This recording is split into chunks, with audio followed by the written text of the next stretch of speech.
Rĩngĩ araugĩte nĩ ekwenda gukorwo agigithikwo hakuhĩ kana harĩa baba wao athikirwo kuri uguo mwena wa Kang'oka Jaramogi.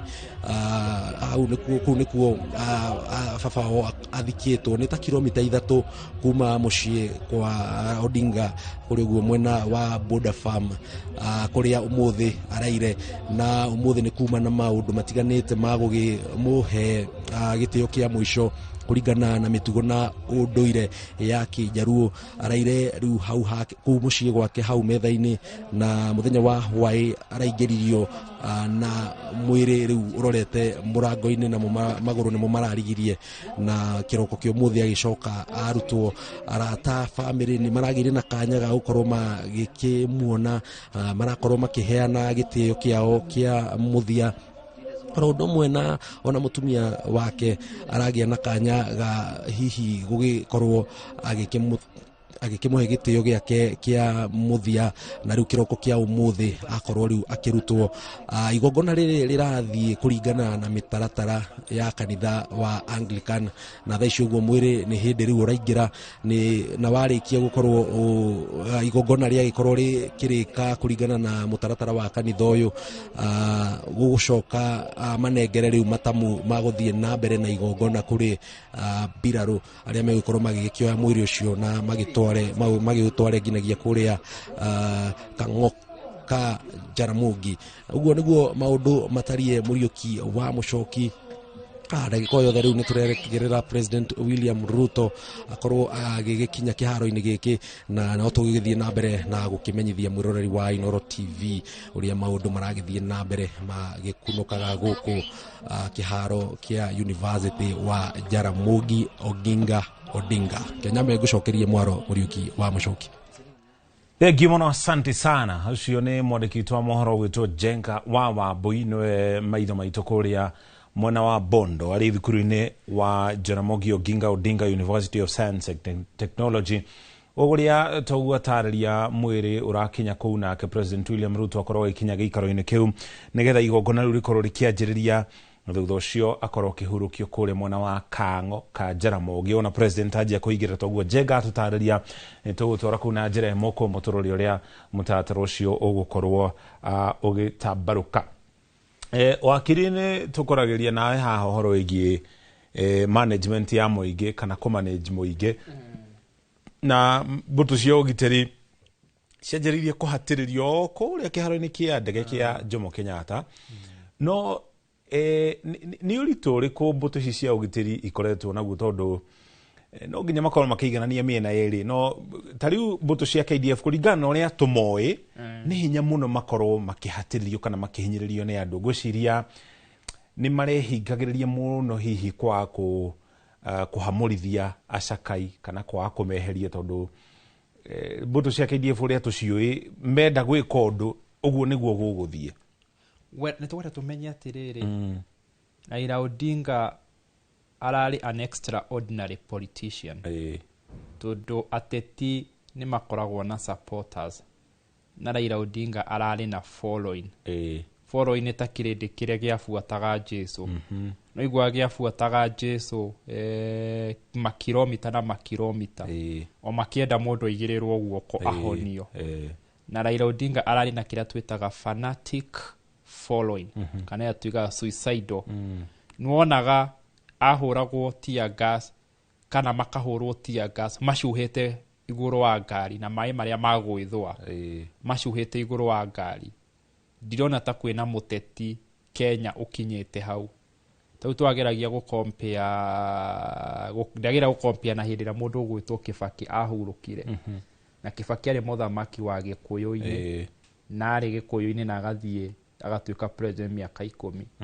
Ona hĩndĩ ĩrĩa gwatuĩkire mwĩrĩ wa Kibaki nĩ ũkũrutwo by road kuma haha ũthiĩ kũrĩa ũguo Nyĩrĩ. Tiga andũ anini meyumĩririe harĩa Karatina, okorwo nĩ ta Keno na ndonire andũ meyumĩririe na kũrĩa ũguo Gĩthũrai na kũrĩa ũguo Ruiru, na ĩyo nĩyo yarĩ constituency yake. Kũu nĩkuo atũire arũgamĩire ta mũthamaki.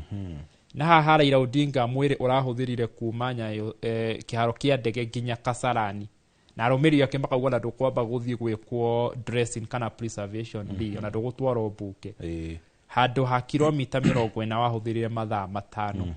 To Raila Odinga ararĩ na kĩndũ gĩgwĩtwo fanatic support. Kuma 1960 kinya thaa ici he mũndũ kũrĩa ũguo Nyanza kana rũrĩinĩ rwa Luo atoĩ wathani ũngĩtiga wa Oginga Odinga. Na kuma hĩndĩ ĩrĩa Oginga Odinga nake akuire 1994 nginya thaa ici tũraria ũhoro wa kĩndũ mĩaka 30 nginya thaa ici kuma hĩndĩ ambirie aheria kũgũrũ gwake Ford Kenya kĩrĩa yake NDP kana hĩndĩ aingĩrire mbunge kũrĩ ũguo Rang'ata na Ford Kenya andũ a Rang'ata 92 amatha nginya 2013. Koguo he mũndũ ũtoĩ wathani ũngĩ kana siasa ingĩ tiga cia Raila Odinga. Koguo no tweta fanatic following. Koguo tondũ ĩno nĩ state funeral with full military honors. Ũrwe mũndũ wa kana gũthikwo with full military honor. Wa mbere yarĩ the late Moi Kibaki, munene mũrũgamĩrĩri wa majeshi General Ogola na rĩu Raila. Aya angĩ he andũ mathikagwo na state funeral na ndĩkoragwo with the military honor. Tukwenda andũ manyite tofauti. Rĩu Kibaki athikirwo na kĩndũ gĩgwĩtwo state funeral na ndĩarĩ na military honors. Kĩrĩa ũrona nginya nĩ kũrakorwo na kĩndũ tũrona thaa ici kĩretwo water salute. Ndege ĩyo ĩgokego ĩgasalutwo na tũmaĩ. Nĩrona nginya thaa ici nĩarekĩrwo parade. Nĩronire nginya mwĩrĩ ũkĩhĩtũkĩrio gatagatĩ ka parade ya jeshi. Ĩyo nĩyo tuga nagakuo nĩ kĩndũ gĩgwĩtwo gun carriage. Nĩwona ũyũ nĩyo tuga full military honors. Ona Wangari wa Maathai no aheirwo state funeral na ndĩarĩ na military honors iria Raila aheo. Tondũ ĩno nĩ state funeral na nĩrahusisha ngathĩ ciothe cia gĩthirikari.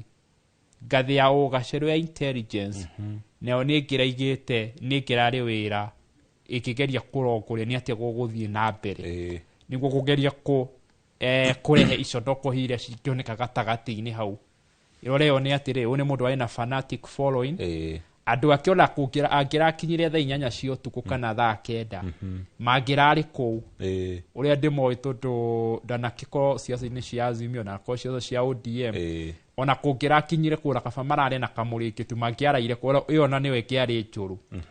Koguo no mũka tũmenye wa kerĩ nĩ atĩrĩrĩ crowd ĩno ĩho kana mumo wa andũ nĩ mumo wa Raila. Na Raila no ũramahorithagĩrĩria kũmahoreria. Twanathiĩ mĩcemanio mĩingĩ mũno nginya Jakaranda na kũrĩa gũgwĩtwo na kũu Jakaranda na kũu guothe.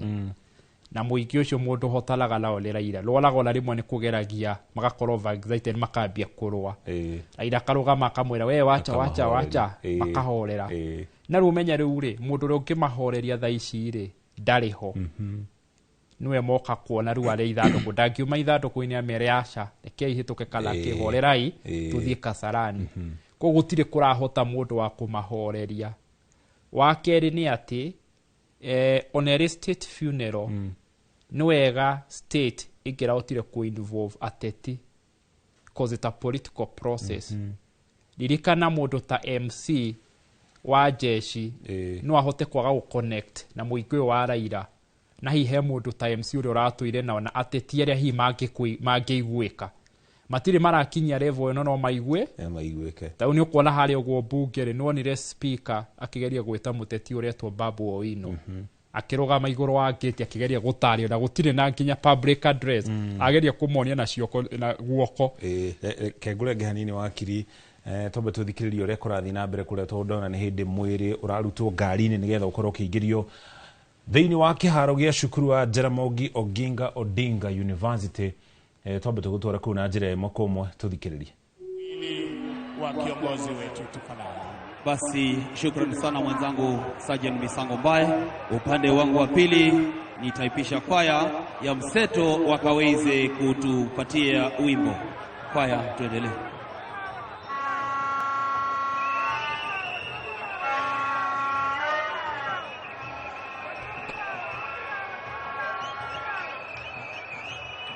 We are kindly requesting all those in the presidential dais, please take your seats. Kindly take your seats. Those in the presidential dais, the protocol team would like you to take your seats so that we are able to ensure we are ready to begin. Choir, uwanjani wenu.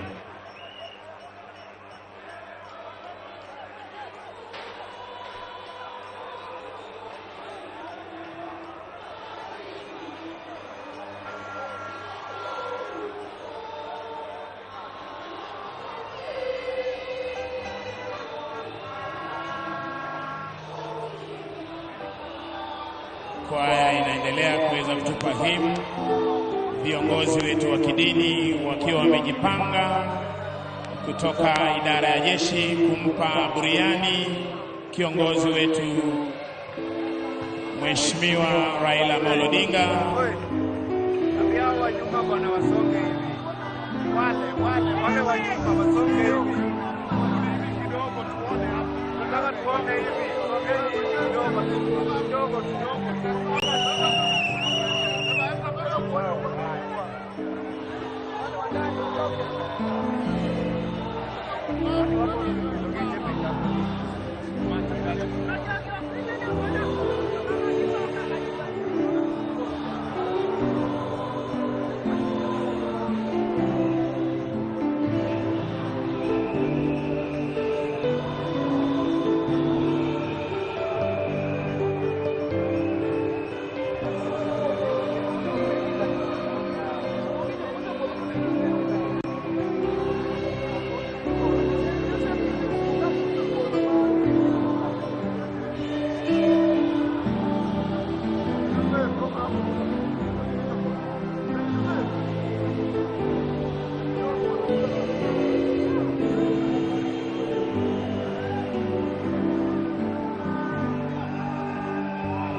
Kwa heshima na utaratibu tunaukaribisha mwili wa mwenda zake Mheshimiwa Raila Amolo Odinga.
Nitaomba sasa tuweze kukabidhi rasmi, hivyo basi nitamuita Canon Ruth Odongo aweze kuendelea na ratiba.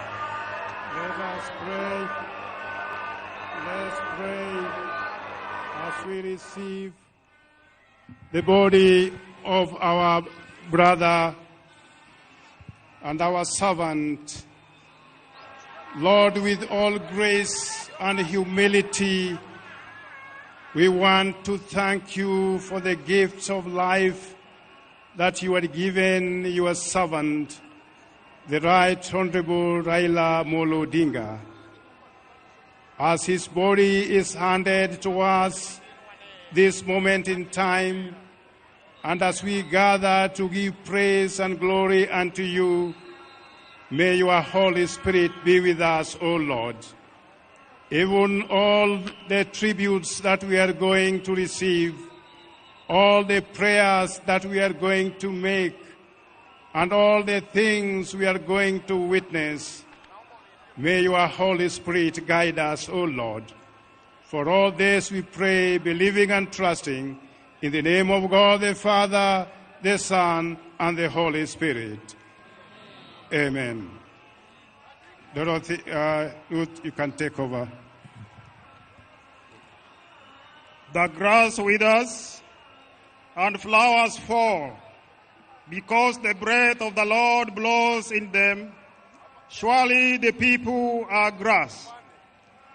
Blessed are those that mourn, for they will be comforted. Precious in the sight of the Lord is the death of his saints. The saying is sure, if we have died with him, if we endure, we shall also reign with him. If we deny him, he will also deny us. If we are faithful, he remains faithful, for he cannot deny himself. For God so loved the world that he gave his only Son, that whoever believes in him should not perish but have eternal life. Since the children have flesh and blood, he too shared in their humanity, so that by his death he might destroy him who holds the power of death, that is the devil. To him who overcomes, I will give the right to sit with me on the throne, just as I overcame and sat down with my Father on his throne. Tell the next generation that this is God, our God, forever and ever. He himself will guide us up to death. Be faithful unto death, and I will give you the crown of life. Hymn. The choir can sing and praising on as the bishops retrieve back to their seats, and we wait for the family to come in. Then we will continue with the Mass. And as the choir takes over, kindly, I'll request that members of the press that are in front of the casket, we appreciate your work, but we'll kindly request that we move and take our positions so that we clear and it is visible to the rest of us. Also, just to recognize the presence of Honorable Jessica Magufuli, the daughter to the late John Pombe Magufuli, His Excellency, the former president of Tanzania, and also to recognize a number of the executive that are here. To mention just a few, we have CS Soipantuya, CS Murkomen, we have the Attorney General, we have the former Vice President, Honorable His Excellency Kalonzo Musyoka, we have CS Mbadi, CS Opio Wandai, CS Adan Duale, CS Joho, and many other dignitaries, and we'll continue to recognize them as they come in. We have principal secretaries present, but also pleased to appeal to members that are in front of the casket. Please let us clear that area so that we have clear view, clear sight of what is happening there in respect to His Excellency Raila Amolo Odinga. Choir, give us a song.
basi tunapoikaribisha DCI kwaya waweze kutuimbia wimbo maalum wa mwenda zake Mheshimiwa Raila Amolo Odinga kwa jina Shujaa.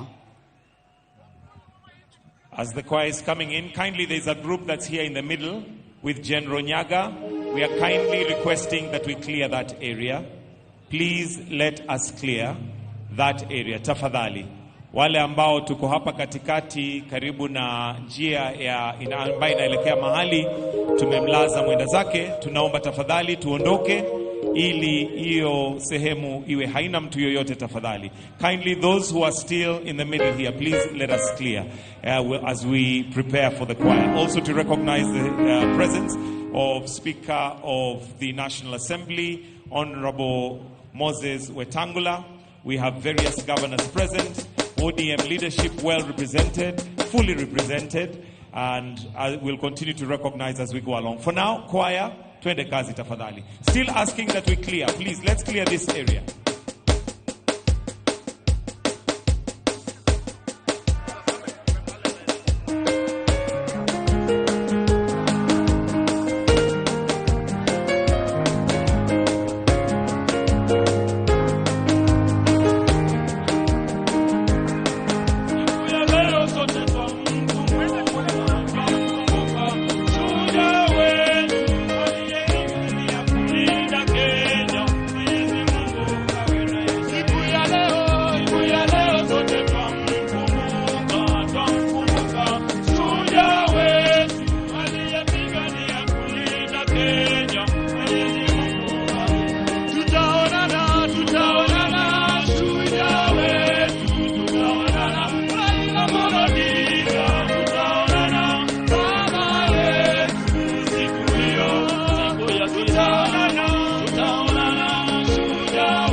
Alikupenda sana, jamii yako yote ilikupenda na marafiki walikupenda, lakini Mungu Baba aliye juu alikupenda,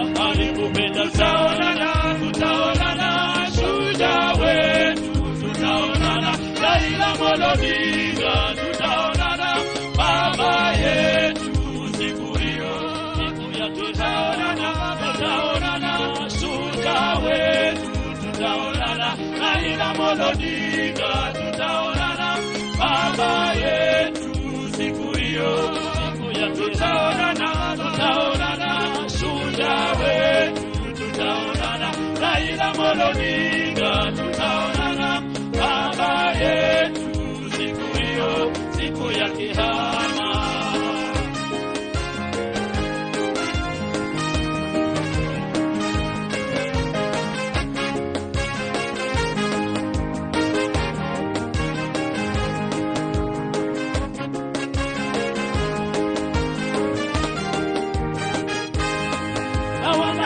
Wote walishukuru kwa kazi nzuri uliyofanya, tunamuomba Mungu aliye juu akuweke mahala pake pema, na wananchi wote kwa kushukuru kwa kazi nzuri uliyofanya, tunamuomba Mungu aliye juu akuweke mahala pake. Tutaonana shujaa wetu, tutaonana Raila Amolo Odinga, tutaonana baba yetu siku hiyo, siku ya tutaonana, shujaa wetu tutaonana, Raila Odinga tutaonana, baba yetu siku hiyo, siku ya tutaonana, shujaa wetu tutaonana, Raila Odinga tutaonana, baba yetu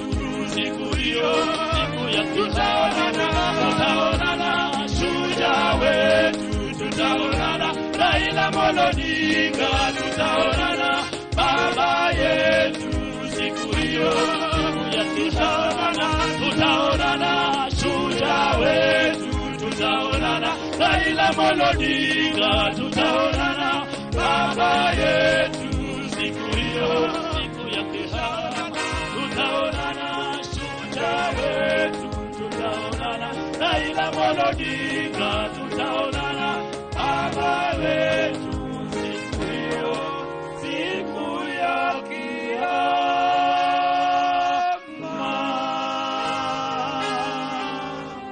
kiyama. Asante sana kwaya ya DCI.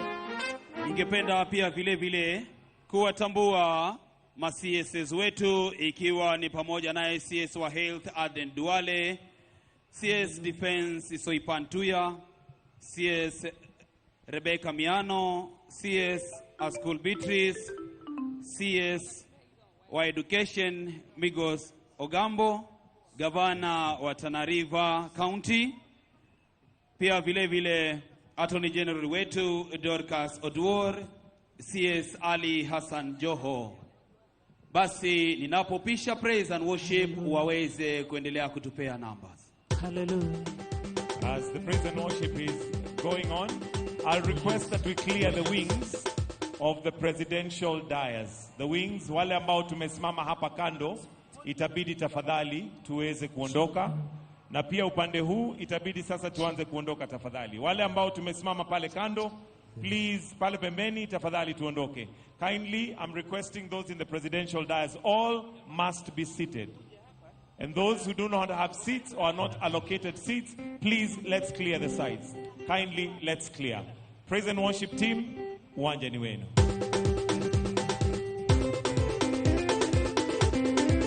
Hallelujah. Give me a you don't need money and I have to buy.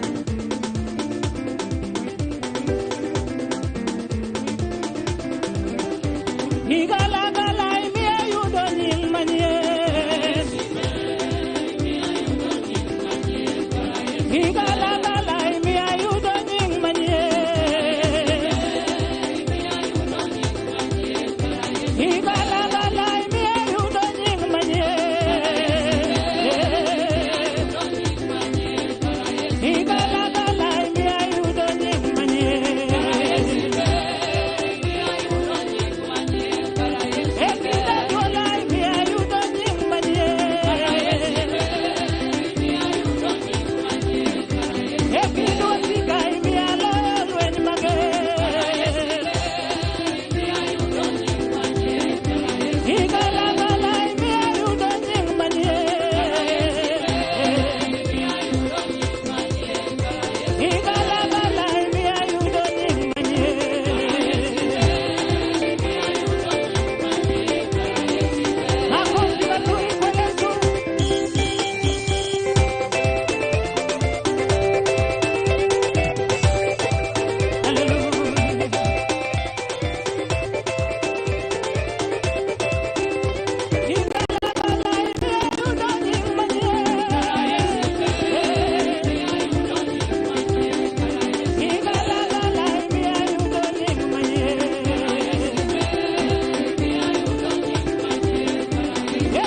Tunatambua kuwasili kwake mkuu wa majeshi ya ulinzi akiwa ameandamana na naibu mkuu wa majeshi ya ulinzi, service commanders, pamoja na inspector general wa polisi kuweza kujiunga nasi kuomboleza kiongozi wetu Mheshimiwa Raila Amolo Odinga. Tunaomba kwa heshima tafadhali our security personnel apart from the presidential escort unit, iwapo uko nyuma yangu kwenye jukwaa rasmi, unaombwa tafadhali uweze kuondoka ili tuweze kupeana nafasi kwa viongozi wetu. Ninazidi kuomba kwa heshima, apart from presidential escort unit, wale ambao wanahusika na usalama wa VVIPs, wengine wote wale tuko kwenye jukwaa rasmi ambapo Mheshimiwa Rais wa Jamhuri ya Kenya na viongozi mashuhuri, hali kadhalika familia ya kiongozi wetu wataweza kuketi. Tunaomba kwa heshima tafadhali muweze kuondoka. Ningependa pia kutambua kuwasili kwake Rais mstaafu wa Jamhuri ya Kenya, His Excellency Uhuru Muigai Kenyatta, akiweza kujiunga nasi. Namuona Rais wa Jamhuri ya Kenya na Amiri Jeshi Mkuu wa majeshi ya ulinzi ya Kenya, Mheshimiwa Daktari William Samoei Ruto, akijiunga nasi hivi sasa, akiwa na aliyekuwa rais wa Jamhuri ya Nigeria Olusegun Obasanjo, wakiweza kufika mahali hapa kuweza kuomboleza nasi siku hii ya leo. Hivi sasa Mheshimiwa Rais akiweza kumwelekeza retired President of Nigeria, His Excellency Olusegun Obasanjo, akiweza kupeana heshima zake kwa mwili wa mwenda zake Mheshimiwa Raila Amolo Odinga. Mheshimiwa Rais hivi sasa akiweza kupeana heshima zake kwa mwili wa mwenda zake, akiwa amesindikizwa na nduguye Raila Amolo Odinga, Senator wa jimbo la Siaya, Dr. Oburu Odinga.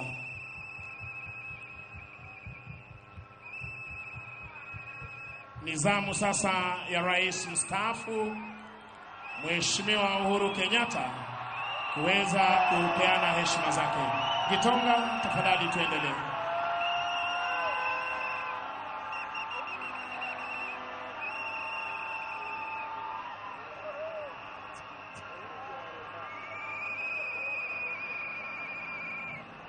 Let us have the choir or the praise and worship team ready. As recognized, we have His Excellency, the President of the Republic of Kenya, Dr.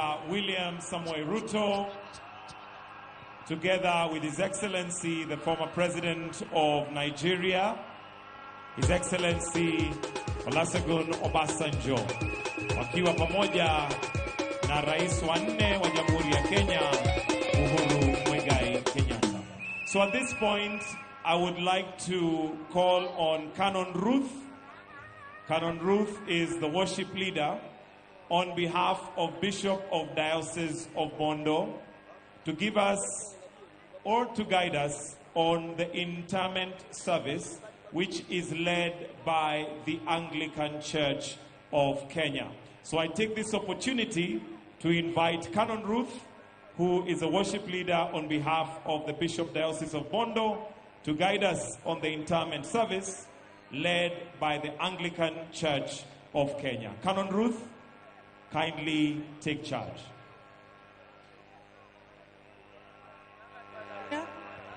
Choir, kindly give us just one stanza before we begin. A song.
Thank you. I'm requesting that all of us, we stand on our feet. All of us, kindly wherever you are, let us all stand.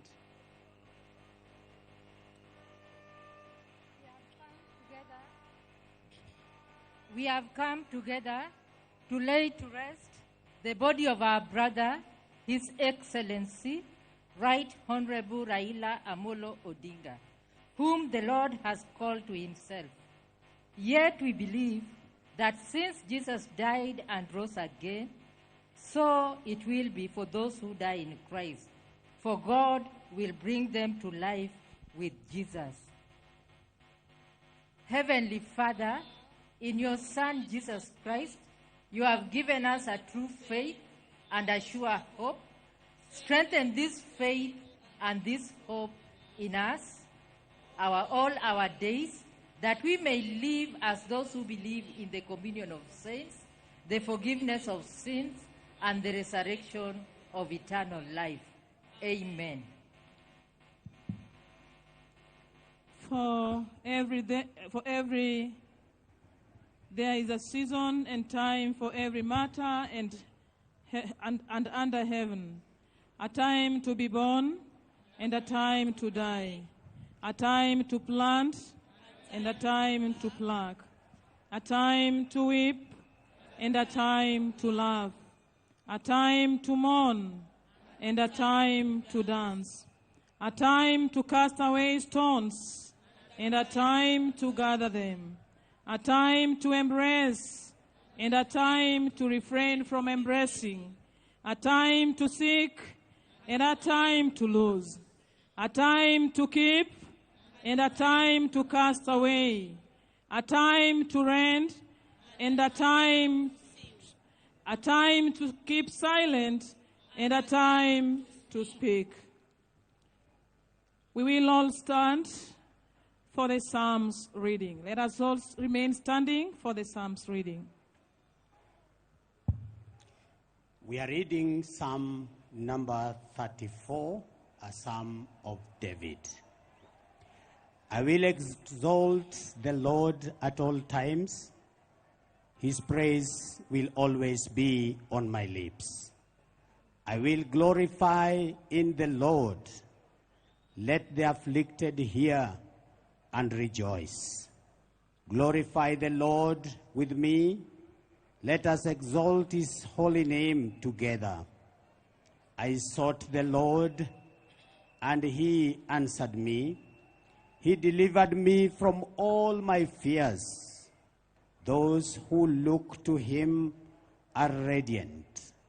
Their faces are never covered with shame.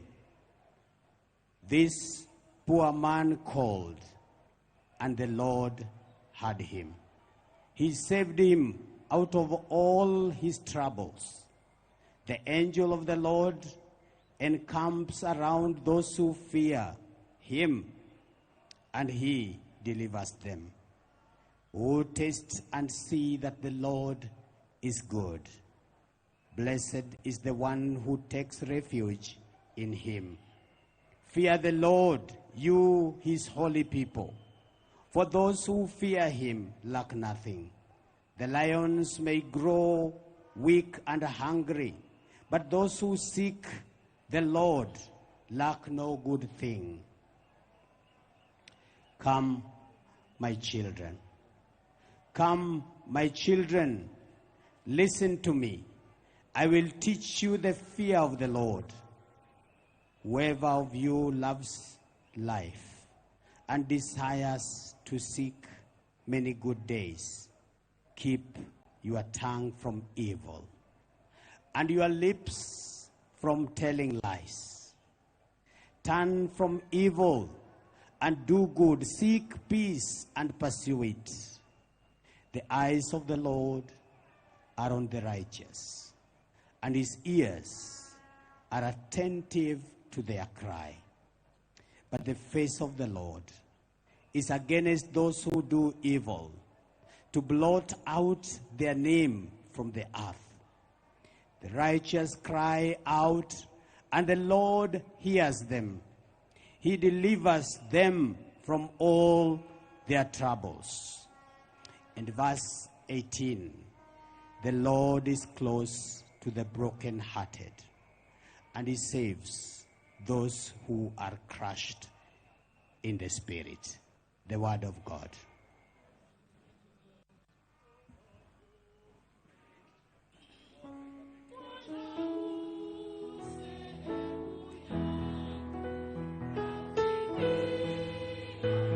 We can now have our seat. Thank you.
Our second reading from 2 Timothy chapter 1 from verse 1 to 8.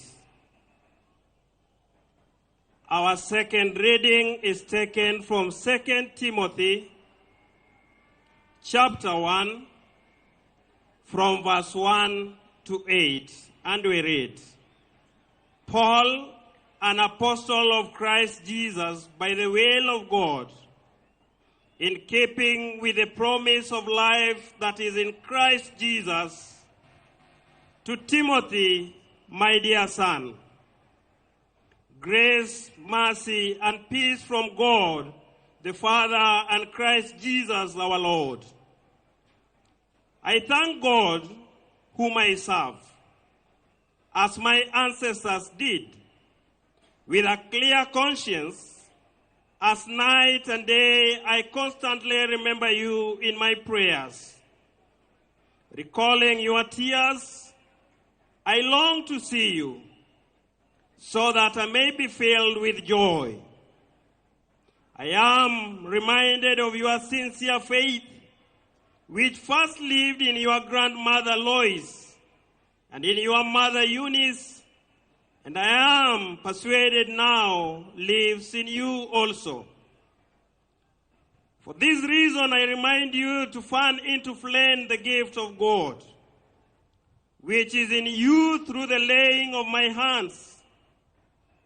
For the Spirit God gave us does not make us timid, but gives us power, love, and self-discipline.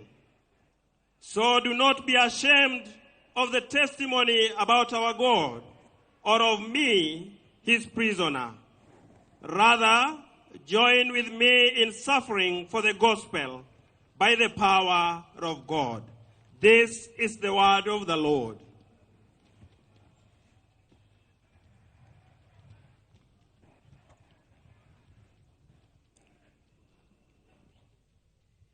To His Excellency, the President of the Republic of Kenya, Dr. William Samuel Ruto, to His Excellency, the Presidents here present, to Mama Ida and the entire Odinga family, and all protocol observed, I greet all of you in the name of Jesus Christ. I want to take this opportunity, first of all, to welcome you to this solemn service, which marks the final journey of our brother, Raila Amolo Odinga. As a church, more so as Diocese of Bondo, we feel that this is one of the worst that has happened to us as a diocese. Losing a person of the cadre of Raila Amolo Odinga. I'm not going to preach today, but I will ask my brother, Bishop Emeritus, the Right Reverend Dr. Joseph Utino Asonga, who will come and preach to us. But before that, I want to say this. Friends, as we gather here, and as we are ready to listen to the Word of God,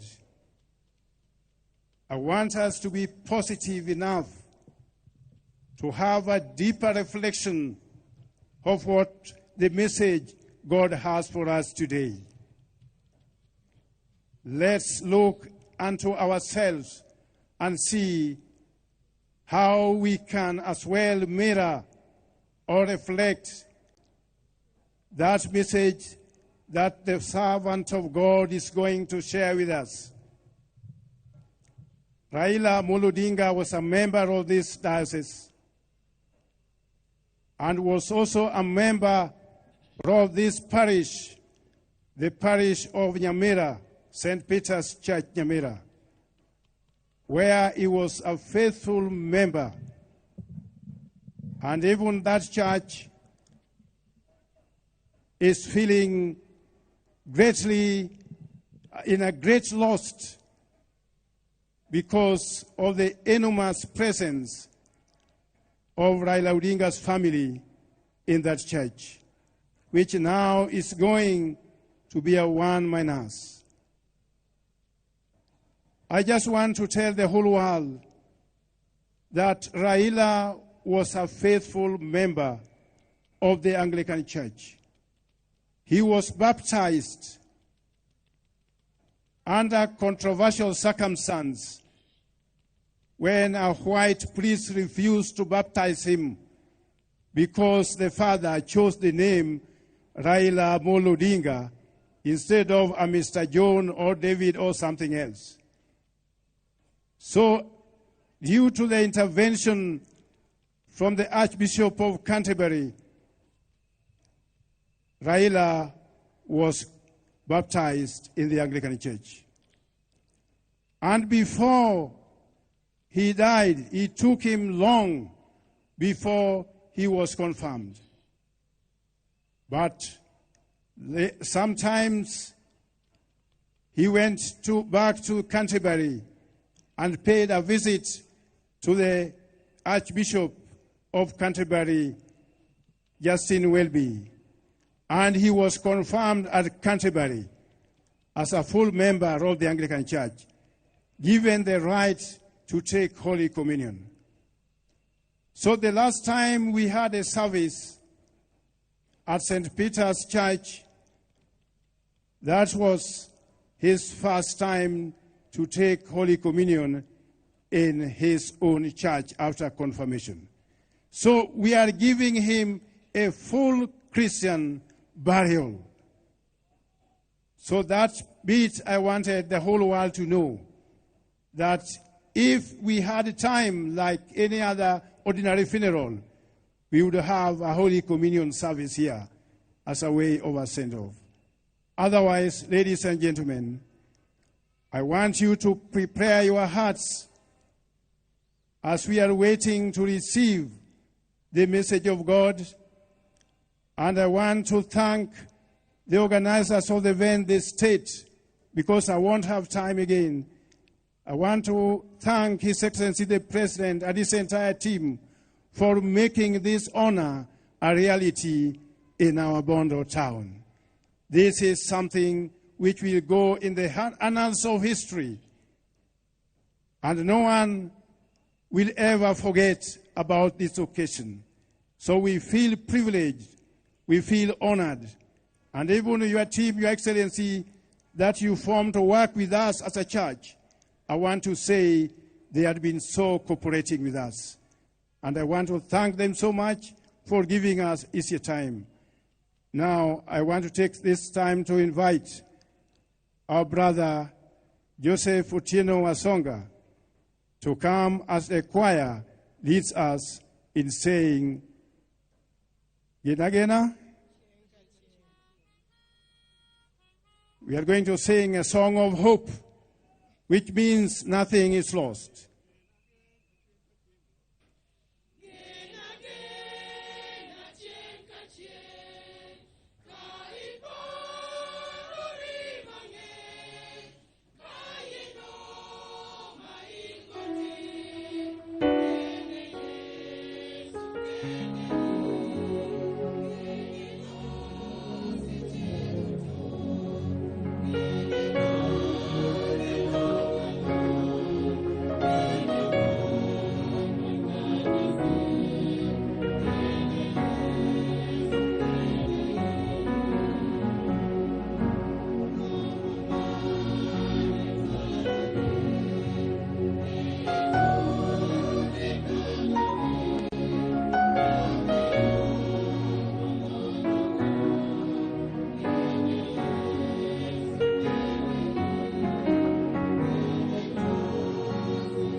The text of our sermon is Psalms 34, verse 18, that says, God is close to the broken-hearted, and he saves the crushed in spirit. The chief mourners, lay Canon Mama Ida Odinga, and your children, Rosemary Raila Jr., Winnie, Dr. Buru, and the entire Jaramogi Oginga Odinga family, Your Excellency, the President of Kenya, Your Excellency, former President Uhuru Kenyatta, Your Excellency, former President Olusegun Obasanjo, and Bishop of the Diocese, all the mourners, we greet you in the name of our Lord and Savior Jesus Christ. Praise the Lord. I gave the sermon in 1994 at the burial of the late Jaramogi Oginga Odinga at Kango Kajaramogi.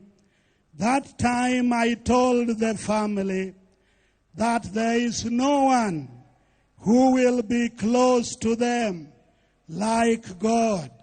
And I told them that even Oginga Odinga's party may break apart, but their love and the love of God for them will remain intact. I want to tell them once again that God is close to those who mourn. We know the Odinga family is mourning. We also know the President of Kenya is mourning. We know the ODM party is mourning. We know all of us are mourning. But let me tell you, the Bible says, blessed are those who mourn, for they shall be comforted. Romans chapter 12, verse 15 calls us and says, rejoice with those who rejoice, and mourn with those who mourn. It is for that reason that we have come here. We come to a funeral to do three things. One, to mourn with those who mourn, to stand with those who have the pain of loss, and to show solidarity with them. We also come to hear and learn from the virtues of the deceased and now Right Honorable Raila Odinga. People have spoken of his virtues, and we have come to learn more. Lastly, the third thing that brings us to a funeral is to be reminded that no one has power over the day of his death, and nobody can take away one's life when the time is not yet. Romans 12:15 tells us that, and it emphasizes the importance of sharing in the grief of others. We are gathered here to share in the grief of Mama Ida, in the grief of the children, in the grief of the Odinga family, in the grief of ODM, and in the grief of the whole country of Kenya. We have come to give them support so that they don't grieve alone. We want to support them emotionally and spiritually during this time of loss. Pain of loss can be overwhelming, but God does not leave you to suffer alone. That is a comforting fact, that pain of loss can be overwhelming, but God will never abandon you. God heals the brokenhearted and binds the wounds of those who are suffering. Fear not, for I am with you. Be not dismayed, for I am your God. I will strengthen you. Yes, I will help you. I will uphold you with my righteous right hand. That is the promise of God, that he will be always with us, even to strengthen us. We know the Honorable, late Right Honorable Raila Odinga was a champion of gender equality. I want to plead that the country of Kenya ensures that we elect the right number of women to all the electoral positions, because that will please the late Honorable Prime Minister. He was an advocate against gender violence. And let me tell you, those who are here, when you go home, honor Raila by not beating your husband or beating your wife, because Raila was a crusader against gender violence. Raila was a politician who always listened to the ground. Let us always listen to the people of Kenya and make justice flow like a river and righteousness like an ever-flowing stream. Raila was a man who cared for the welfare of his followers. I remember one time he came to our home in Ngia with Dr. Buru, the late Odeny Ngure, Owino Achola, and Makto and others. And after my wife had given them mid-morning tea and uji, they were going to a rally during the time of NDP. And as they were leaving, he looked at his colleagues and told them in Luo Omera, Kikwaka Mokwalayo, because he was caring. He was caring that they offload before they go to the arena of politics where things could be difficult. He cared so much for his brother Oburu and for the team with which he was traveling.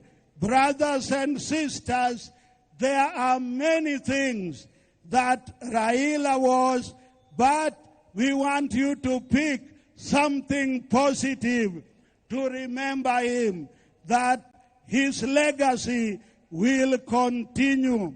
Let me also say that Ecclesiastes chapter 8 verse 8 tells us nobody has the power over the wind to control it. And so nobody has the power over his death. Brothers and sisters, when death comes, it disrupts. But it is only those who wait upon God who will get direction. We know that death has disrupted the ODM party. We know that death has disrupted the Odinga family. We know that death has disrupted the broad-based government. We know that death has disrupted the country. But the joy is that God promises to be with us. The Bible says that even young people can stumble and fall, but they that wait upon the Lord shall renew their strength. Mama Ida, wait upon the Lord. President Ruto, wait upon the Lord. All of us, let us wait upon the Lord our God. Let us do what is right. Let us give the widows and the orphans their right. Let justice flow like a river, and democracy of our nation grow. This can only happen when we look upon God, for He is the beginner and the finisher of our faith. He is our creator. He is our redeemer. He is our sustainer. May Kenyans look upon God, and as we pray, this nation will be stronger. This nation will be more united because we will be united in God. In the name of the Father, the Son, and the Holy Spirit.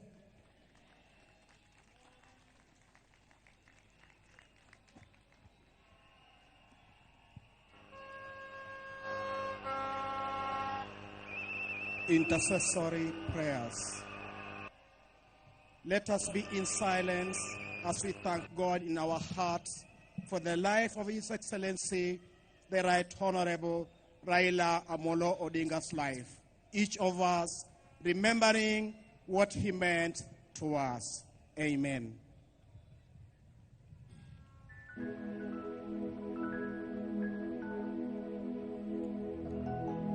We now request all my bishops who are supposed to continue with the intercessory to come as we get the worship song.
Continue in prayer. Receive our thanks, Lord, and grant that we shall treasure the memories of our loved one with sadness and with joy, that we were blessed to know him and to share in his life through Jesus Christ our Lord. Amen.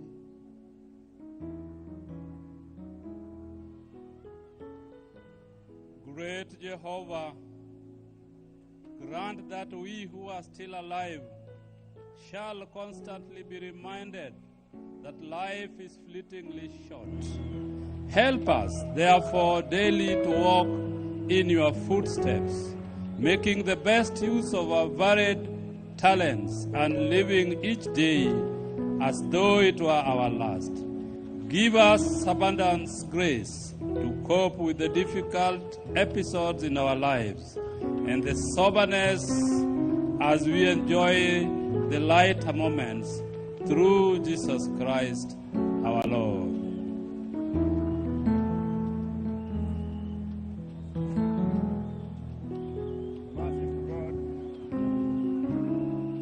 Merciful God, whose wisdom is beyond our understanding,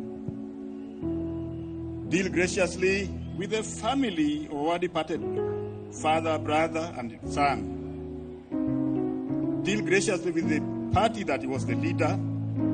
Deal graciously with the government of Kenya. Deal graciously with the people of Kenya, that we may find comfort in you. May this grief turn to be a strength moving forward after the departure of your servant. May the Holy Spirit, the Comforter, minister to all of us, that we may not be overwhelmed by the sorrow that is surrounding us. Grant us the peace that surpasses all human understanding and strength to meet the days that are coming ahead of us, through Jesus Christ our Lord.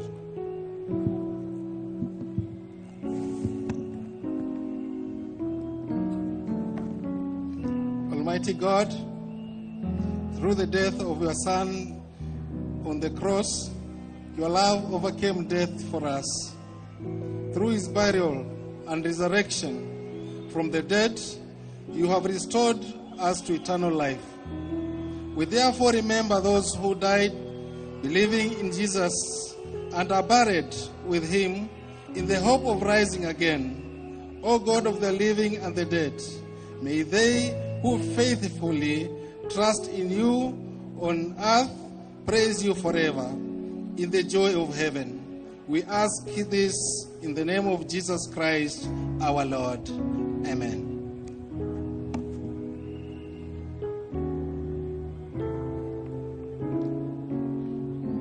God of all consolation, in your unending love and mercy for us, you turn darkness of death into the dawn of new life. Show compassion to your people in their sorrow, in particular the bereaved family. Be our refuge and our strength, to lift us from the darkness of this grief to the peace and light of your presence. Amen.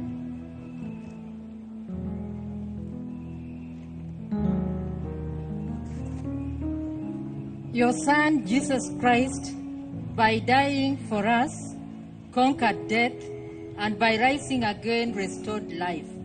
May we then go forward eagerly to meet him after our life on earth is over. Be reunited with our brothers and sisters in the land where there will be no death and no sorrow, and where every tear will be wiped away, through Jesus Christ our Lord. O Lord, support us all the day long of this turbulent life, until the shades lengthen and the evening comes and the busy world is hushed, the fever of life is over and our work is done. Then, Lord, in your mercy, grant us safer lodging, a holy rest, and peace at last, through Jesus Christ our Lord.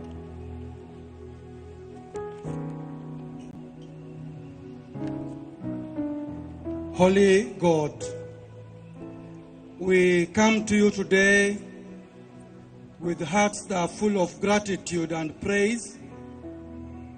We thank you, Lord, as we pray for this, your church, because of your unfailing love, mercy, and grace, the kind of love and mercy that sustains your holy church every day in spite of the challenges that we have.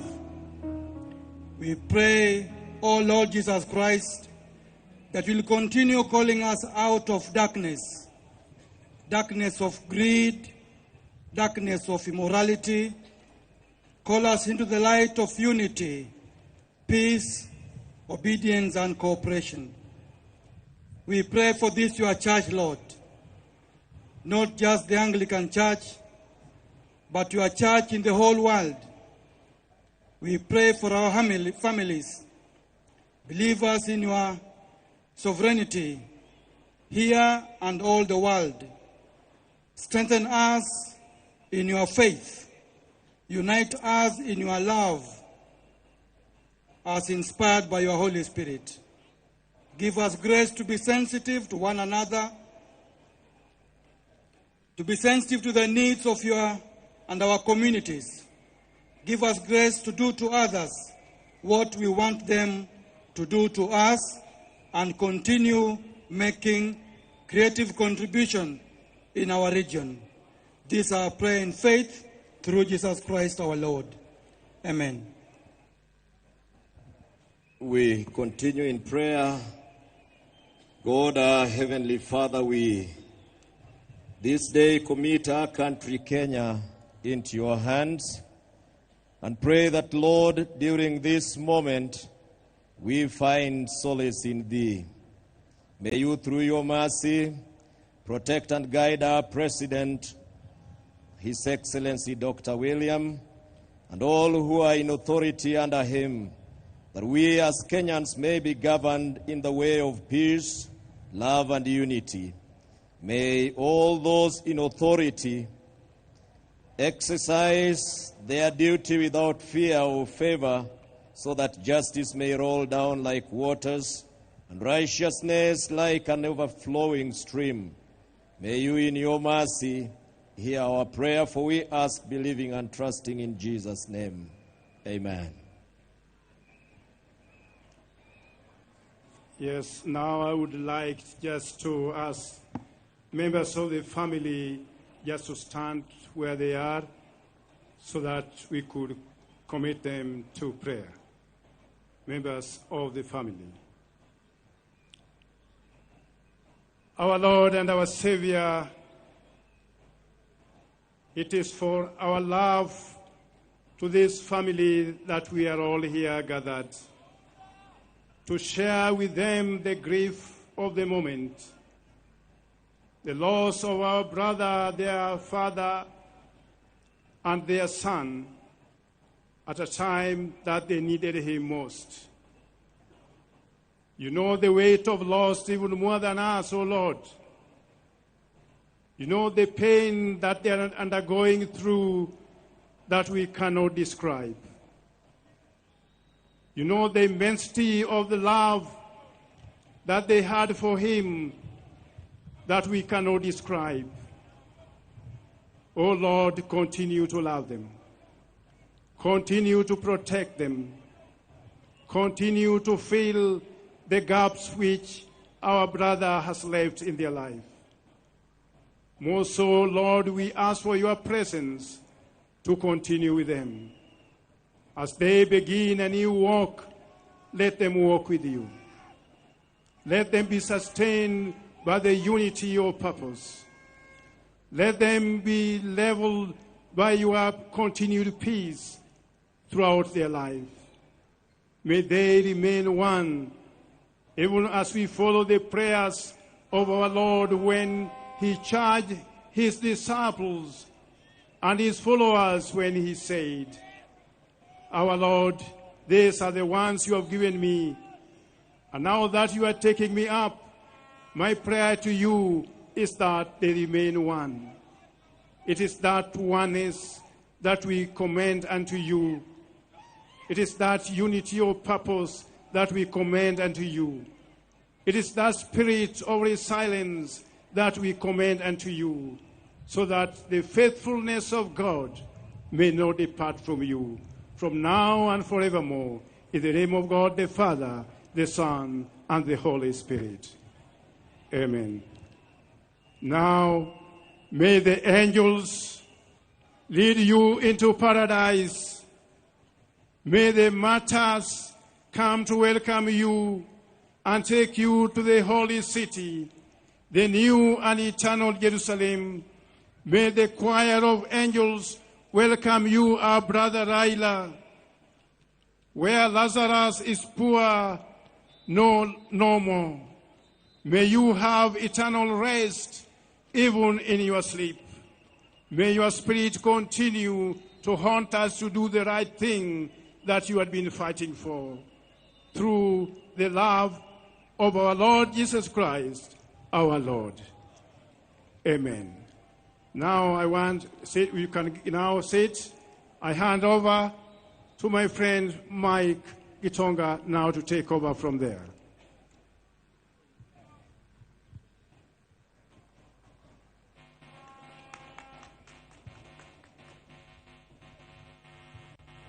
Why don't we appreciate the church with a clap? Tafadhali tuwapongeze kwa makofi. Asanteni sana kwa kazi safi.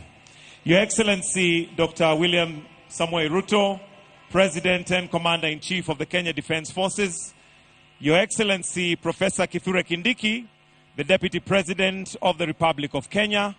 Your Excellency Dr. Joyce Kithure, spouse to the Deputy President. Your Excellency Mama Aida Odinga and the family at large. Your Excellency Uhuru Muigai Kenyatta, the 4th President of the Republic of Kenya. Your Excellency Olusegun Obasanjo, former President of the Republic of Nigeria. Your Excellency Musalia Mudavadi, the Prime Cabinet Secretary. Honorable John Mulimba, Minister of State for Foreign and Foreign Affairs, Uganda. Honorable Ruhakana Rugunda, former Prime Minister of the Republic of Uganda, together with a delegation of senior government officials from Uganda. Honorable Aime Boji Sangara Bamanyirwe, State Minister, Minister of Industry, Head of Delegation, Democratic Republic of Congo, Speaker of the Senate and the National Assembly, the CDF and all service commanders, Your Excellency Stephen Kalonzo Musyoka, former Vice President of the Republic of Kenya, Your Excellency Andrew Onalena Sisenyi, Botswana High Commissioner to Kenya, Mrs. Rasi Sobrina Sesini, spouse to the High Commissioner, Honorable Jessica Magufuli, daughter to His Excellency the late John Pombe Magufuli, Your Excellency Elizabeth Jangirai, widow of former Prime Minister of Zimbabwe, Morgan Tsvangirai, Your Excellency, governors present, cabinet and principal secretaries present, all members of parliament led by the House leadership, all senior national and county government leaders, clergy, mourners, both present and all watching from all over the world. At this point, allow me to usher in His Excellency, the Deputy President, Professor Abraham Kithure Kindiki, who will then guide us on the program as from here. Karibu, Your Excellency.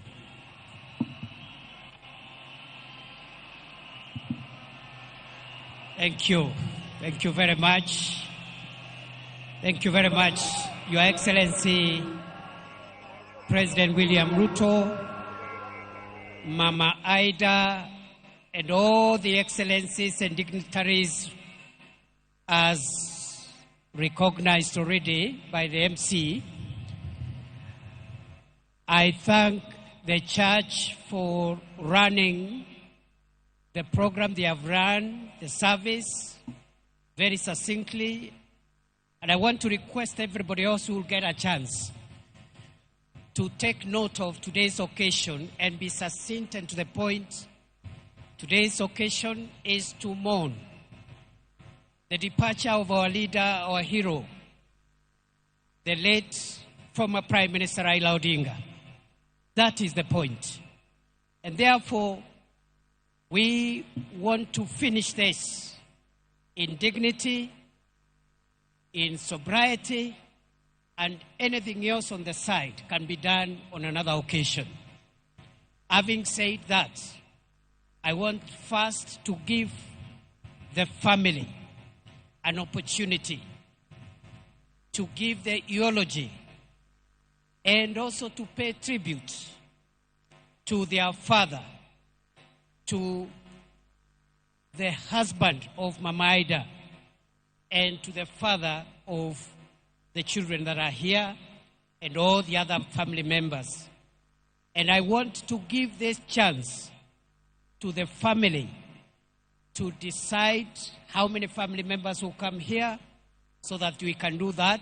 I have spoken to the co-chair of the committee that's organizing this, Senator Oburu Oginga, who will organize family members to come here, give the eulogy of the late Prime Minister, and also other family members to pay tribute to the late Prime Minister as the family may decide.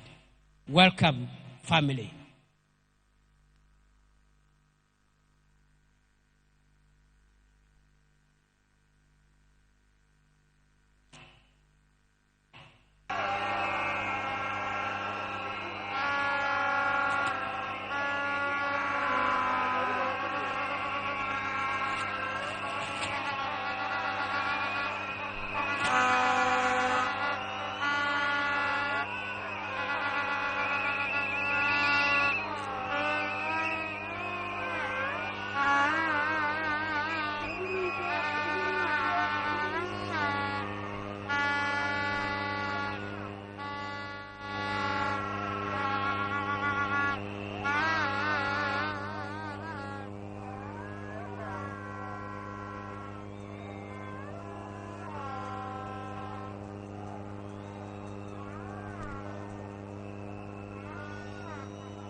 The President of Kenya, Dr. William Samoei Ruto, to the family of Jaramogi Oginga Odinga, and to all protocols observed, and to all the mourners, good morning.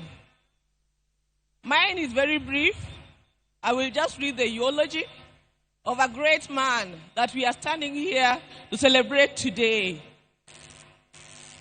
My name is Honorable Emily Oginga. I'm a sister to the late Honorable Raila Odinga. Thank you. I'll start. Raila Amolo Odinga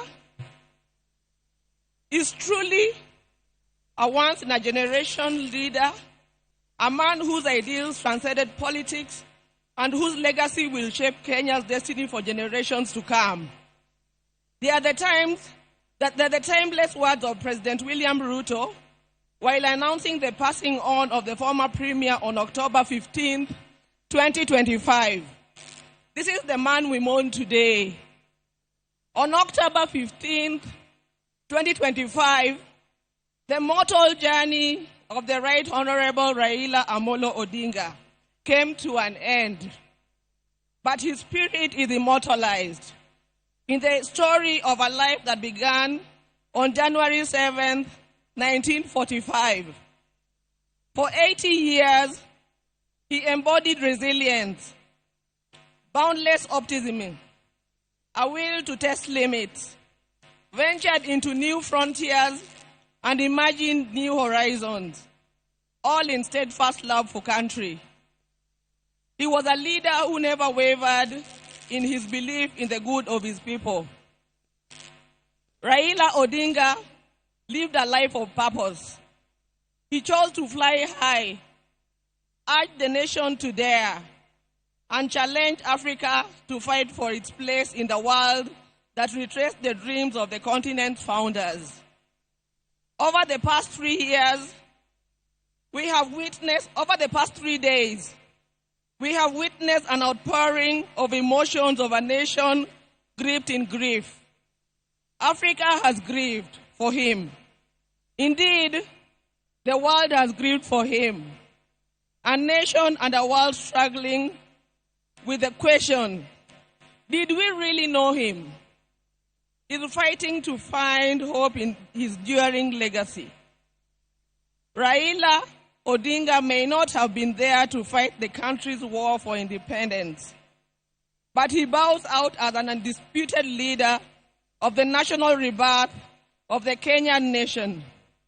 He easily became the bridge between our generation and that of his father, the late Jaramogi Oginga Odinga, who fought for our country's independence from colonialism. He learned at the feet of Kenya and Africa's most revered leaders. He witnessed the liberation ideals and struggles of Pan-African heroes, including his father Jaramogi, Jomo Kenyatta, Julius Nyerere, Kwame Nkrumah, Gamal Abdel Nasser, and Kenneth Kaunda, among others. He followed and internalized Nelson Mandela's struggles and agreed with his philosophy that courage was not the absence of fear, but the triumph over it, that the brave man is not he who does not feel afraid, but he who conquers that fear. Raila conquered fear and mastered courage. Possibility of death in pursuit of an ideal was not a reason for Raila to retreat, for he also internalized William Shakespeare's words that cowards die many times before their death, and the valiant never taste of death but once. It is from that patch that Raila began his own long walk for freedom and liberation, applying himself to the cause as a debt that owed to past and due to the present generations. Many times, he appeared to be on a cause much larger than himself, a mission almost impossible, but seemed to be the way he loved it, and he gave his life to it.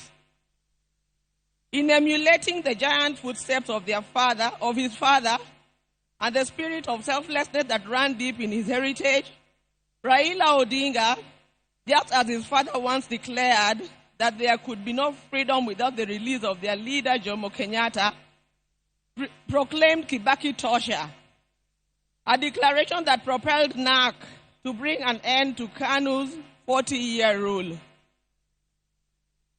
This defining act was emblematic of the man himself. Raila Odinga was Raila Odinga.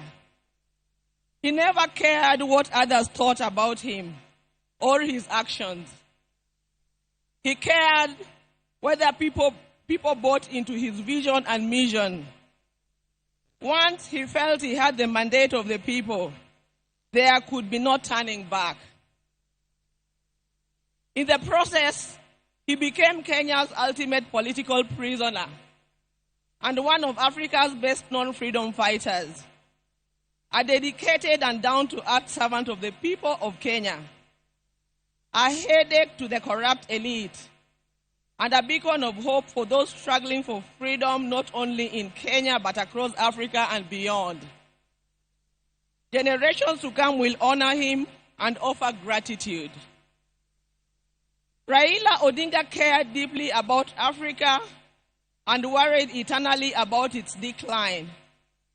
For that, he applied himself to peace and reconciliation missions across the continent whenever called upon. During the 1990s, he worked closely with the International Republican Institute as a resource person for peace and conflict resolution in the war-torn countries of Mozambique and Burundi, and offered similar support to peaceful electoral processes in Nigeria and Zimbabwe. He mastered Africa's conflicts and the forces and issues behind him. The highest executive position he ever rose to was that of the Prime Minister of the Republic of Kenya. Following the signing of a National Accord and Reconciliation Act of 2008, which created the Office to Facilitate Power Sharing, after the controversial 2007 elections. Earlier, he had served as a member of Parliament for Lang'ata constituency within the city of Nairobi from 1992. However, the hallmark of Raila's life and career was not in executive mansions and offices. It was in the struggle for freedom and democracy in Kenya and across Africa. Many times telling the continent's dictators to set their people free. It earned him outright enemies, cynical friends, and admirers in Africa and beyond. It is this record that saw him appointed as Special Peace Envoy of the African Union in February 2011, following the post-election crisis in Cote d'Ivoire. He juggled politics, entrepreneurship, and scholarship with ease. Besides his career in politics, Mr. Odinga is also a successful businessman, an entrepreneur, having founded the flagship family business, the East African Spectra, a manufacturer of gas cylinders for Kenya and the East African region. Subsequently, he founded Spectra International.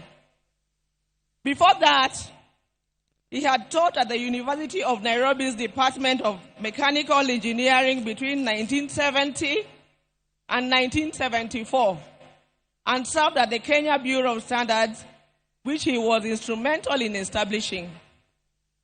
Even as he pursued all other careers, Raila understood that social, political, and economic changes in a country come through politics, and that although all politics is local, politics is also substantially international.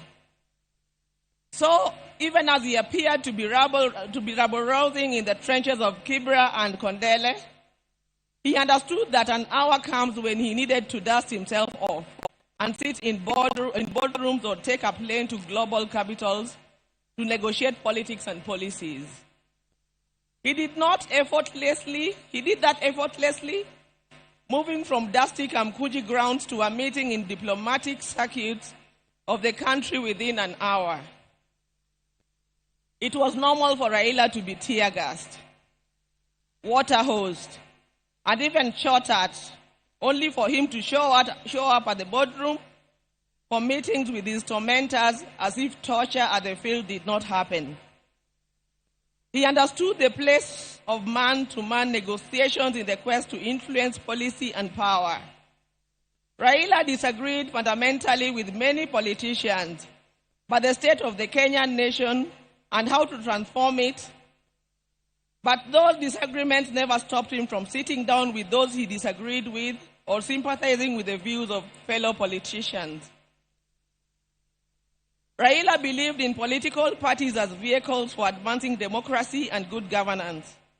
It is upon this belief that he was a founder member of the Forum for the Restoration of Democracy, that is FORD, which later changed to FORD Kenya in 1991, the National Democratic Party in 1996, the Liberal Democratic Party in 1997, and in 2005, his present political vehicle, the Orange Democratic Party of Kenya. In 2013, he led his party into a coalition with other parties to form the Coalition for Reforms and Democracy, that is CORD, on whose ticket he ran for president.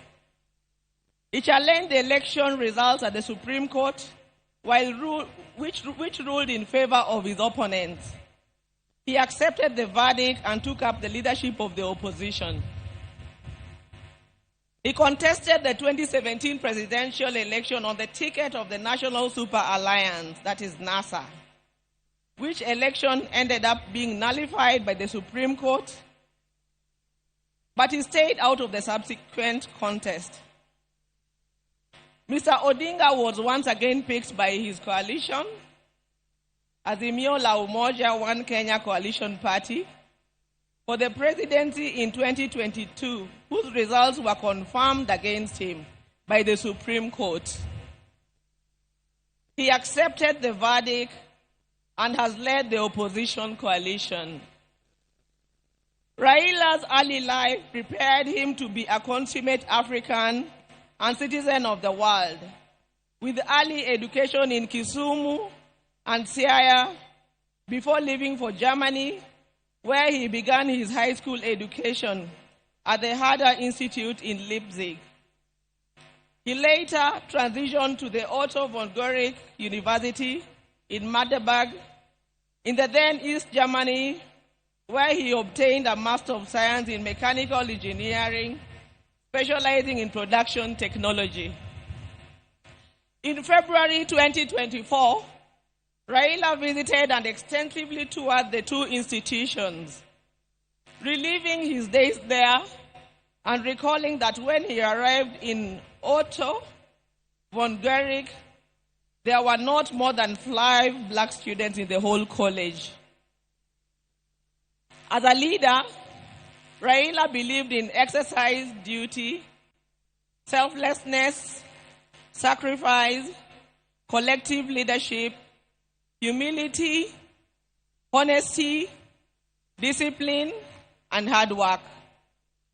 Other than Kenya, Raila's other great love was Africa. He celebrated the continent's potential and mourned its poverty. He mourned the death of leadership on the continent and felt the pain of its people being left behind by less endowed regions of the world because of failure of leadership. Indeed, the last major political project Raila quietly embarked on days before his death was a third biography dedicated purely to Pan-Africanism and what needs to be done to take the continent forward.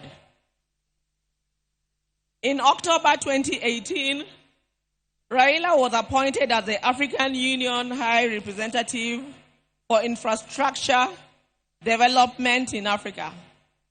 He moved into the position with the swiftness and certainty of fish in water.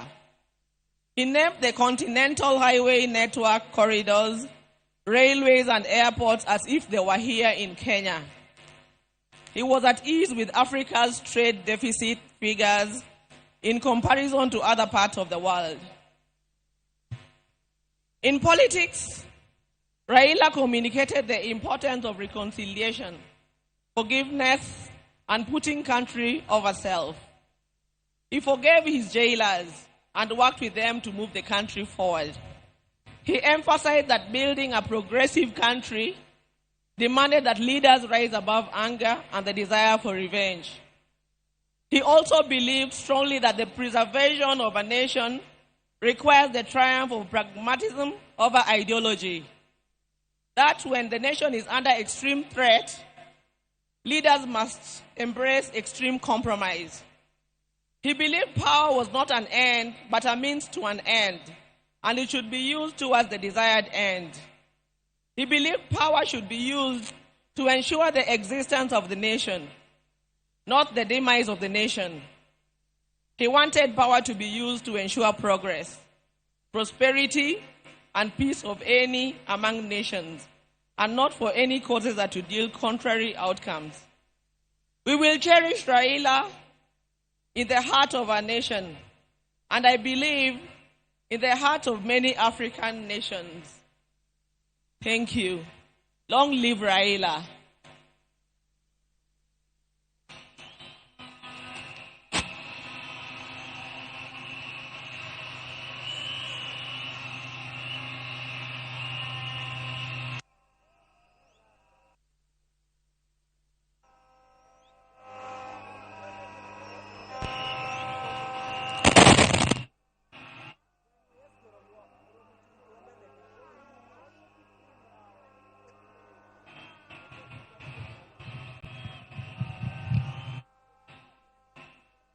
Your Excellency, the President of the Republic of Kenya, William Samoei Ruto, Your Excellency, the former President of Kenya, Uhuru Kenyatta, Your Excellency, Dr. Obasanjo, the former president of Nigeria, and Your Excellency, the Deputy President, Professor Kindiki, and all protocols observed, I now take this opportunity to invite my nephew Junior to come and make his eulogy, and to eulogize his father, and then we'll give you the next one. I'm standing here on behalf of the larger Odinga family, but we are starting with the Raila's family for eulogizing. So, Junior, where are you? Thank you.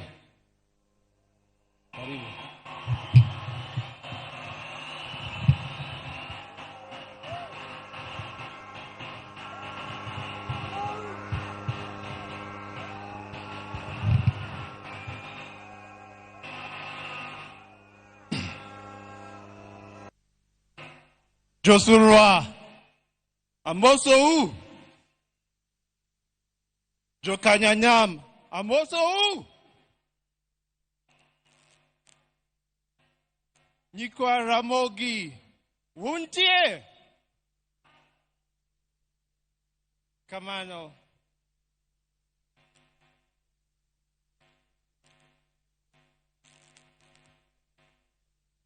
Ingan City Boy. So wangi weloma dignitaries. So but for now, allow me to continue the rest of my speech in English. Gimodwarani Wachung. Let's just take a moment of silence for our late patriot. So if you could all just stand up for one moment of silence.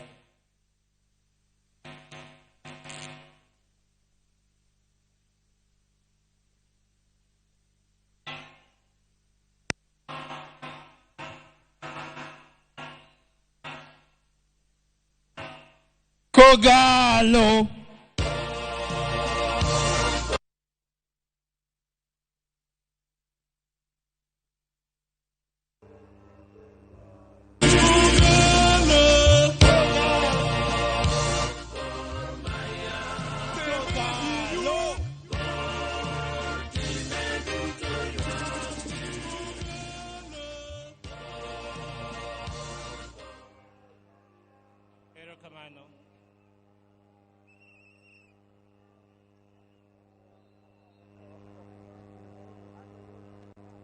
Your Excellencies, distinguished guests, welcome to Bondo. 001, watu wa Pwani, Karibuni County 041.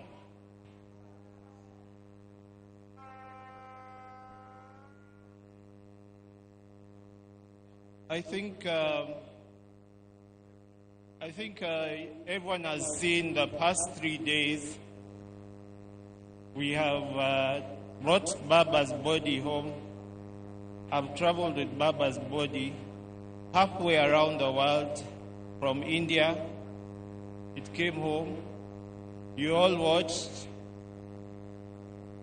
through the expressway, Kasarani Stadium, Nyayo Stadium. We flew to Kisumu, and now, finally, Baba is home.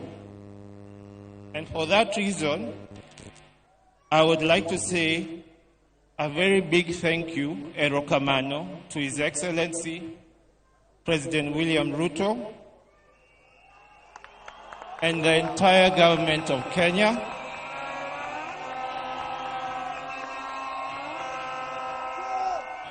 And the people of this great nation of Kenya, wawachni William Erokamano Achiel, Erokamano William, Wadi, Erokamano William.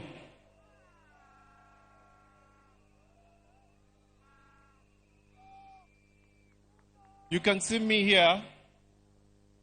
I'm dressed in white because I feel The past 3 days, we have mourned Baba. We have cried for Baba. I myself have been very exhausted, but I've stood strong. Nikech, I know that's what Baba would have wanted.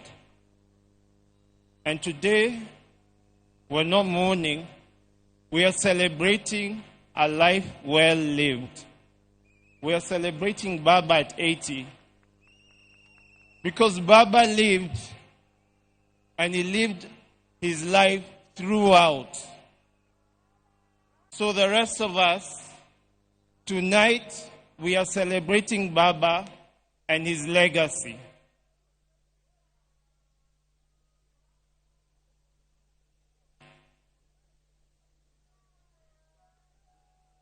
Before I continue, just allow me to invite one person up on stage. My sweetheart, my beautiful, my lovely Chungwa. Someone who understands me.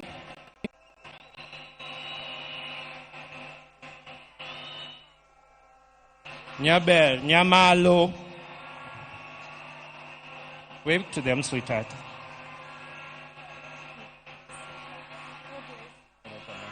Erokamano.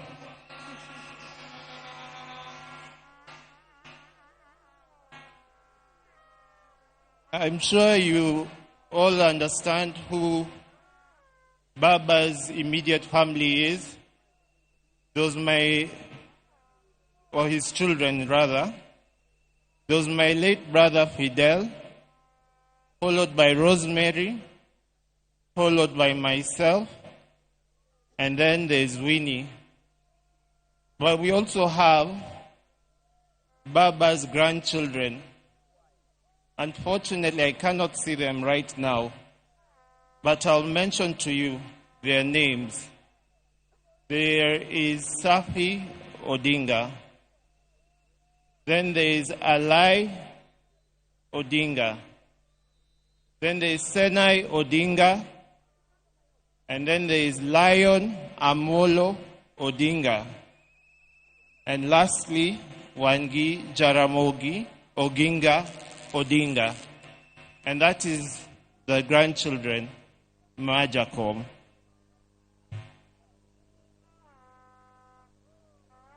I'd like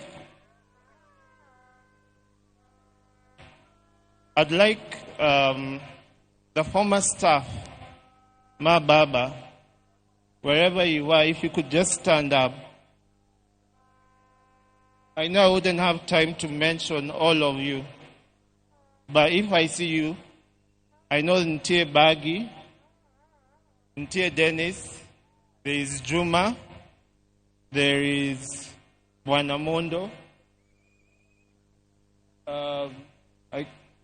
There are so many of them. And for me, what I want to say is thank you to the former staff of Baba for taking care of Baba and for just being around us and the family. Ntie Ogeta, Ntie Juma.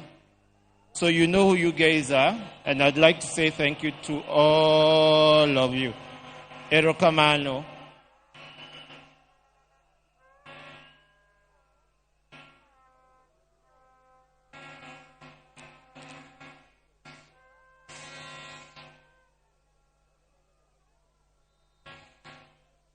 I want to finish. Mara, in the spirit of Baba, I want to say Erokamano. Because Baba gave all of us his life. Today is to say thank you back to Baba from all of us.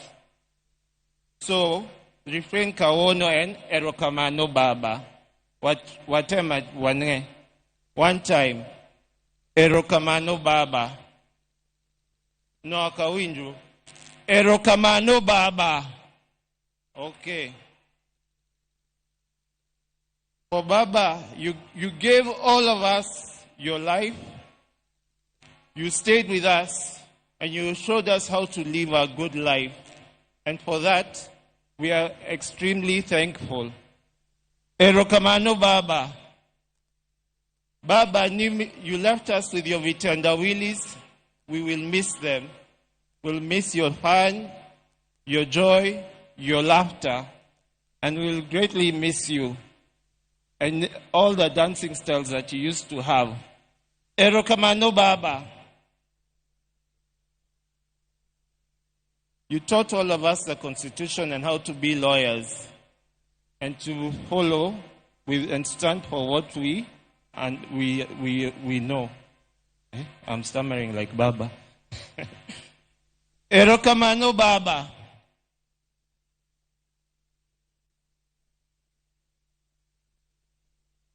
And lastly, I know Baba is smiling because he's given us so many holidays, and now he has given us Easter in October. So for that we are thankful. Erokamano Baba. I'd like, as I've finished, I'd like to introduce or call one person up to stage. A lot of us were jealous about her because she was Baba's best friend. She was Baba's confidant, secretary, PA, doctor. So please join hands. She's one of the toughest women I've ever met. She's a very strong lady, and we were all jealous of her. Please give a round applause to my sister, Honorable Mheshimiwa Winnie Kazi Odinga.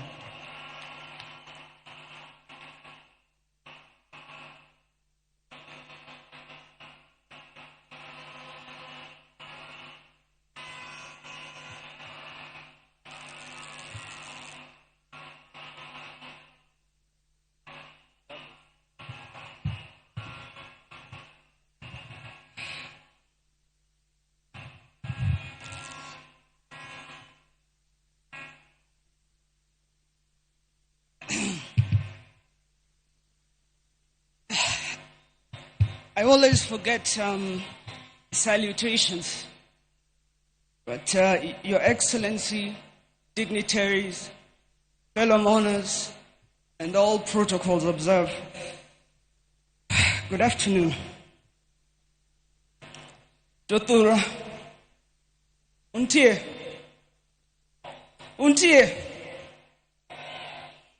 Baba Nendo. Oyweyo ajigi ere ajigi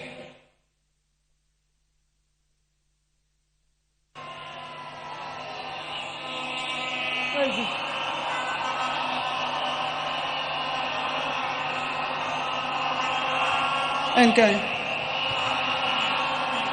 Huh? Bianca.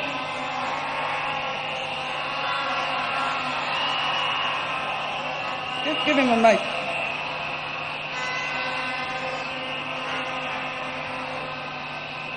Give him a mic.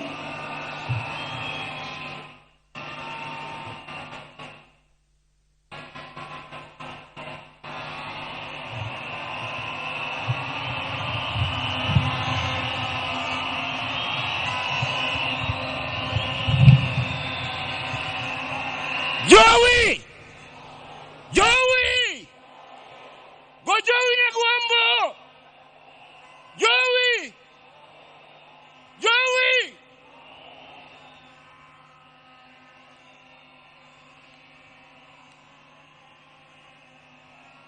Yamolo! Amolo Jo! Amolo Uruganda Jo! Amolo Jo! Amolo Jo! Ruto Jo! Wajumbe Jo! Agweyo mogik nikech Amolo kamora mora mane entie no luonga mondo agwe atimo niero kamano Winnie kuom timo gimitimo ni adwa ni mondo agwe na Amolo.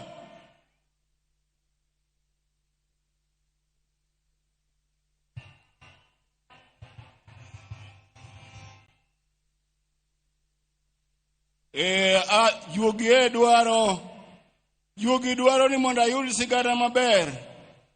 Nikech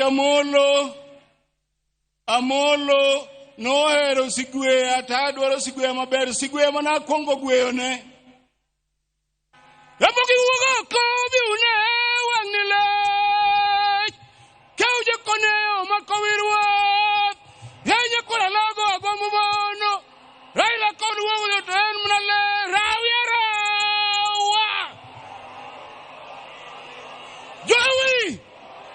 Jowi, keugoneya, Amolo koko mar jonanga ruodhi. Ramogi wuok oko biune wang'ni lech, keuje koneo makowirwa, yanye kora lago agombo mono, Raila kod wuoyo to en mana le, rawa. Orao Moi, orao Kibaki, orao Uhuru, kawuono omiyowa broad-based government. To Amolo mosnwa jodongo man malo, piny osiko to ok sikie. Ogiajira ura chulo kaugo kula mondo dhi konyo sakuda the head how much the money nyara kumkokote kwote jokalongni. Ajiki kodhi amo.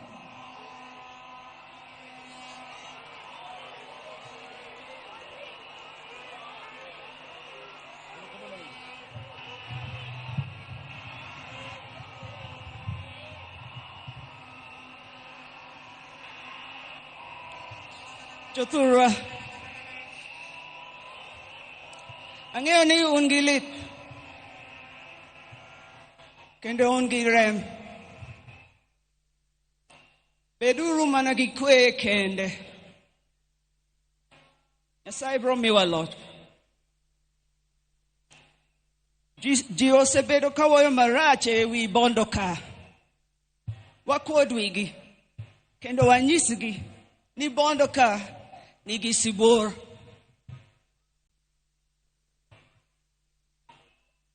They wrote for me a speech, but today I have nothing to say.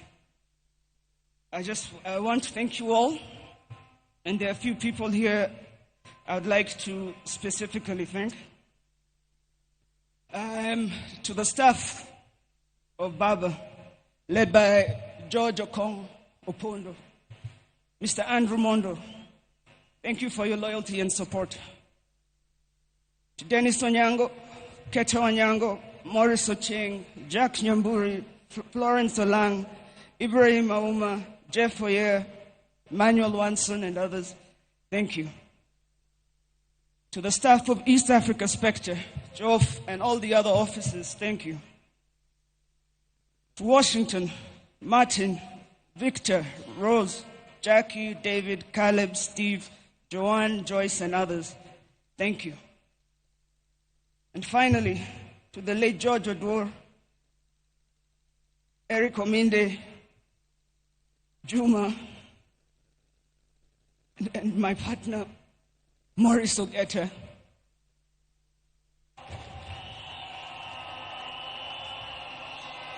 On behalf of the Odinga family, thank you all for your love and service. Your Excellency, our people appreciate you honoring our father. Thank you for standing with us.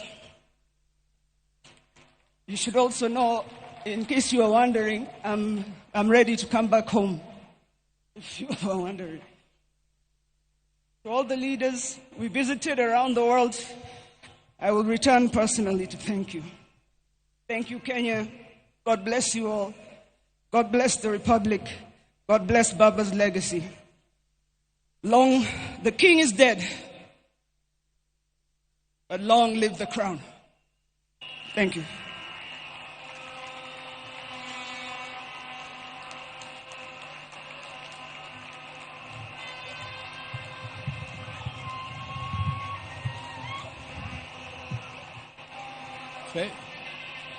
Fellow mourners, Joey. Yatura Joey. Joey. I want to take this opportunity now to invite Winnie Odinga, not Winnie, Rosemary Odinga, to come and also give her eulogy. Karibu, Rosemary.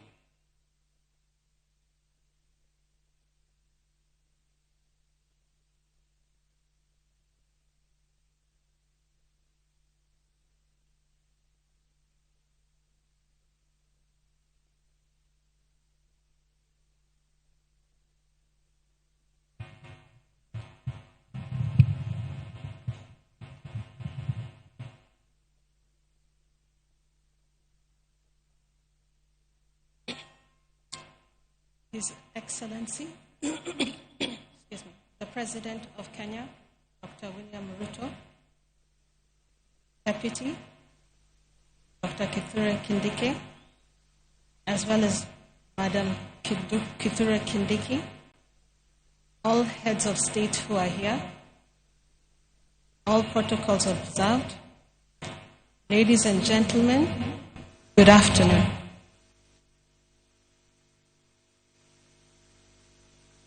I said yesterday it was very hard for us as a family.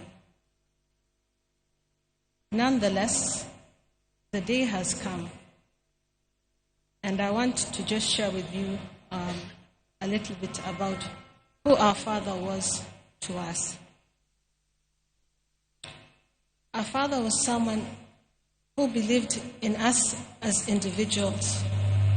As many who have spoken ahead and those who will speak after will let you know. And that is why today we have friends from all over. Our father listened keenly to what we had to say individually, after which he helped us sharpen our ideas. He also helped us to think broadly and find solutions, and to work with others. As you can see through his life, that is what he did. He worked with others. And because of that, we will continue to work together and to work with others, because that was his legacy. Not only that, our father also taught us to love the entire country as well as the continent of Africa. Today I want to urge all of you who are here and those who are watching in the screens from wherever they might be.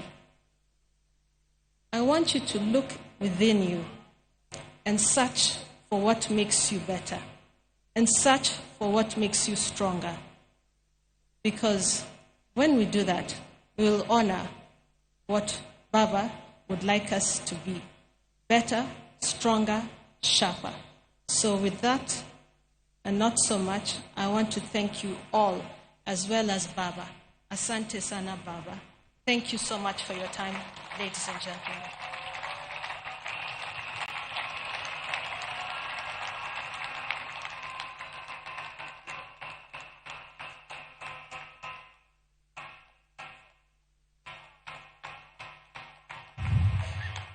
Now, I want to take this opportunity to invite my sister, Honorable Ruth Adhiambo Odinga, who was with Jacom in India, and Jacom died in their presence with Winnie. Can you please come, Ruth, and say a word of hello?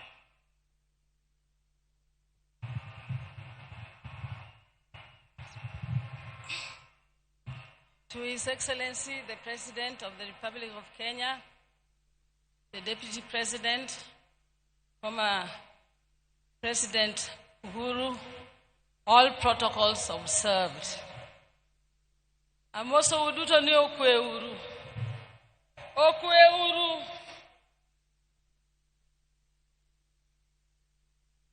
Kapoka loso, so da hero ni mondo I introduce. And go wadwa manaluwo. Wadwa manaluwo maluwo iluongo nosewe.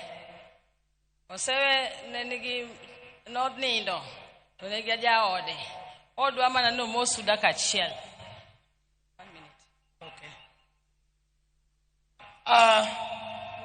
To His Excellency, the President, Mama Ida, and everybody. Nyinga entabu osewe, and your Jacom, Adiambo Emanelu Ojaoda. I'm also the area MCA. So I'll take this opportunity to welcome you all here because this is my ward. To Mama Ida, Ohula, Omuomoa, Takwa Imama Minpin, Nikikiwe Ohulani, Odikodwa. Ne Dr. Buru, ne Dr. Wenwa, Beryl, Adiambo, and the entire Odinga family. Let us keep together as always. To Raila's 3 children, we are not only proud of you, but we love you very much and we expect to see Baba in you. Ayuara mola, you are eating kionge toji openja. Mayuara mola, you are eating konge toji chayo. Ayuara mola, you are eating kionge toji ochayo. Mayuara mola, you are eating kionge tojogi kinya. Joey. Thank you very much, everybody.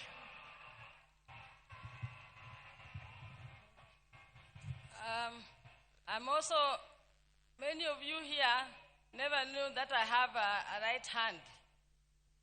My right hand is here today. Ambe nakendoga yoga nakuja.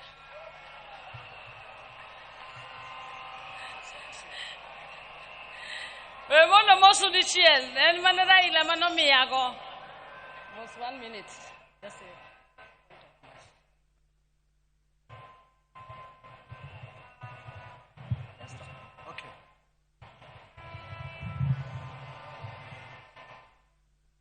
Jambo. I'm pleased to be here with special greetings from Ghana and from the Buzia family and the royal family of Inchi to the great man who is lying down there. And I'm so pleased to be here, a man who stood for justice for the whole of Africa. So I'm so pleased and honored to be part and parcel of this process, saying a farewell to one of our finest and greatest. He was a fine person with a finer mission and the finest vision for our continent. That's why we're all here today, and also here with the family. Thank you.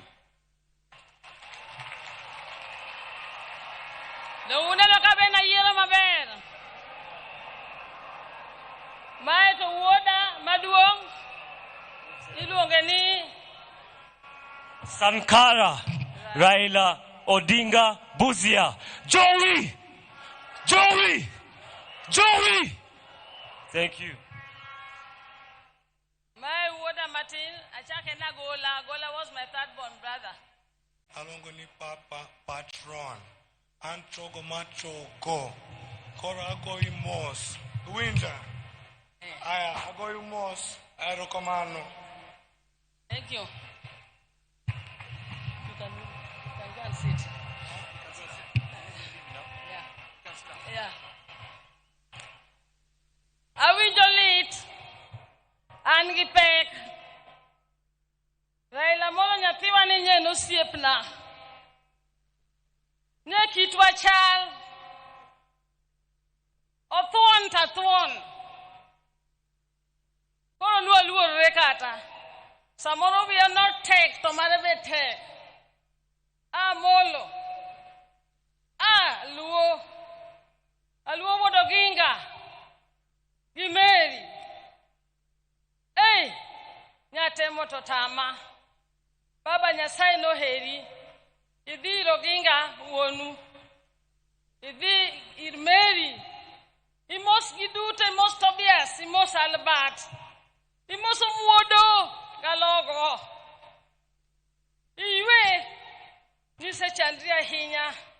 Ichandri ne Kenya to Kenya nok ne kata. Wodo dingi chandri ne Kenya. Ithoki chandri ne Kenya. Ada viwa.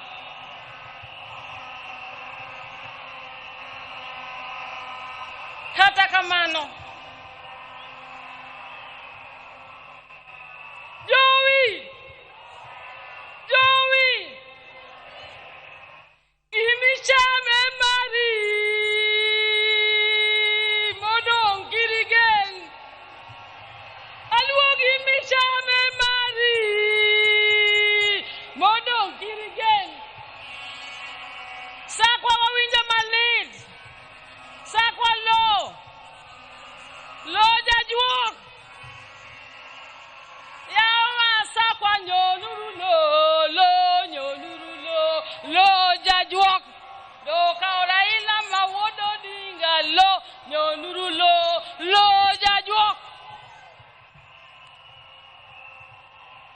I don't want to say much, but I'm going to say this. I was with Raila throughout most of the time. Even when we left Fort Kenya, I was with him. We went to NDP together. And I remember in 97 when he came to Nakuru, myself and the Honorable Ouda now, who used to be my youth, we went to Massive Ferguson and told them we wanted to test their tinga. They gave us the tinga. We went and got him as he was entering Nakuru and took him up to Stem Hotel with the Massive Ferguson tinga. I have been there. In 1982, some of you don't know, you only see me in this siasa. I'm the one of the first women who was said that I was with my brother as he was picked to go to detention. I was forced by the society to be one of the first women exilees. I went living in Uganda, Tanzania, and ended up in Zimbabwe. When my brother was supposed to be taken back to detention in 1990, he was asked where he wanted to go. He said, I'm going to Norway to my sister. Raila became a refugee in Norway, staying with me, Ruth Odinga. I'm just saying this to show you that this was a stoic man. The family has suffered because he sacrificed himself. Some of you are looking here, you don't know what Mama Ida has gone through. I used to know, I stayed with her. Being alone without your husband for all those years, the 9 years, I didn't see people mentioning. Some of these men, my fellow colleagues, even MPs here, to hear just about a cell, I was saying, you know, cell or Raila, don't go to Yedonga Jela, he got quiet to Donga Jela, he got shell, Ario, Nako Chico, Mono de Choko Hog de Two, or Tuan Kosokatuan, or Tuan Kosokatuan, or Chandana Kenya Kosoko Chandana Kenya. Nyakamane Koro Mogitni Raila toka for Iwagomana Kenya. Anyo go Kodambaka. Anyo Oro Jogi, mo watch any more than Yona ticket. Ago Ero Kamana and German Raila out to last minute. Jomoko Goga, Germany around Raila. Don't make anything Raila. Sala, nji we wakani salo case. Never do Raila Kamana Mora. Ago Nero Kamano. Ago Kairo Kamano. Neogeta. Maurice. Ogeta Maurice, Analuanga in their ground. No Chinese in the Ogeta. Sanity the chopper, wire ground. Chingni Duga you that ground.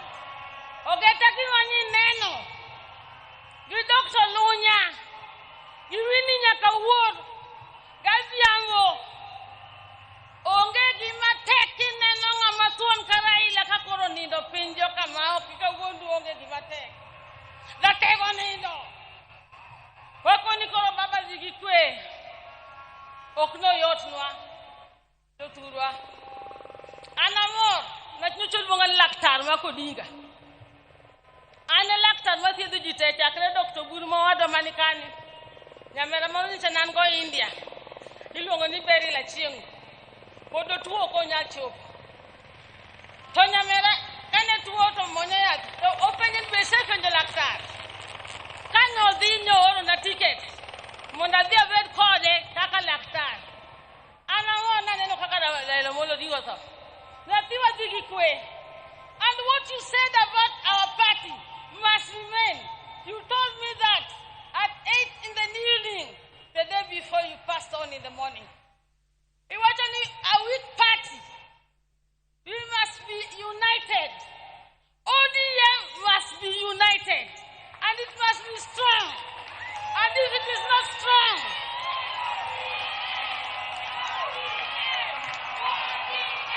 if it is not strong, ODM!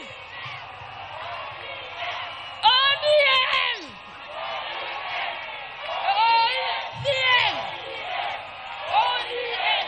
ODM! ODM!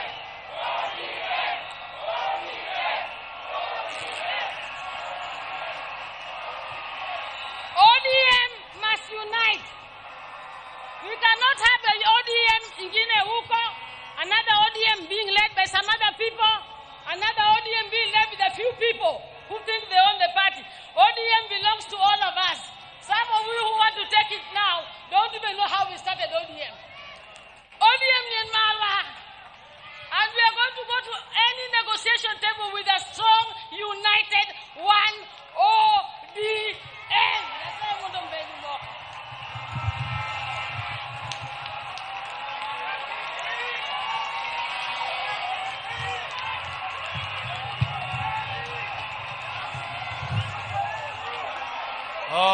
I now want to take this opportunity to invite my sister, Dr. Wenwa Akinyi Odinga Oranga, is a long name. Dr. Wenwa Akinyi, or we call her also Dodi. Ma'am, where are you?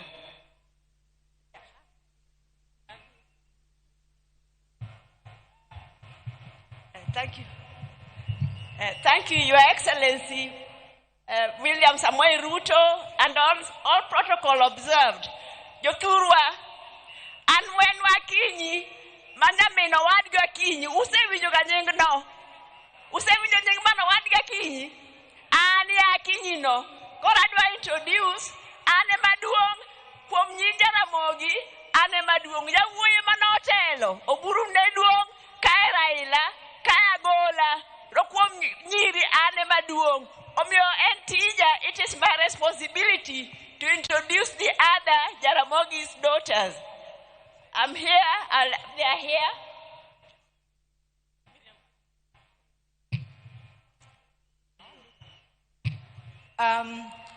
All protocols observed. Your Excellency, the President of the Republic of Kenya, and Your Excellency, former President of Kenya, Honorable Uhuru Kenyatta, my sister-in-law, Canon Dr. Aida Odinga, and all distinguished guests. I'm Pauline Oginga. I'm a County Chief Officer, Public Service Administration, County Government of Mombasa. So I would wish just to say that we've been students of the late. He was a brother, he was a mentor, he was a supporter. He's someone who encouraged me to realize my potential. So in losing him today, I've not just lost a brother, but I've lost a strong support system. Our father died when we were young, and our brothers took over. So today, I feel bereaved twice. So for all of us who are his students, it's upon us to make sure that our spine are strong. We implement all that he's taught us. Long live the king, and long live the crown. The king has gone, but the crown is still there. Jaramogi family will fight on. We'll stand strong, and we will prove that the genes are very strong. Thank you. Thank you. I'll write on the protocol already observed. I will not talk, but I will just clarify on my name because when I was reading the eulogy, I didn't make it clear. My name is Emily Anyango Oginga, and I'm a sister to the late Honorable Raila Odinga. I'll just say sorry. Sorry to the whole world. Sorry to Kenya. Sorry to the Luo. Erokamano. Long live Baba. Go well, Jakawur. Erokamano. So I also have my people here, my children. Let them introduce themselves.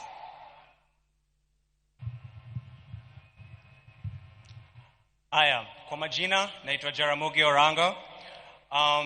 Kama ningekuwa najua ati nitaongea, ningeenda niulize Uhuru anisaidie na ile uji alikunywa na Raila.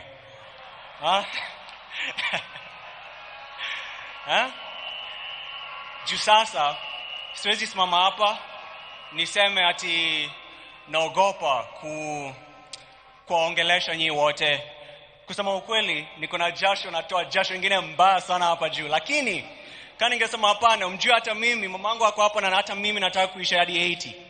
Mimi nataka kufika 80 na kama nimesema ati sitaki kuongea, hata mimi mngeniweka tu pale tu.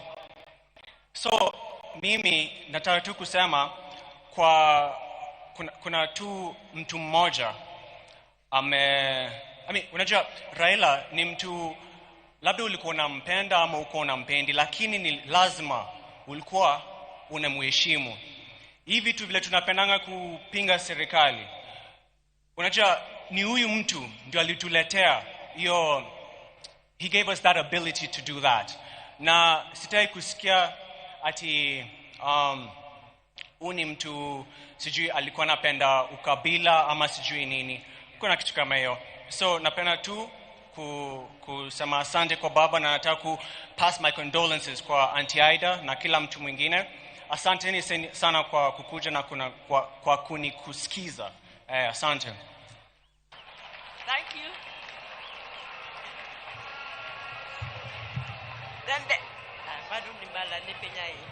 Then there's my daughter Miriam. Let her introduce herself, but she's also a musician. I'm also Ujite. I'm also kwa majina naitwa Miriam Wenwa Oranga. I am the niece to late Baba, so I won't say much, lakini niko na dedication ningependa kupeana kwa kila mtu, and just kusema poleni sana kwa familia, na we are walking this path together, so poleni sana kama familia na wananchi. Asanteni. I'm singing. All right. Hallelujah. Hallelujah. Hallelujah. Hallelujah. I heard there was a secret chord that David played and it pleased the Lord. You don't really care for music, do ya? It goes like this: the fourth, the fifth, the minor chord, and the major lift. Baffled king composing hallelujah, hallelujah, hallelujah.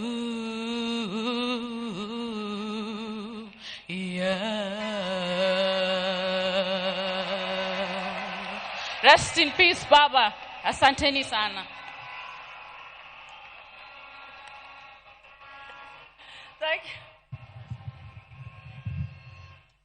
Thank you.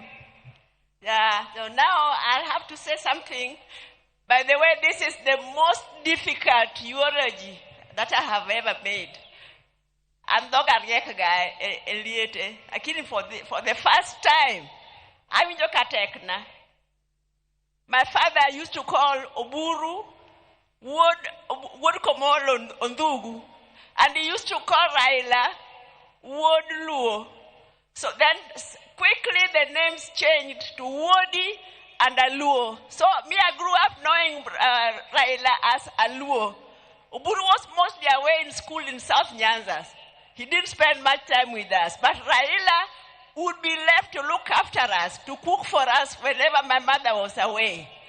And then Oburu said the other day that Raila lived news, even from the time he was a little child. Let me tell you, whenever he was left to look after us, and he's going to cook and it's news time, he would put me there to listen to news and then tell him later what had been said. Can you imagine? I'm supposed to listen to the radio, to the news, and when he comes, I'm supposed to tell him what was said in news. I was not more than 6 years old, I'm sure. I would hear the name of the newscaster. He was called Cosmas Bala Owade Korgwok. And then I used to hear the name Accra, Ghana. And then I used to hear an advertisement, Vaseline hair tonic. But my English was poor. So when he came, I would only tell him those things, but then I would say Vaseline hair tonic instead of Vaseline hair tonic. And then Oburu will tell you maybe how Raila was strong-headed. In school, there was a rule that when you are caned by the teacher, you were supposed to get up, salute, and say, "Thank you, teacher," which he refused to do. Every time he would get up, walk away, saying things about the teacher, maybe just mumbling, and the teacher would call him back, cane him again, until the teacher gave up. Maybe Oburu will tell you more. Then,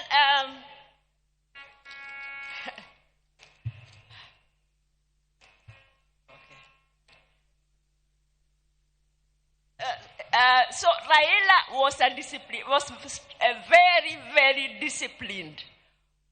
When he was a lecturer at the University of Nairobi, and also later when he was a director with Kenya Bureau of Standards, staying in his house was a nightmare. He would wake us up at 4 a.m. No matter what time he went to sleep, there would be a commotion. He's already going to take his morning jog, and maybe take the dog also for jogging. And then by 6 a.m., he's ready to leave for work. He was working at the Kenya Bureau of Standards. So when you're working under him, you could not be late, because if your boss is already there just at 6 o'clock, you cannot even lie that you are there on time. And he introduced an attendance register. I mean, you had to clock in. You had to clock in, and he knew exactly what time you had come.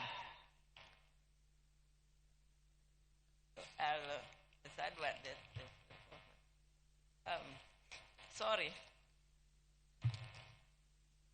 Then let me say that as a family, I know most of you won't believe it, but we also used to have our differences. We have, even now, we have our differences, and we can have very hot arguments. Raila and I, sometimes we used to have very hot arguments. You'll see that when he's he's trying to explain some of even his political moves, he'll be looking at me, because he knows me, I would not spare him. I used to tell him whether he wanted to hear it or not. So one time he came to my house, and then we were having a hot argument until my maid thought we were going to exchange fists. And he went to the toilet. I could hear him,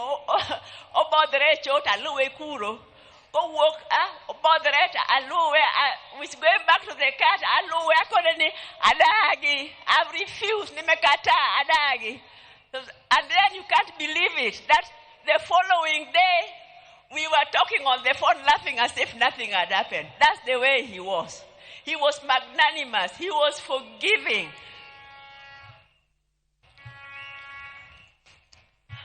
So what I want to say is, because I know the overwhelming love that Raila was received, he is very happy. But Raila, because he was so compassionate, I'm sure the only thing that is making him unhappy is that some of the people who came to receive him back got hurt by our security organs.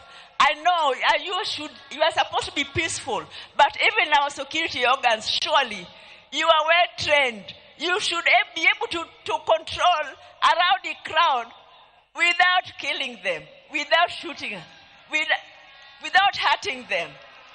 So as Raila's tribute and respect for Raila, let that be the last time that such a thing happens. I think that would be a befitting remembrance for Raila. Let me just say that there are few people. Ogeta, Morris, your father, you were behind him even at the last minute. The last talk, the last jogging, the last step he took, you were behind him. Winnie Chogo, thank you very much for being with your dad when he was sick. As for Adhiambo Nyakamami, Ruth, I don't know what to tell you. You know, we planned with you together that you should rush to India and take care of Raila, and you are updating me every day, several times a day, and even that last day, when you told me he had collapsed, you kept on calling me. I was the first person you called until the last minute when you called, and now you are just crying. You did not talk, you are crying. So the two of us, we just wept. We wept for the second last son of our mother, Mary.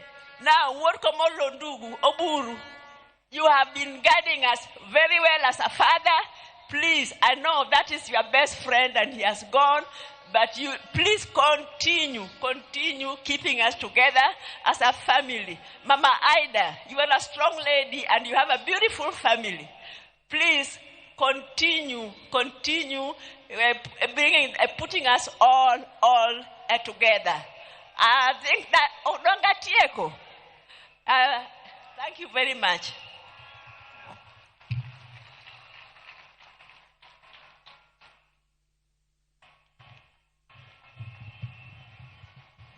Yeah, thank you, my sister.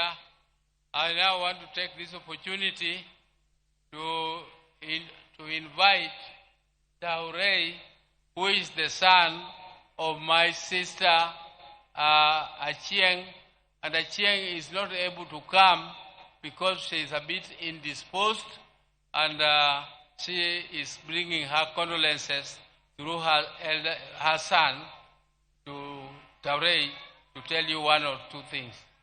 Taurei, please. Hello, Your Excellency, fellow dignitaries, my family and friends. I'm here representing Beryl Ocheng Odinga. I'm her son, her last born. Other daughters couldn't make it at the moment, but we're here representing her. I'd just like to tell you all that Baba was Mom's best friend. He really cared about her, saw her through thick and thin, and even right now, I'm married to someone from Game. She's back there. Her name is Brenda. And Baba contributed heavily to our marriage. To this day, you can still hear him telling us the same things over and over. Your marriage is the strongest thing that you have in this life. And I just want to thank him for that and everything that he contributed towards our family. Thank you.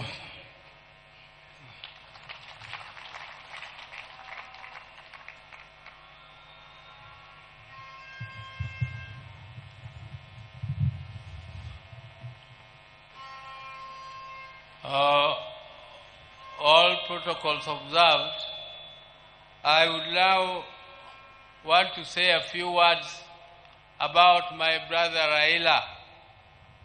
I want to tell the mourners today that I have lost my best friend in life. I will never have any other friend like Raila. And it is with heavy heart that I stand before you to mourn him, and I really feel like not saying anything. because my best friend is gone. I would like to tell you people just a little bit about Raila. I cannot say it because it is too much. I cannot tell you. It can take the whole day. But I want to tell you that from childhood, Raila was a very, very caring boy.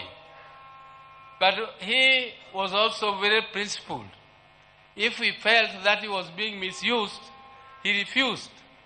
For instance, one time, my father used to live in Kisumu, and we were living with my brother Raila in Nyamira here.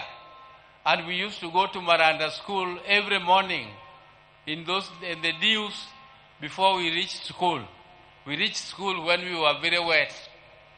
And one day, because my father used to come back home here every weekend, and when he came back that weekend, he expected us to be picking cotton, because this area used to be a cotton growing area. And all of us had woken up so early to go and pick cotton, because Mzee was very strict. Everybody had to go and pick cotton. But Raila was why he is not picking cotton. He told Mzee, Baba, don't you know it is very difficult to pick cotton? Why don't you also try to pick it? And Mzee was not amused. So Mzee disciplined him a little for that statement. Again, the other time, my mother was going for a funeral to Alego. And he went to school and asked permission so that we could look after our siblings, the children, who are my sister Akinyi, who has just spoken here, and the other Achieng, whose son has spoken here. Those who are still small kids. So when we missed school for one day, the next day when we went to school, the same teacher gave us a lot of beatings, why we missed class. But my mother was not amused. So my mother went there to quarrel. But before then, when this teacher was disciplining us in class, he expected us to salute him. After he has given you the beating, you do the saluting. But Raila refused to salute the teacher. So the teacher was not amused. The teacher called him, come again for another beating. He came back, and again the teacher gave him another beating. He refused to salute. The third time, when the teacher gave him the last beating, he told the teacher that you are caning me for nothing, and my mother asked you for permission. So don't cane me again. And I can tell you that my brother also liked school. He liked school and he never missed school. And like my other brother, Agola, who did not enjoy school very much, but whenever my father put him to discipline, he went to school and studied, and that time he becomes number one. So can you imagine somebody who is a bottom and next term he is number one? And Raila was always number one in class during those days. And Raila loved sport so much so that when we came back to Nyamira, we had a field where we were practicing jumping, we were practicing pole vault, we were practicing triple jump and other athletics. So Raila became a member of the management of the Athletics Association later, and he was a great lover of football. His team was called Arsenal. Raila was and he was also a patron of Gor Mahia. He also became a patron of Gor Mahia. And recently, you remember, when Kenya was participating in the football match for Africa, he was with His Excellency the President at Kasarani Stadium to cheer. And whenever they were there with His Excellency, Kenya team won. It is only the day when His Excellency missed the football and Raila also missed the football that the Kenya team lost. But, ladies and gentlemen, I don't want to bore you with the long speeches. We were with Raila in Germany. If you people see, he has some mark on his head. There is another mark here on his mouth. Those were, the one in his mouth was in Kisumu when we were playing at the place where Ofafa Memorial Hall is now placed. And we were playing and jumping over mango trees. And Raila fell down and I had to carry him on my back. And other people were laughing at me that Raila, that Oburu was crying. I know Raila, wewe umeumia. Raila, again, umia. But there it was, and the other one was in Germany. He met that accident. But he was a very brave man. I tell you, one day, when 1982, when there was an attempted coup, and my brother was arrested and charged with treason, I tell you, that was another very, very sad moment for us. I went to see my brother at committee prisons. And when he was in the black uniform, which is only for people who are in the death row, and I saw him in that uniform and I cried.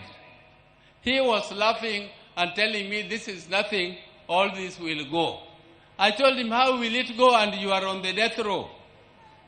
I was really shaken when I saw him in that type of uniform.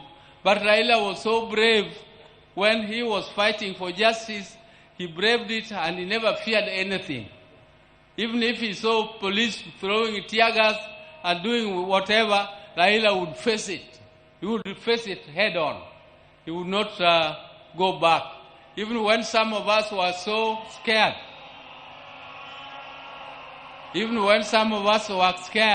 Raila would go ahead and continue. So, ladies and gentlemen, I want to thank these people. First, I would like to thank His Excellency the President, who has stood with us right from the time I told him that Raila was sick. We were with him and Raila, we sat down and we organized and he agreed. And he is the one who organized the transport which flew Raila to India for treatment. I also want to tell you that the President kept a vigil and he always checked on Raila to know what was happening with him. The day Raila died, I first of all called him and told him he was in a very critical condition. I was told by my sister, Akinyi, that Adhiambo had called from India. So I called Adhiambo, and then within no time, Akinyi told me again that Adhiambo called and Akinyi was wailing. I called the President again and informed him, and he was very sad. But he organized everything. All this arrangement would have been too heavy for the family. I don't know whether I would have not collapsed if this was placed on my shoulder to take care of this big crowd here. Thank you, Your Excellency. Thank you. I also want to thank the chairman of the National Funeral Committee, Professor Kithure Kindiki, who tirelessly worked and made sure that everything was organized and well arranged as it is now. I also want to thank the security. The security which did this, the army, all the armed forces, all these are under instructions of the President. Thank you again for all that you did to us. I also want to take this opportunity to thank Honorable Musalia Mudavadi, who led a team to collect the body of my brother Raila from India back here home, and he was accompanied by the ministers, Murkomen, Thank you very much, everybody who was in India to bring the body of Raila home. You did well. My special thanks go to Dr. David Olunya, who is a personal doctor of my brother, and he has been with him all through. He went to India, but he has been with him even earlier than that.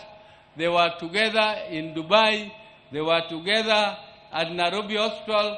So thank you, David. Thank you for everything that you did. I also want to thank Ogeta. Ogeta is our relative, Enyake Waka. He is the one who was taking care of Jacom up to the last moment when Jacom took his last breath. I also want to thank Jeff Oyer. I want to thank Winnie, particularly Winnie, the niece. Winnie is a very brave lady. She was there with Jacom when there was a session in Arusha where they were supposed to go for a session.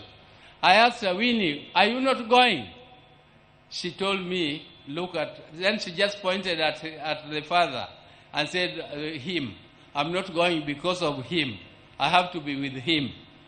And that is before Raila went to India. And she was there from that date.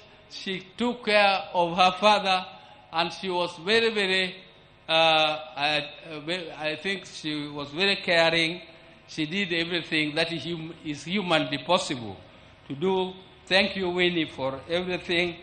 And my sister, Ruth Adiambo, who also bought a ticket and went to see Raila. She sought her own visa, and she went there, and she was with him up to the last minute.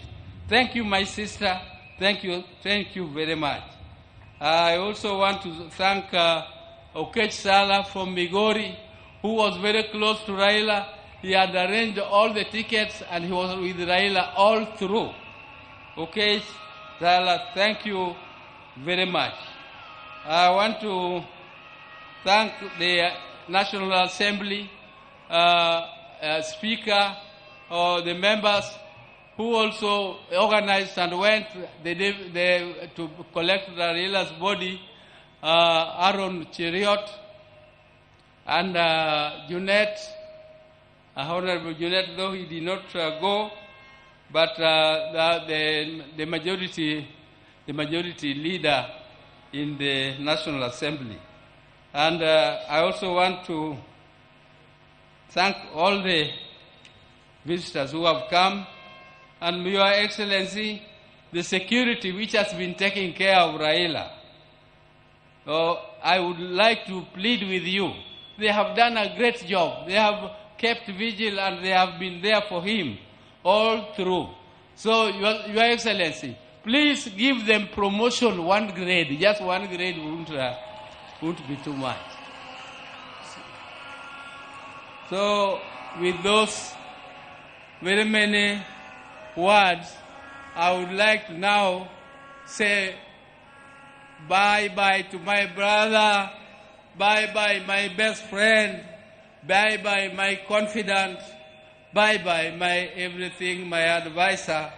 And I would want to ask God the Almighty to put your soul in peace, and please greet for us our people who went before you, my mother, Mary Odioginga, my father, Jaramogi, who went before us, and all our siblings who are there, and all the great leaders who are your friends, like Julius Nyerere. Greet them all for us. Thank you. May God take care of you, because you are a good man. You are a good man and a truthful man. Thank you very much. Thank you.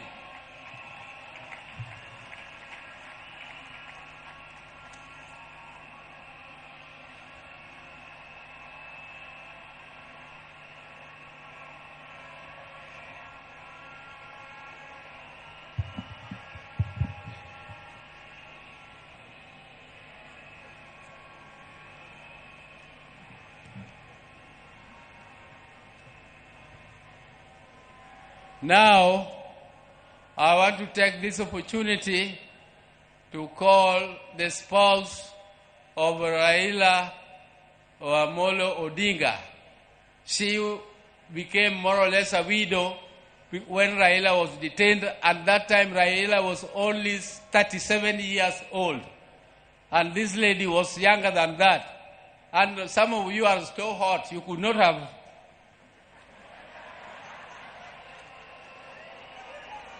Now, as you come, I forgot to introduce my spouses. Dr. Ann Oburu, where are you? Dr. Ann. And Judy. Where is Judy? Thank you. Thank you. Dr. Ida Odinga, canon, who is a canon of our church, Anglican Church. And I would now ask her to come and address the gathering.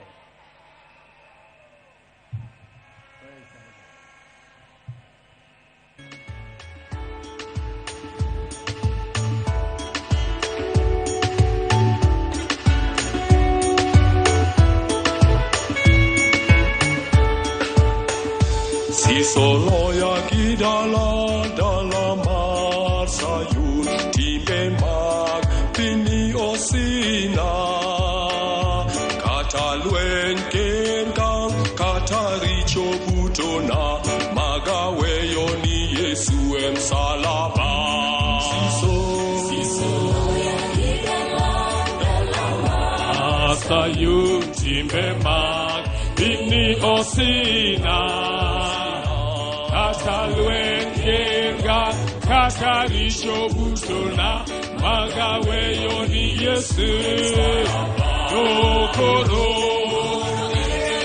imani bona dojo edada korere imani kenga Katalwen kenga kakarisho butona magawe yoni Yesu salaba Oro kimani mona dojo edala ere kimani genga katalwen genga katarisho butona magawe yoni Yesu salaba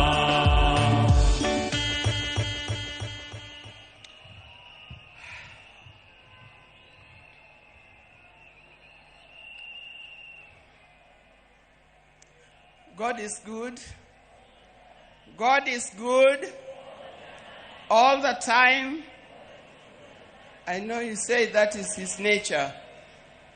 And even at a time like this, let's not forget our God is there and our God is still good. He'll never leave us. He'll never forsake us.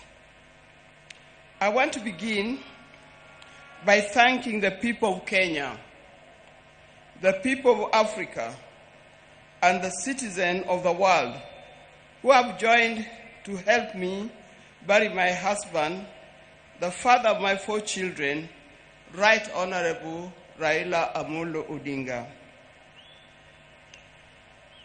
I never imagined that this would fall on me to lead the family and the world in burying Raila.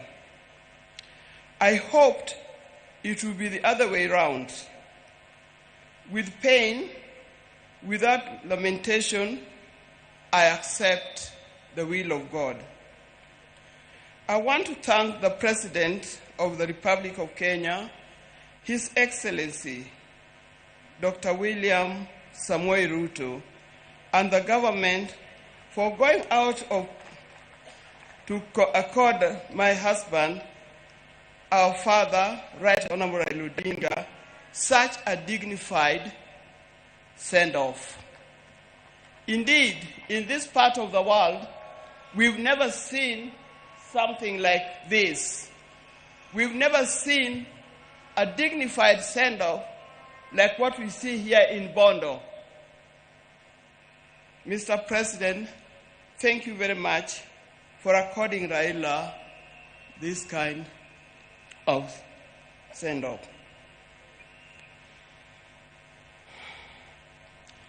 Mr. President, my family is grateful to you for being a man of his word and a man who stands with friends after committing yourself to do so. Thank you. I want to thank the leaders of Kenya. I was looking around and said, whose name do I mention? But all of you are being very close to Raila. When I look back, I see people who are very close to Raila as friends and colleagues in the life of Kenya. I want to thank specifically former President Uhuru Kenyatta. He's a true friend. He stood by us.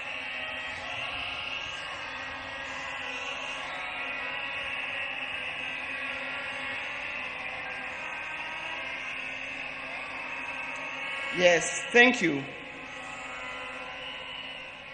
I want to thank once again of leaders from Kenya and across the world who have taken their time to mourn with us and to mourn with the family.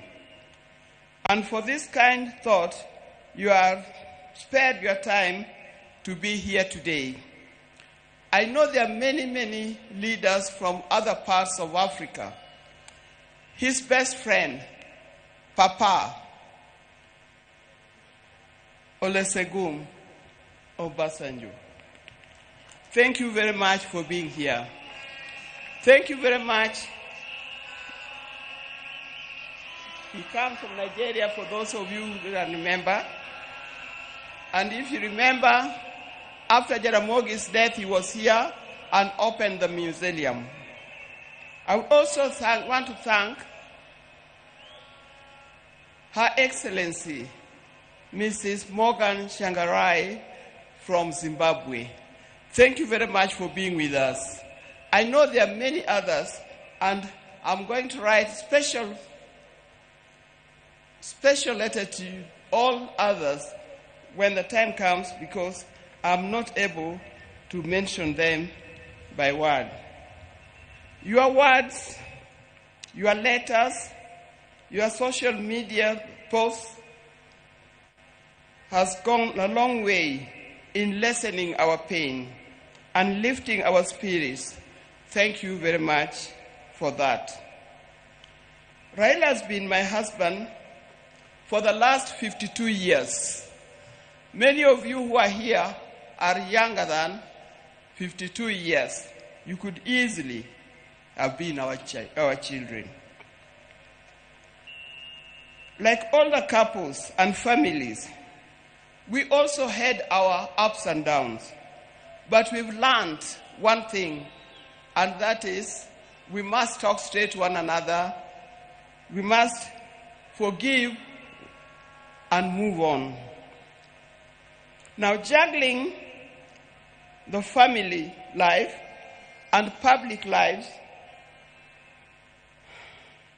exert extreme pressure and demands on us from time to time. I know most of the time we used to say Raila is more of public life, political life, than he is for family life. But every time he came, he gave us what we deserved. I remember he attends to each one of us individually according to our needs. And that is not only his children and grandchildren, but also to his brothers and sisters. When Oburu was here, he didn't emphasize. But I think the next person, after loving me, the other person that he loves, leave alone his children, is Dr. Oburu. Raila would not do anything without consulting with Dr. Oburu. And if you wanted to know more, and you wanted to get to know what he's going to do, if you are clever, you talk to Dr. Guru first to talk to him, so that he softened the way for you to talk to him.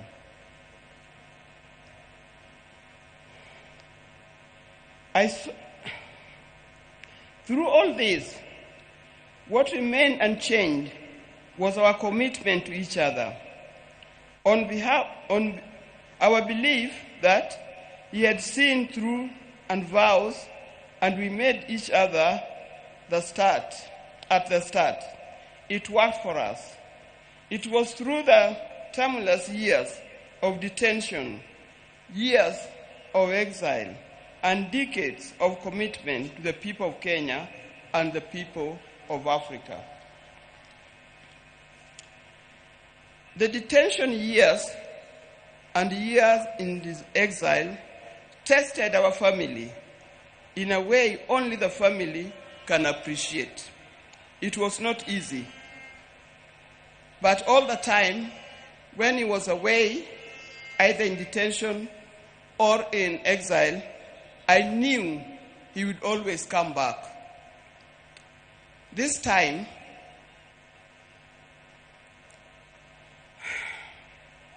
I'll have to join him wherever he has gone, because he'll never come back. But the Spirit lives on. When I first met Raila, some 54 years ago, I didn't see his political side. I didn't see it coming either. He was not a politician in any form. I knew his father was, but him was different. And with my friends, then I was at the University of Nairobi, we were young, idealistic ladies who swore not to marry. We swore to marry calm, professional men, not those who give to the loudness of politics. I swore we had no time for the people who are doing political science, the lawyers, and so forth. We didn't know what was coming. In my group, and they know them, the group of the sisters were with at the University of Nairobi, people like Leo Duol, Gladys Okoth, Deborah Kiai, and so forth. You know you well, very well. Out of my group, I was the first one to marry. I married an engineer, a man of calm demeanor and reflective character. They all congratulated me because of that. Little did I know I was marrying a political engineer who would proceed to make engineering of Kenya his lifelong project. I didn't know. From the turn of events, I came to understand firsthand that they mean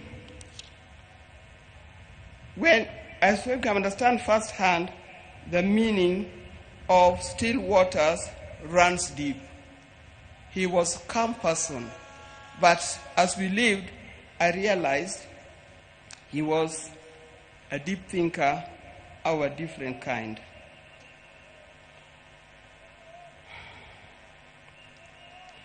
From this turn of events, I come to understand firsthand that Raila was not just an ordinary engineer, but a political engineer. I evolved, adapted, and handled challenges that came my way, courtesy of being Raila Odinga's wife. And those challenges were many. I know if you are to ask the spouses of these politicians down here, they'll tell you the challenges are many and not easy to cope with. I learned that if you're a spouse or politician, inherit his friends, but don't inherit his enemies. Why do I say this? Because you'll be standing there. You'll be sitting there at home thinking so-and-so is an enemy of my husband, because he belongs to a different political party or he comes from a different area. I tell you, you will be wrong. Don't inherit in his enemies, because tomorrow you'll find that those people that you thought were his enemies are his best friends, and you'll be left out. Be careful when you are handling his friends. Inherit his friends, but his enemies, let him deal with them the way he made them.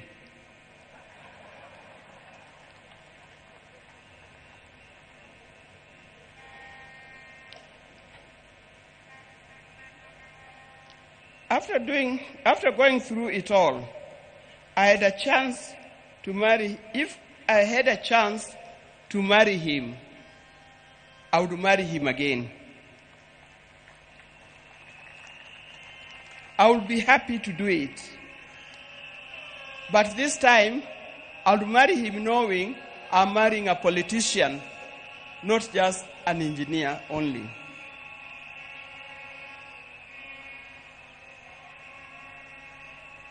But Raila never really stopped being a production engineer. It has been said, but he also practiced it. He started the East Africa Spectre, the company that manufacturing gas cylinders, and that is thriving in that. Those who are working for East Africa Spectre, please try to keep up his legacy of making it a real big industry that Raila intended it to be. Raila was always disturbed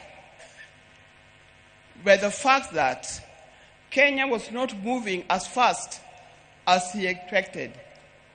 At the turn of independence, Kenya was at par with countries like South Korea, with countries like Thailand. I think we're even ahead of many other large countries. But these countries have moved very fast. They've moved very fast to be first world countries. Kenya, we are still dragging a little. This thing can be changed. I've traveled in many countries. In 1995, during the International Women's Decade that was in Beijing, we went to Beijing, the women of the world went to Beijing, and what I noticed that the tallest building in Beijing was a 4-story building, and it was a hotel. I also noticed, that's me, that many of the people who are working in Beijing, the Chinese, they were wearing what we call overalls, the things that industrialists wear in the factory. They were either yellow, red, blue, green, or any other. And everybody was moving in a rickshaw. Go to Beijing today, you can see a different world. It can be done. Even in Kenya, we can change it. With hard work, determination, focus, we can change our country. And as I'm talking here, I know we have leaders here. Please focus in changing the country. Let's not seek leadership to enrich ourselves. Let's not seek leadership to acquire wealth for ourselves, but acquire wealth for Kenya and acquire wealth for our generation to come.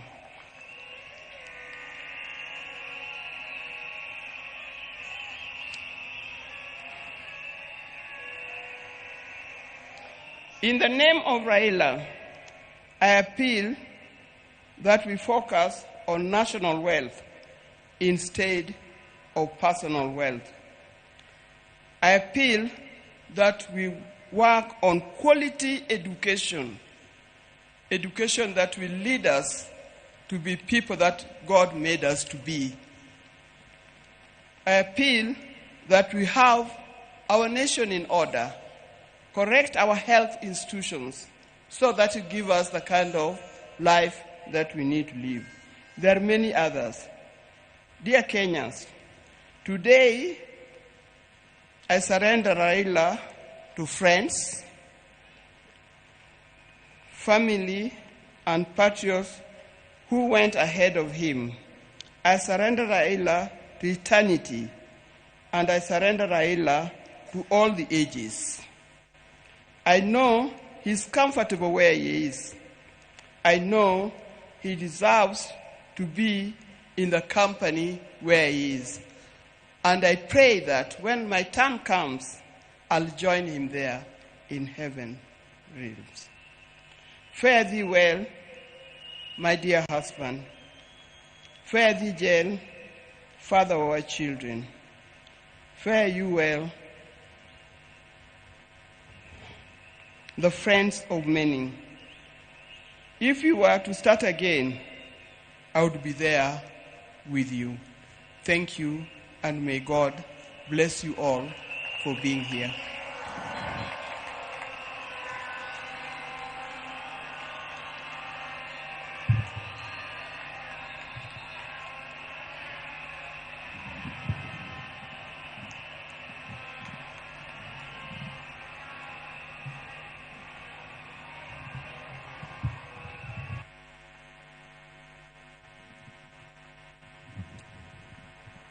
Your Excellencies, fellow mourners,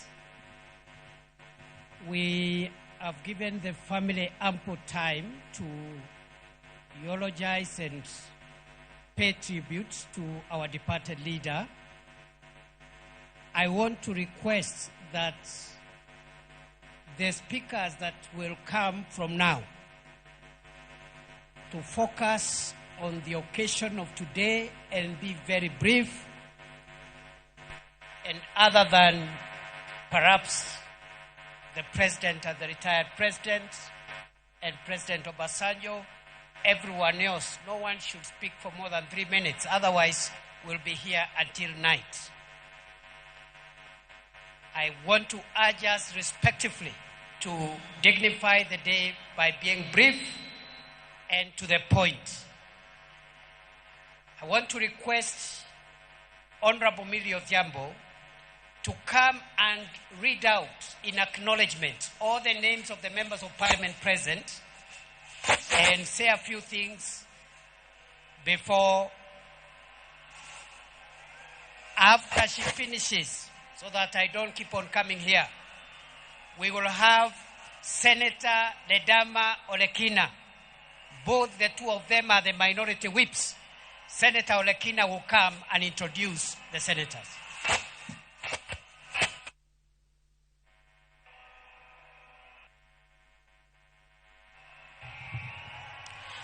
Your Excellency, the President, Dr. William Samoei Ruto, all the dignitaries here, Mama Ida, the small family of Baba, and the larger family of Baba, including the international family, I greet you in the name of our Lord God Jesus Christ.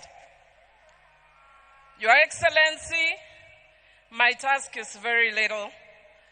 As you know, sometimes I am called a bad girl. But for the sake of Baba today, when we are sending Baba, a man I respect and to whom I owe my political career to, I will be a good girl.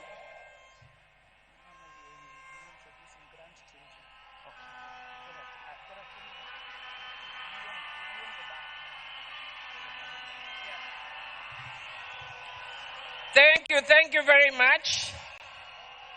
I told you I'll be a good girl and I do what I'm told. So before I go on to introduce the members of parliament, because that's how good I'm going to be, I'll request Honorable Dr. Ida Odinga to please join us back on stage. Karibu Mama and Pole Sana. We are with you.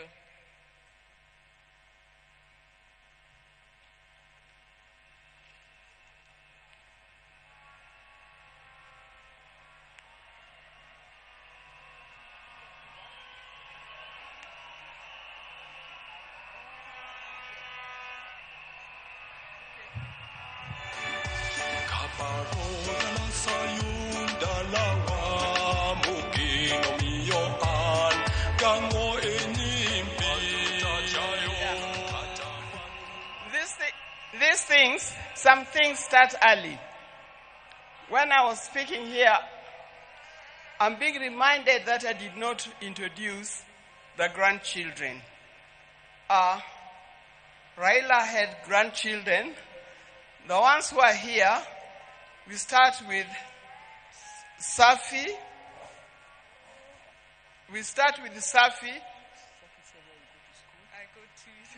Hello, everybody. Oh, okay. I have a short speech, so I will say my short speech for everybody. Okay. Hello, everybody. I hope everybody is doing good today. Thank you all for coming to have us mourn my grandfather. Today I stand before you not only as a Kenyan mourning the loss of a national icon, but a grandchild mourning the loss of our grandfather, the Right Honorable Raila Amolo Odinga. While the world might remember him as the people's president, a political giant, a freedom fighter, I will always remember him as a man of quiet strength, fierce love, and unshakable purpose, my Babu, my hero. It is very hard to say goodbye to somebody, especially when you thought that person was immortal. I think of this situation as the ending of a great TV show. Like movie critics, we should focus not only on the ending, but what made the ending so impactful. The patient listener, a gentle teacher, the grandfather who never let the weight of the world stop him from showing up for all his family members, laughing with wisdom and with patience. When I was in school, I was part of a play. I wasn't the main character. I wasn't even a side character. I was a mere backup singer. I remember telling my grandfather how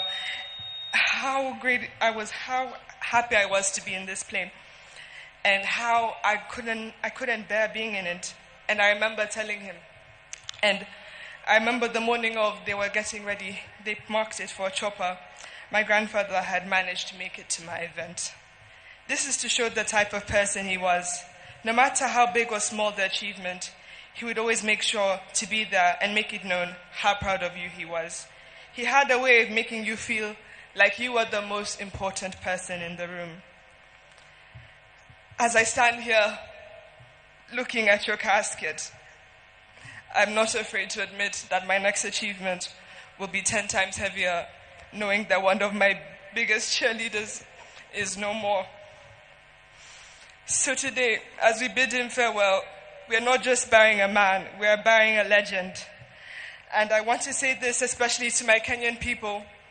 We are the legacy. If you ever doubted your voice, doubted that you mattered, remember him. If you ever felt too small to make a difference, remember him. Remember, he was not born a legend. He became one by showing up, by speaking up and refusing to sit down and be silent when it was easier. I use my time to keep this legacy alive and remind the nation that not only was there so much greatness in him, but there's as much greatness in you as well. To quote him, you can only live once, but if you live it right, once is enough. Joey!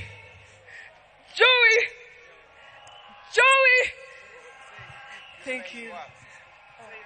Oh, sorry, I'm Safi. And I go to school in the University of Maryland, Baltimore County. I now use this opportunity to introduce my other cousins. Come on. Hello, everybody.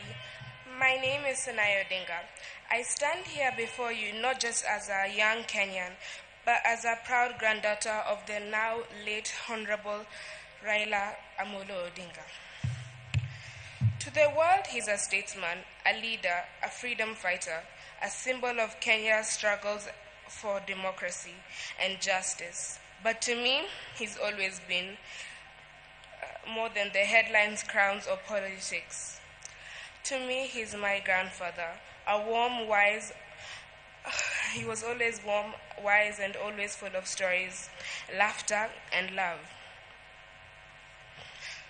Some of my earliest memories of my grandpa are sitting beside his side, listening to all the stories he told me about our country, about where we've come from, and about why he chose to fight, and about Kenya.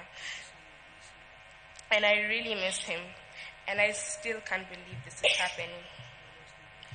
Rest in peace, Baba.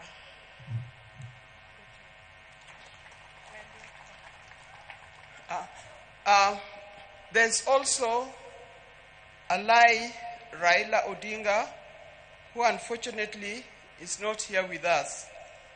But as soon as he arrives, he will be able to speak for himself. Now we have Safi and Senai. These are children of Rosemary. Alai is a son of my late son, Fidel Castro Odinga. He's the one who is not here with us today. But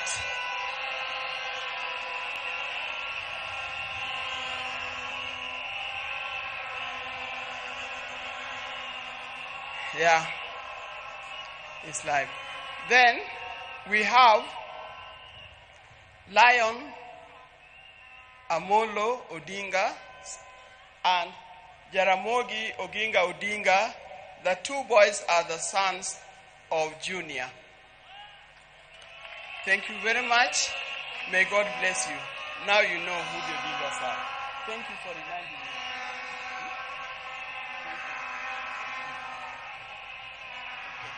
Sorry, good girls.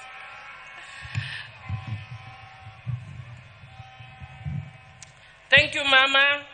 Now we can see that even though Baba has gone, there are many people who have taken after Baba in that family. Because Baba held our hands, Mama, we will also hold your hand. And we will hold the hands of Winnie, we will hold the hands of Rosemary, and we will hold the hands of Junior. I would like to request the members of the National Assembly who are here to be upstanding. Rene Mayaka, you will help me from where you are. If I forget anybody, I've declared you my assistant. And if I call you, you sit down so that if I don't call you, I will know who I've not called. And if I don't call you, please, I don't have anything against you. Even though at heart I'm Gen Z, there's a disease that has caught up with me of late. It's called menopause. So we are led by Honorable Moses Wetangula as a speaker. He is not standing. And I would want to acknowledge the area member of Parliament, Honorable Gideon Ochanda.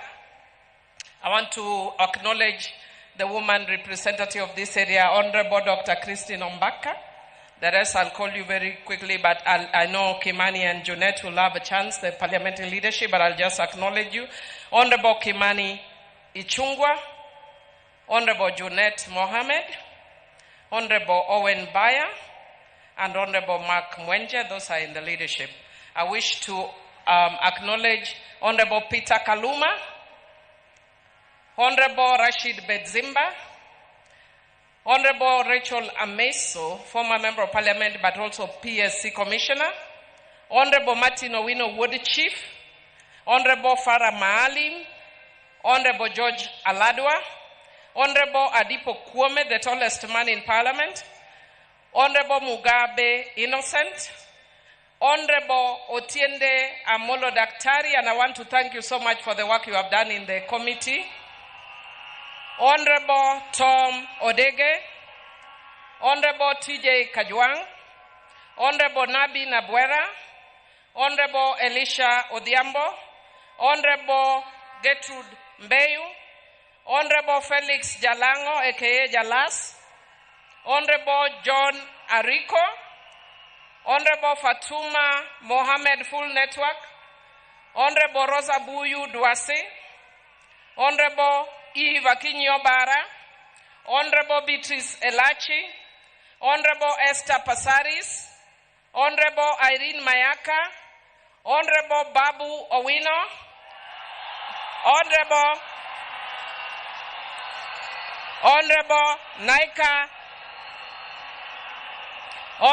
Naika Johnson, Honorable Oku Kaunya,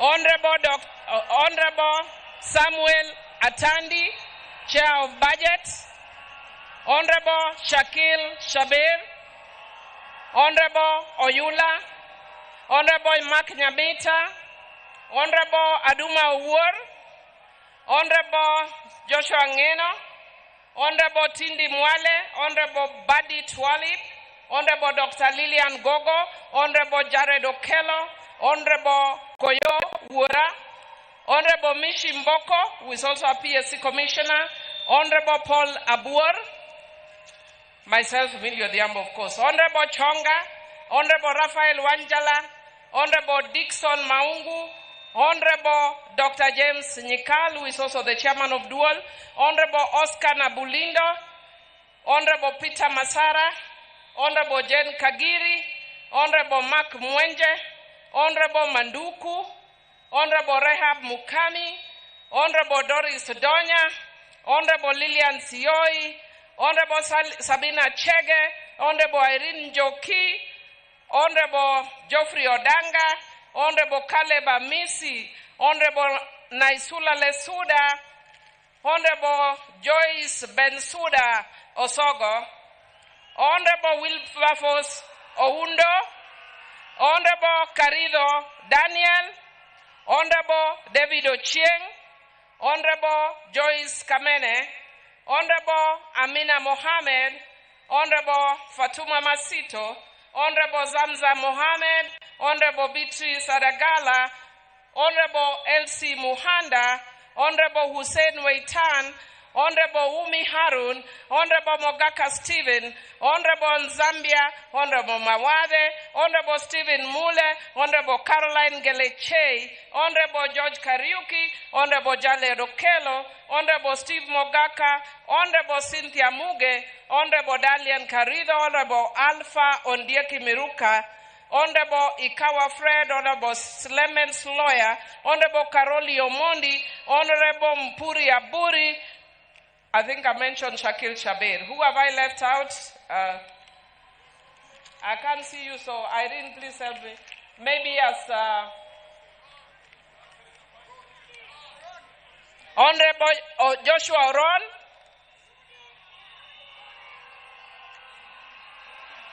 I can't see.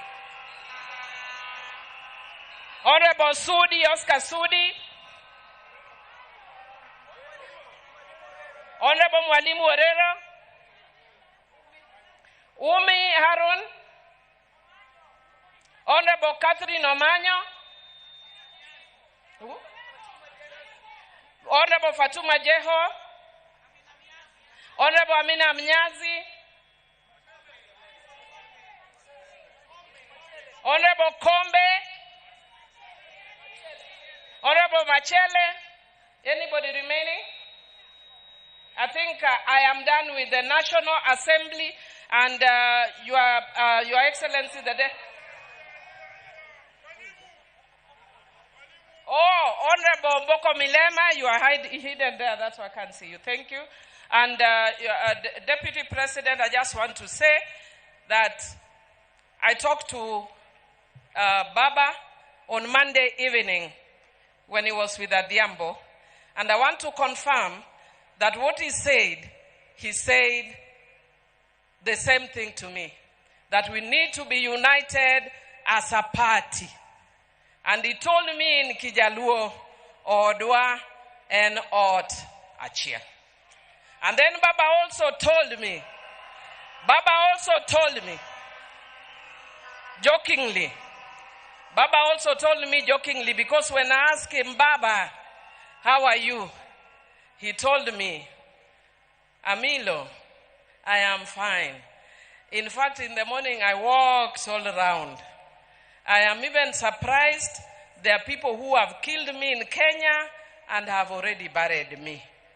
I want to tell you, as Jokanyanam, that for those who killed Baba and buried Baba before his time, because we are Christians, we forgive you. But we will never forget. But we also want to tell you We also want to tell you that for those who stood with Baba, for those who stood with Baba, for those who stood with Baba, for those who stood with Baba, we shall never forget. And I want to tell you, and I want to thank you, Your Excellency, President William Samoei Ruto, that you do not understand. I know some of us look strong. I was in State House the morning you broke the news, and amongst the Luo, in the political class that day, I was the only ODM person. Jothurwa ana winjoga kajiwacho ni piny no chama. I didn't understand what piny no chama meant until the president broke the news as we sat around a table, and he said, I have bad news. I think it was 7 in the morning. And he said, even before he said I knew, I don't know how I knew. And Mr. President, Your Excellency, the longest journey I have walked, if you don't know, was from your office to where I left my car. I almost collapsed twice. I am strong, but the death of Baba is the hardest thing that those of us from Luo Nyanza and in Kenya, those who believe in his ways, have had to deal with. And when you sent us, you removed the women, and I thank you for your sensitivity. And you told us to go and stand with Mama Ida. I thank you for that sensitivity, for remembering Mama. As a woman, I know what it is. We shall never forget. Thank you, thank you, thank you, thank you. And God bless you. Let me take this opportunity to invite Ledama Olekina to welcome the Senate. And as he is coming, Jokanyanam, Donguyena Mundagone Baboriti, Donguyena Mundagone Baboriti, Donguyena Mundagone Baboriti, Agone Baboriti, Aguambo, Baba, Wod Mary, Pindung Burukionge Baba.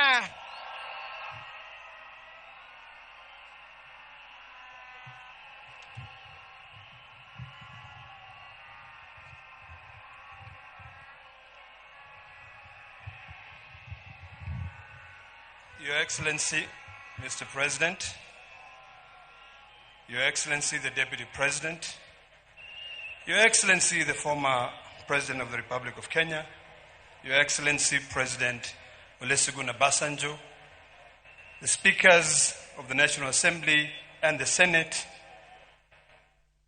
all mourners here, the ODM fraternity, good afternoon. I stand here today before I introduce my colleagues in the Senate. I just want to say that I've been shaking ever since I had the news that Baba is no more. Baba taught me a lot. There's a lot that he shared with me. Occasionally when we had private lunches, when we traveled together.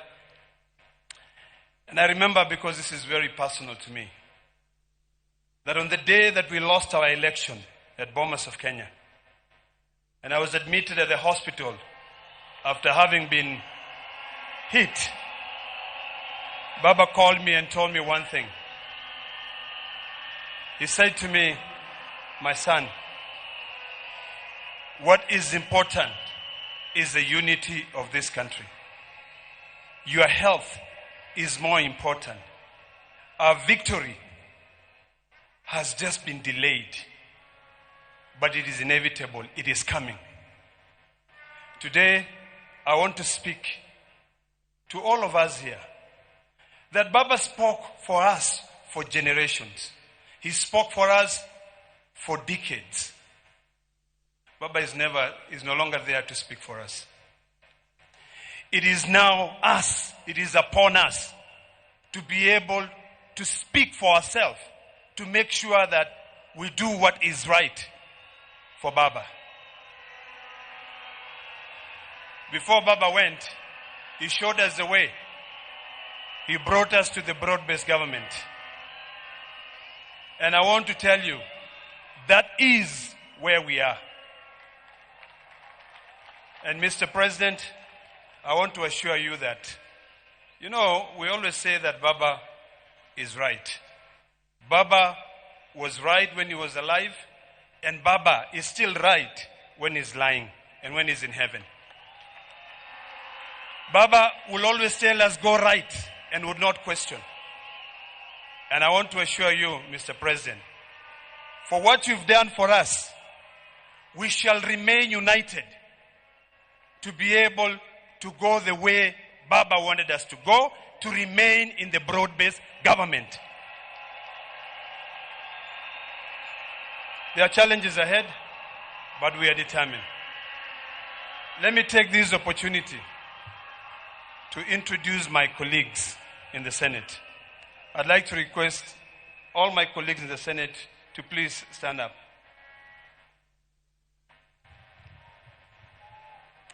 I'll start by introducing, but I know they will have time to be able to speak. But we're led by two very eloquent and able leaders. The majority leader, Aaron Cheriot. We have the minority leader, Stuart Mazayo from Kilifi. And then my deputy, Edwin Sifuna.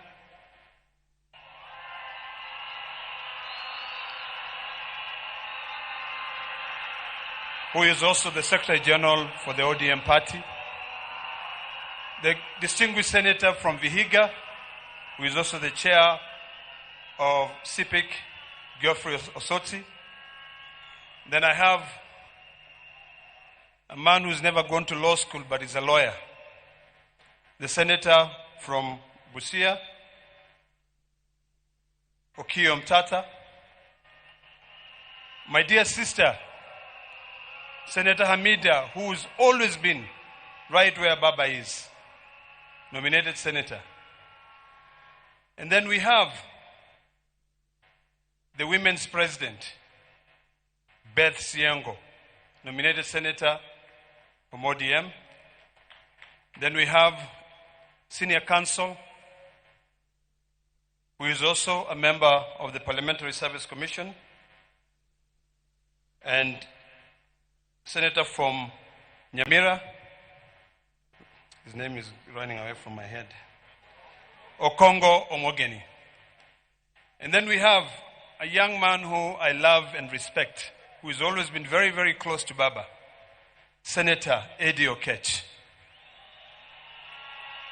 Thank you for what you did for Baba. We have Baba's daughter from the north, Senator Hezena Lemalatia. Then we have my brother, Senator from Homa Bay, a man I love so much, and a man who loved Baba so much. Senator Moses Kajwang, who is also the chair of PAC. Then we have Bunge FM. Her name is Senator Miraj from Mombasa. We also have a former governor of Western Gishu County, Senator Governor Mandago. We have, the next is Senator Catherine Muma, who is also a member of the Speaker's panel. We have a distinguished senator from Homa Bay, and her name is Beatrice Ogola. And then we have a man who speaks Swahili, and a very good man from Embu, and his name is Senator Mundigi. We have, next to Senator Mundigi, we have VIP. Baba was magnanimous. The only virtually impaired senator we have in Kenya, who is a lady of our own standard. Her name is Senator Crystal Asige. Next to Crystal Asige, we have a senator from Nairobi, and her name is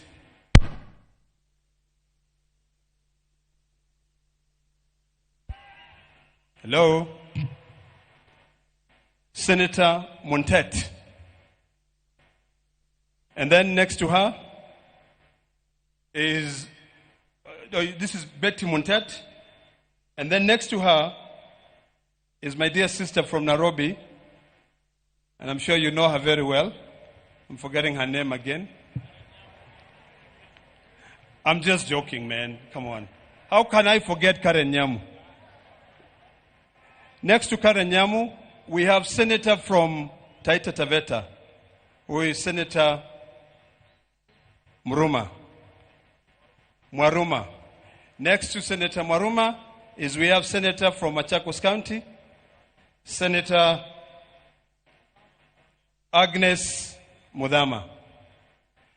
Then next to Agnes Mudhama, we have the Deputy Minority Leader of the Senate, Senator Wambua from Kitui County.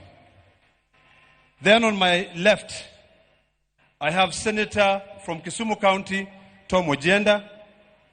And then on the far right there, we have Senator from Kisii County, Senator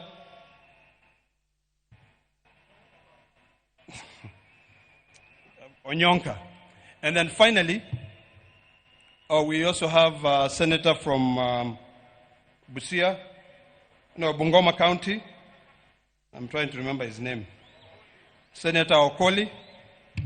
And then finally is a senator from Siaya County, the youth leader, Oburu Odinga. Now, before I hand over the mic to the Deputy President, this is a message for all of us here in Kenya. I know a lot of people are expecting that the ODM will fight, that the ODM will have different facets.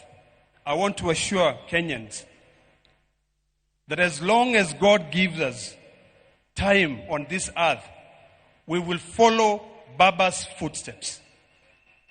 Baba said, we stay together, and that is the last message that he left for us.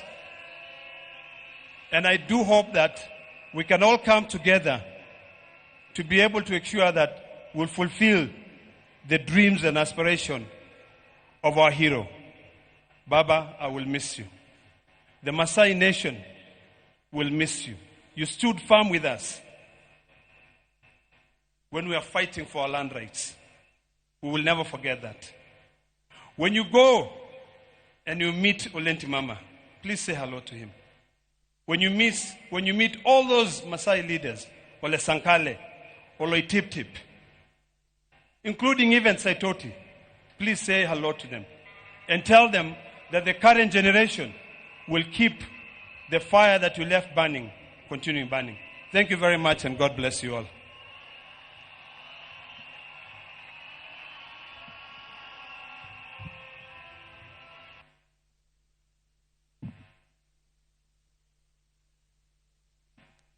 I now want to invite the chair of ODM, Governor Gladys Wanga, to come and invite a few speakers from the party.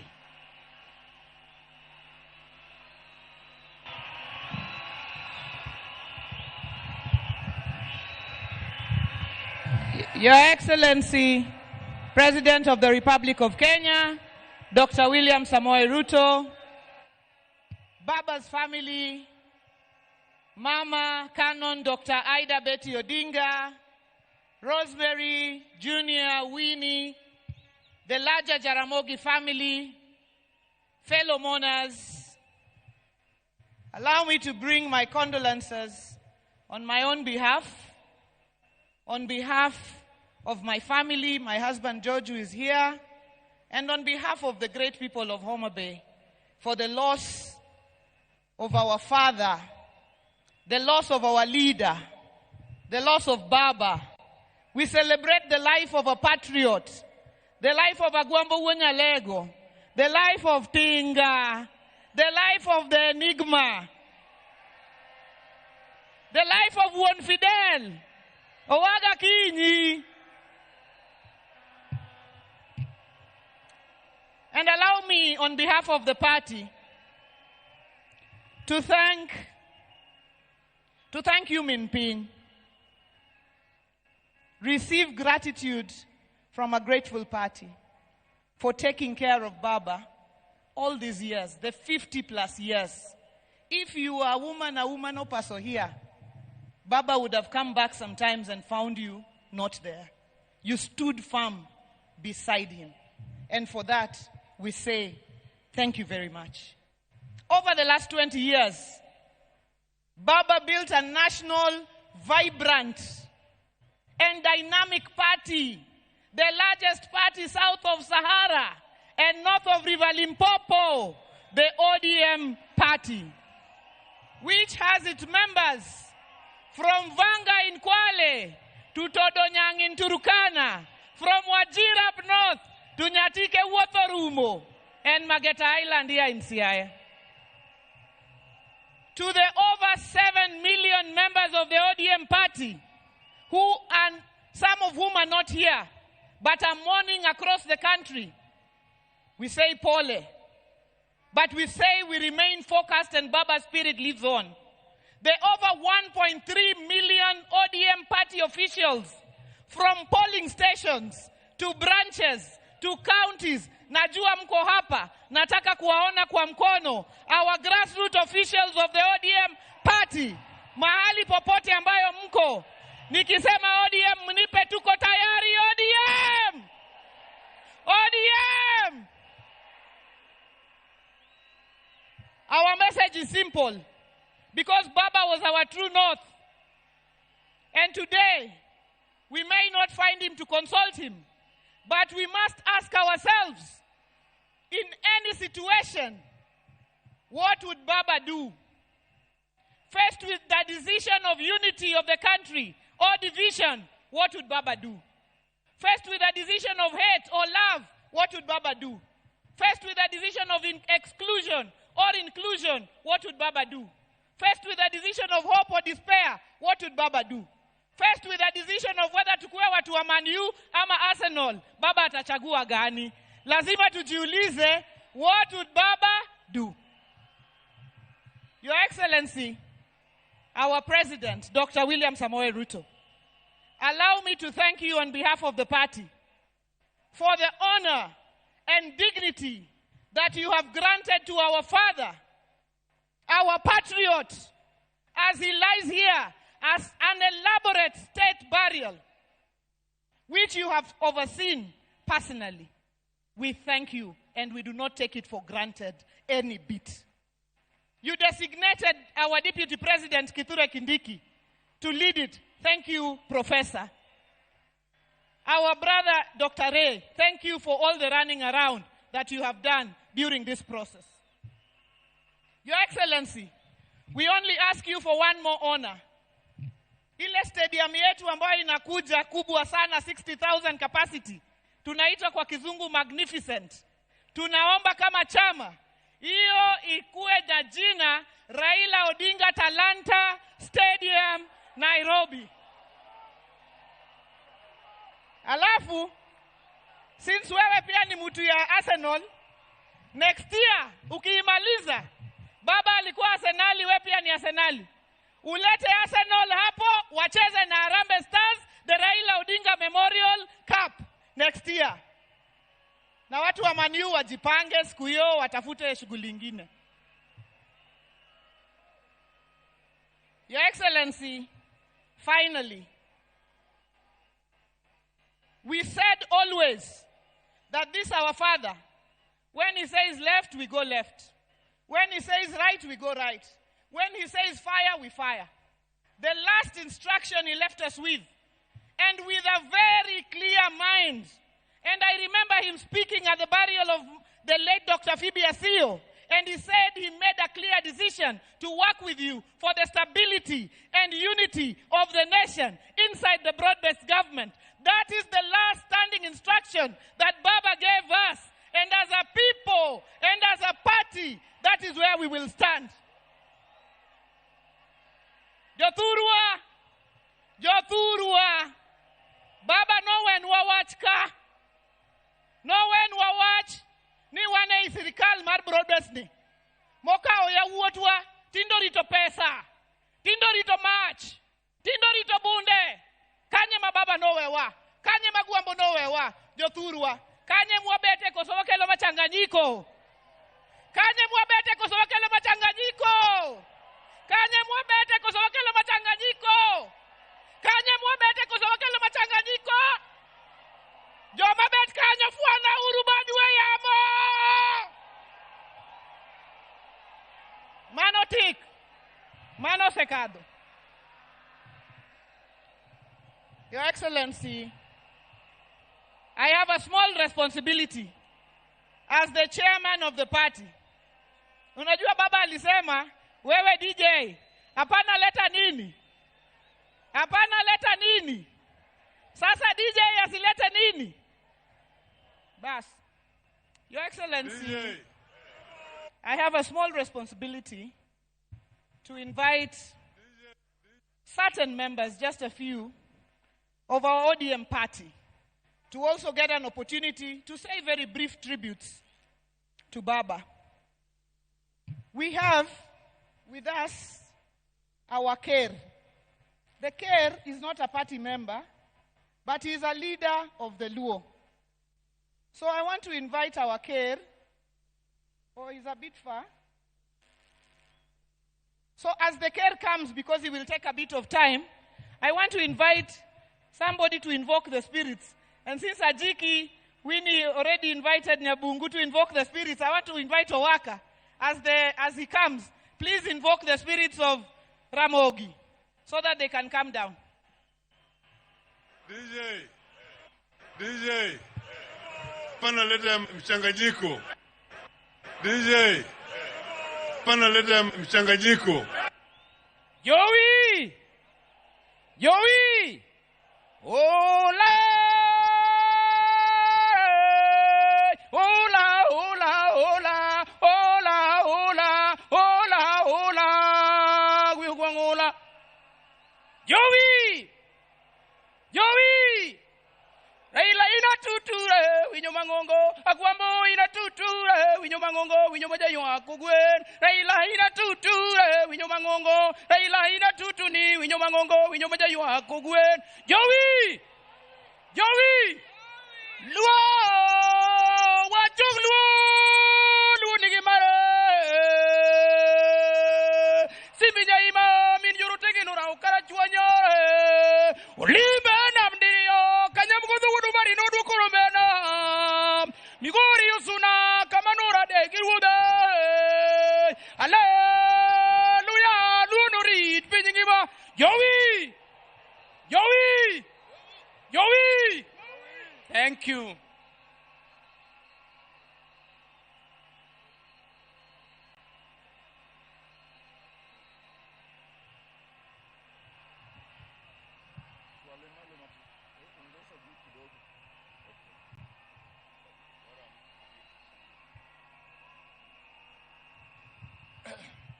His Excellency, the President of the Republic of Kenya, Dr. Samuel Ruto, Mama Ida, the nyithinde duto, the familia majo Kajaramogi. Akelo numos mamara mondo ukao kuyo mamara, kako dongiranda, musie praila. Jokanyana muntie. Joluo untie. Adwa wuyo kodu matina inya. Adwa wuyo kubu kodu ngamange kuom ngamangeyo. Raila wunya lego musiebna. Akwa umondo uchiki tu jokanyana. Joluo untie. Satana zindwe.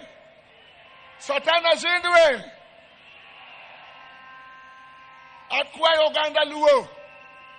Akwayo oganda luo. Nikech wan gi welo. Welo mwa kuonde duto. Mondo uyuak Raila gi kwe. Mondo welo biwa gi kwe. Kapok adhi nyime, to akwayo jodongo moa kamoro amora ma jaduong'. Ng'ama iluongo ni jaduong'.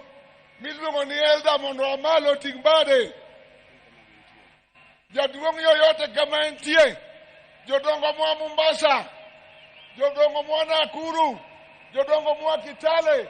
Jaduong' moa kamoro amora. Jokanyana mutie. Adwa wacho du story matin. Joluo adwa wacho du story matin. Raila wunya lego monindo kani. Raila ne wan ga jela. Raila ni manyani to anan kamiti. Chieng' moro higa 87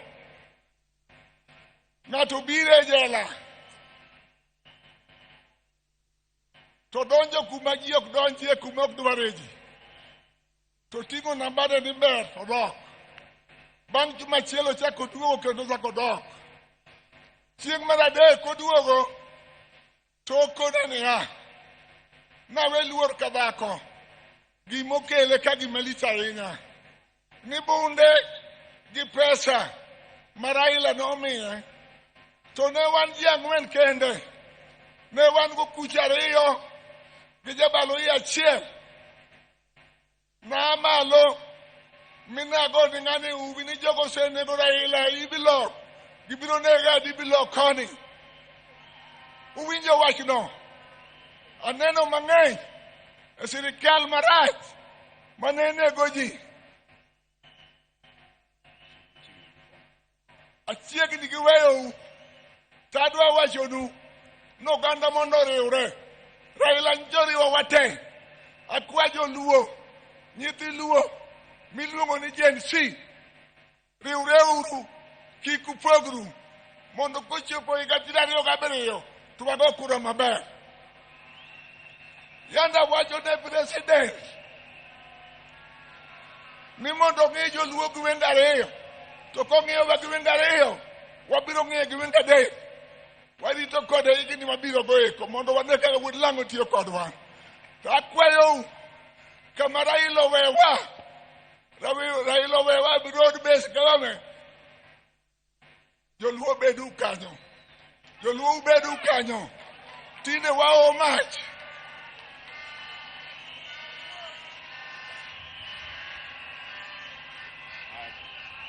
Awacho duka we unia. Nyocha an ga ogudu mar wakoni. Joluo makonge mayando kelo na. To joluo gi openja. Ito bwana ker. Joluo ma ungo gi gin milion adi. Sakone di 1 million 4. To konu time ng'o gi mon. Uwinjo wachni. Ang'o mondo mon nyuol. Akwayo ni kawuono kuwa ka buchak Raila te.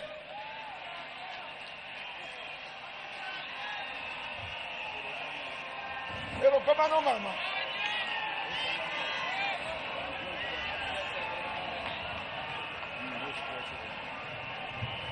Koro kigoko kahinya nikech chako Raila ok tich mayot. At this juncture, allow me to ask all MCAs, wherever you are, to please rise. MCAs wote tafadhali muamuke, so that you're recognized.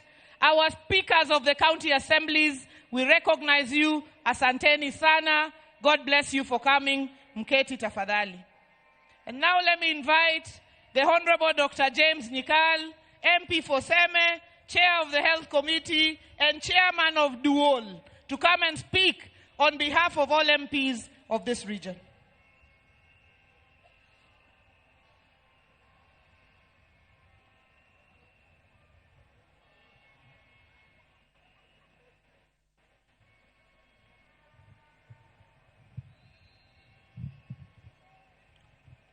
Your Excellency, the President of the Republic of Kenya, Your Excellency, the former President of the Republic of Kenya, President Olusegun Obasanjo, the family of Right Honorable Raila Odinga, Dr. Buru, Mom and the children, all the distinguished guests.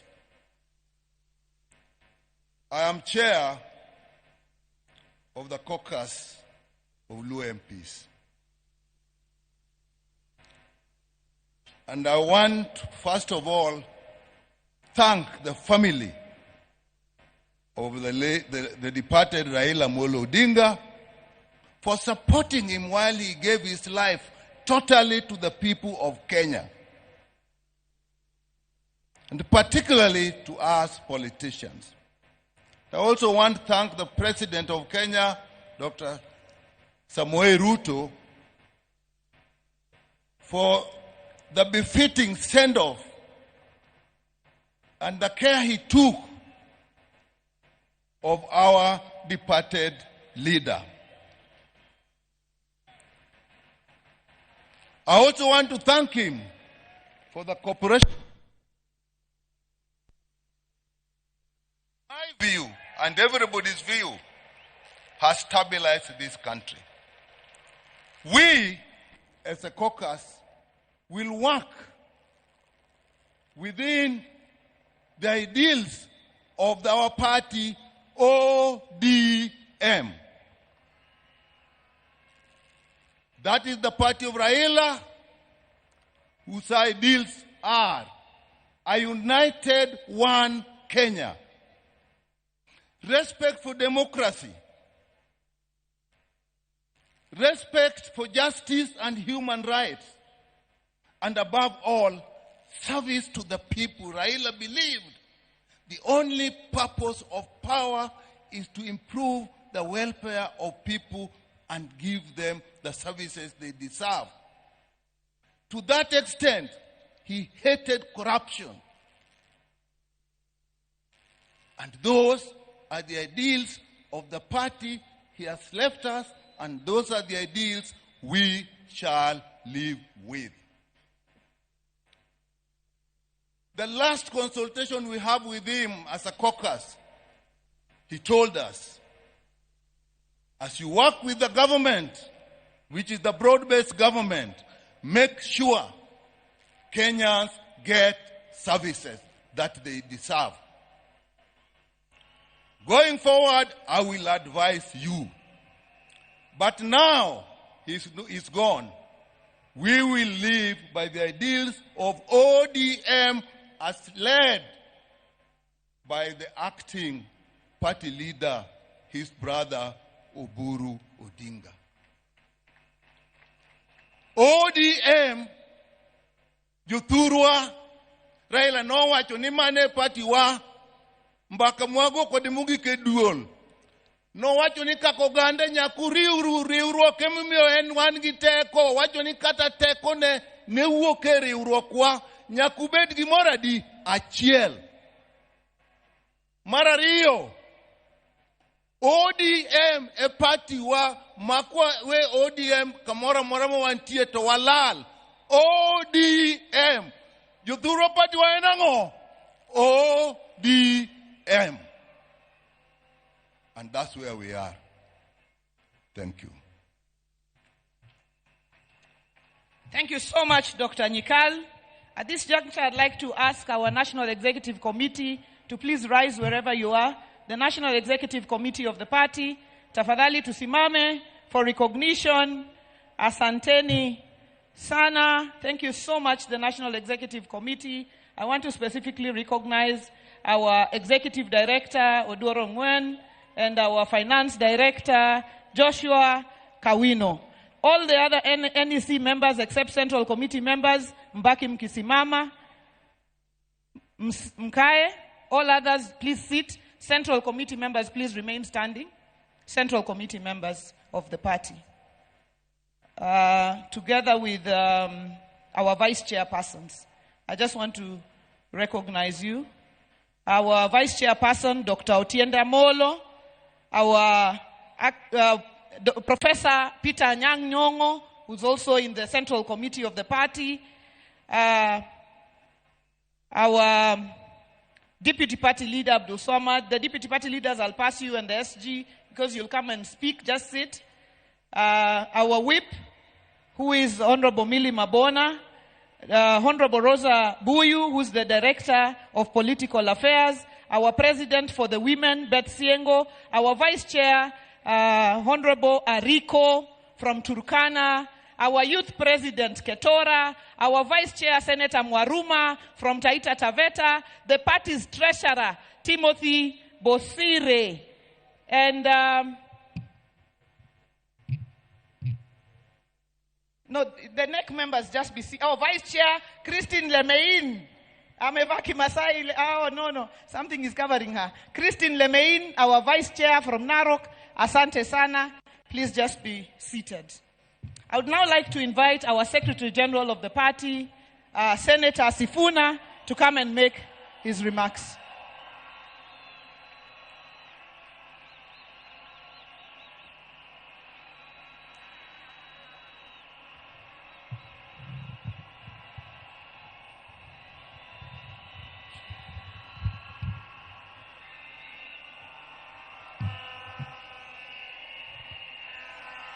Asante sana.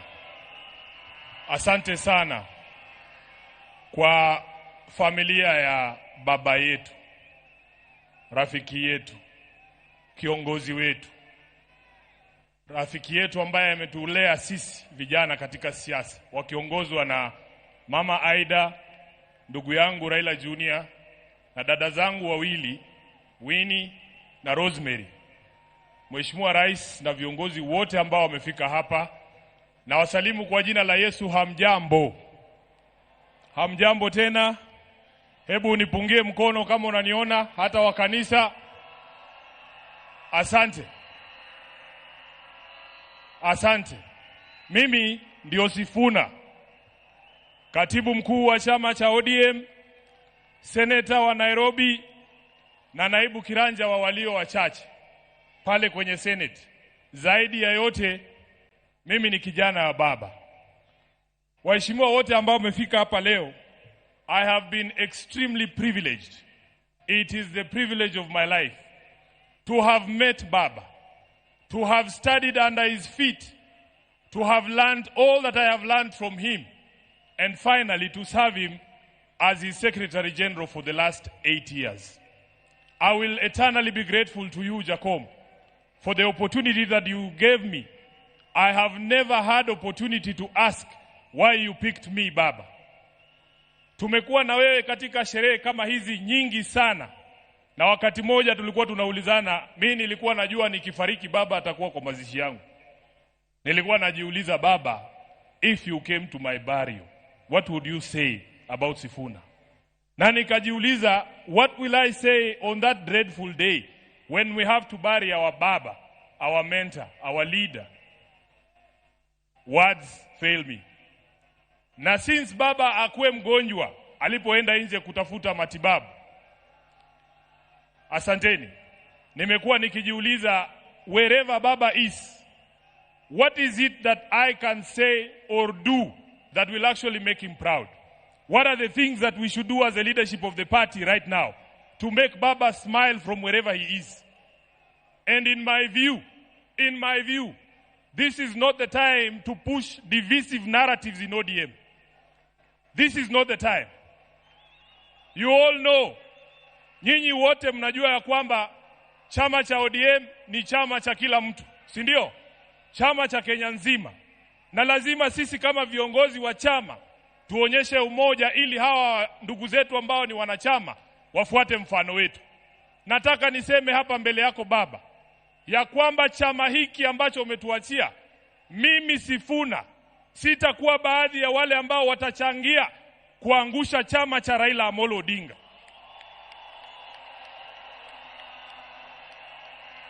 Baba, because ODM is one of your biggest legacies, Your Excellency Baba, I as Sifuna will do everything in my power to keep this party united and together. Even in the face of open provocation, Baba, you know what I am talking about. You know why I'm saying that. So, mimi nataka niseme, ya kwamba vile Reverend Wesonga ametuambia hapa, baba alikuwa anasikiza wananchi. Baba alikuwa anasikiza wananchi. Na mimi nataka kuencourage wanachama wa ODM. Sisi viongozi sasa tunyamaze kidogo, tusikie nyinyi mnasema nini. Nyinyi mtuambie mnataka tufanye nini na chama cha baba Raila Amolo Odinga. Namaliza nikisema baba Raila Amolo Odinga alizungumza wazi mbele ya nchi nzima tarehe 22 mwezi uliopita mbele ya hawa wabunge katika hoteli ya Agile pale Nairobi. Baba aliongea kwa kinywa chake mwenyewe, na waomba viongozi msiingize maneno kwa mdomo ya mtu ambaye amelala. Alisema yeye mwenyewe, akasema kama chama lazima tujiandae kwa ajili ya uchaguzi wa mwaka 2027. Na wale ambao wanaeneza mambo mengine hapa, baba alisema who has told you? Who has told you? Who has told you? Kwa hivyo sisi tutafuata the last standing instruction ya baba ambaye alitoa chini ya siku 23 ambazo zimepita kabla afariki. Kwa hayo mengi ni jukumu langu pia kama katibu mkuu wa chama. Mheshimiwa Rais, ilinivunja moyo sana kwamba baba alitoka Nairobi bila kusikia sauti za watu wa Nairobi wakisema tuko tayari. Sasa ni jukumu la hawa ambao wamefika hapa leo. Nataka mseme chant ya chama cha ODM mpaka baba ajue anazikwa na wanachama wa ODM. Nikisema ODM tunasema tuko tayari. Muko tayari? Muko tayari? ODM. ODM. ODM. Asanteni sana, Mungu awabariki.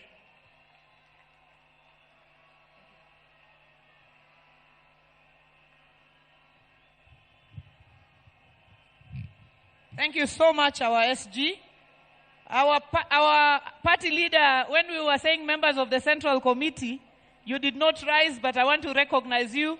Our party leader, who is the chair of the Central Committee, Dr. Oburu Oginga, the chairman of the Central Committee. Wamama wa chama cha ODM ebu muamke, because baba alikuwa mtetezi wetu. Baba could fight for us even personally. Please just... Please wave tafadhali. Asante sana. Thank you so much. Thank you very much. Now, allow me to invite to speak to us the governor of Migori County, Governor Ochilo Mbogo Ayako.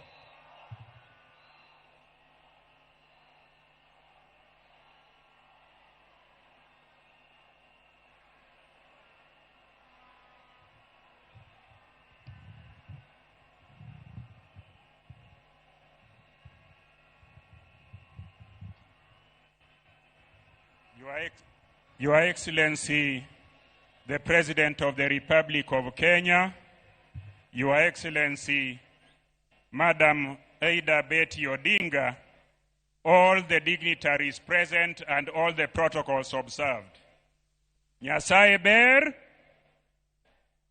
seche duto. I want to take this opportunity to bring the condolence of the great people of Migori, the condolence of my family, and the condolences of all the living things from Migori County. I want to say that we are so sorry. We have lost our leader, we have lost our mentor, we have lost our alter ego. But I also want to say one thing because I'm cognizant of the time. Not many people are aware of the fact that His Excellency the President Ruto, was a founder member of ODM. Allow me to remind all of us who are here today that in 2005, when there was a movement to bring the new constitution to this nation, that movement was headed by Baba. And in that movement, the current President of the Republic of Kenya, President Ruto, was in that movement. The former president of the Republic of Kenya, Uhuru Kenyatta, was in that movement. Professor Nyong'o was in that movement. Na hata mimi Ochilo Ayako, I was in that movement. I am saying so in remembrance of Baba because Baba knew how to put teams together. Baba brought everybody as a team and ensured that he was focused that Kenyans were to have a new constitution. And mimi nikiwa mtu wake wa mkono wakati huo, I was a minister and a young one, a one that was very fearful. So I went to Baba and asked him, you are a minister in this new administration. I am the youngest minister in this new administration. And you have said we should take a stand for the people of Kenya. I am saying so to confirm that Baba never betrayed the people of Kenya when the interest of the people of Kenya was ahead of everybody. Baba sacrificed everything he wanted. So I want to say, tukumbuke Baba, tumkumbuke kwa ile msimamo alichukua, na sisi zote tuendelee hivyo. Asanteni sana na Mungu atubariki. Thank you so much. As we remember that we are in the solemn occasion of sending off our father, our leader, our statesman, an occasion being watched from across the world. I would now like to invite to speak to us the founding Secretary General of the ODM party and the Governor of Kisumu County, His Excellency, Professor Peter Anyang' Nyong'o.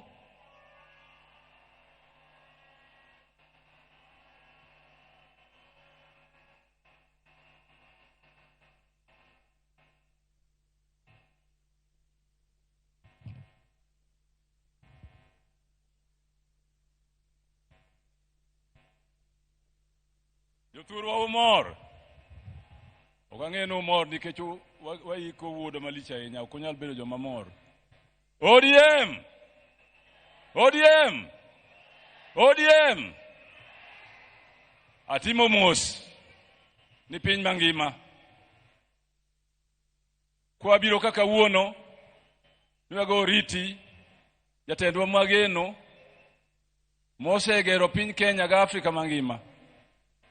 Kawanka in front of our father, Dr. Obasanjo from Nigeria. Mwasetiyogo kinde mang'eny, the ODM, Karaila and myself, we have visited him at his farm, and he gave us strong support in the struggle for the second liberation. Secondly, I want to say today, I have known Baba for a long time. He is my Rika. When there was in 2005, a very important decision to be made in this nation between the Kilifi draft constitution and the Bomas draft constitution. The Kilifi draft basically denied Kenyans the opportunity to have devolution and wanted Kenya to continue as highly centralized nation. The type that Mzee Jomo Kenyatta handed over to Moi, Moi continued with it. By the time that referendum was held, the nation was ready for change. And Baba led the orange color. There were two colors, or two symbols for that referendum. Bananas and oranges. Bananas were defenders of the old constitution and the centralized government. Orange was for change and for devolution. That is the origin of the Orange Democratic Movement. Orange Democratic Movement cannot continue as a party without strong support of devolution and giving services to the grassroots of our nation. And therefore today we sit here mourning and said goodbye to the father of ODM, to the father of making sure that every government that comes after that referendum will continue to focus on service to the people, will continue to hold the common man as the common man and woman at the center of government and government policies. On Monday, the 3rd of October, Dennis Onyango called me on Sunday and told me that you need to go and see Baba on tomorrow, the 3rd of October. I left Kisumu in the evening of Sunday to make sure that I was at Jacom's house very early in the morning. We spent a whole morning together. And he said, Owadgi Mary, he used to call me Owadgi Mary, the brother of Mary. And I would call him Iwonya Lego. Owadgi Mary, adwani time gimoroka. Kaukinde ni, monindiki e pepa moro. Manyalo deal with this issue of tribalism. The word tribe came from the colonialist. As far as Kenyans are concerned, we knew people as Jo, Jo Luo, Jo Kikuyu, Jakamba, the people of. And therefore the word tribe is a retrogressive word and concept. Do a paper on the issue of nationalities and the state, the modern state, so that the Central Committee of the party can discuss it and put it before the party as the understanding of the people of the party on tribalism and the death of tribalism and the birth of nationalities are the only progressive concept in democratic times. ODM! ODM! Asante sana.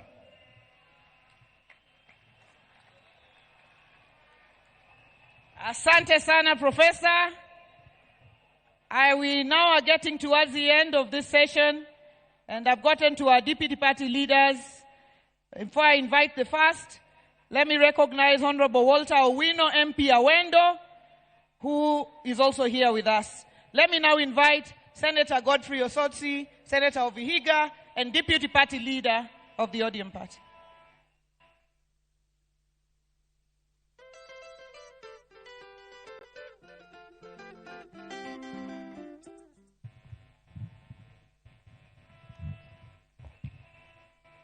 Familia ya baba kiongozwa na mama Aida, His Excellency the President, the Deputy President, and all protocol observed.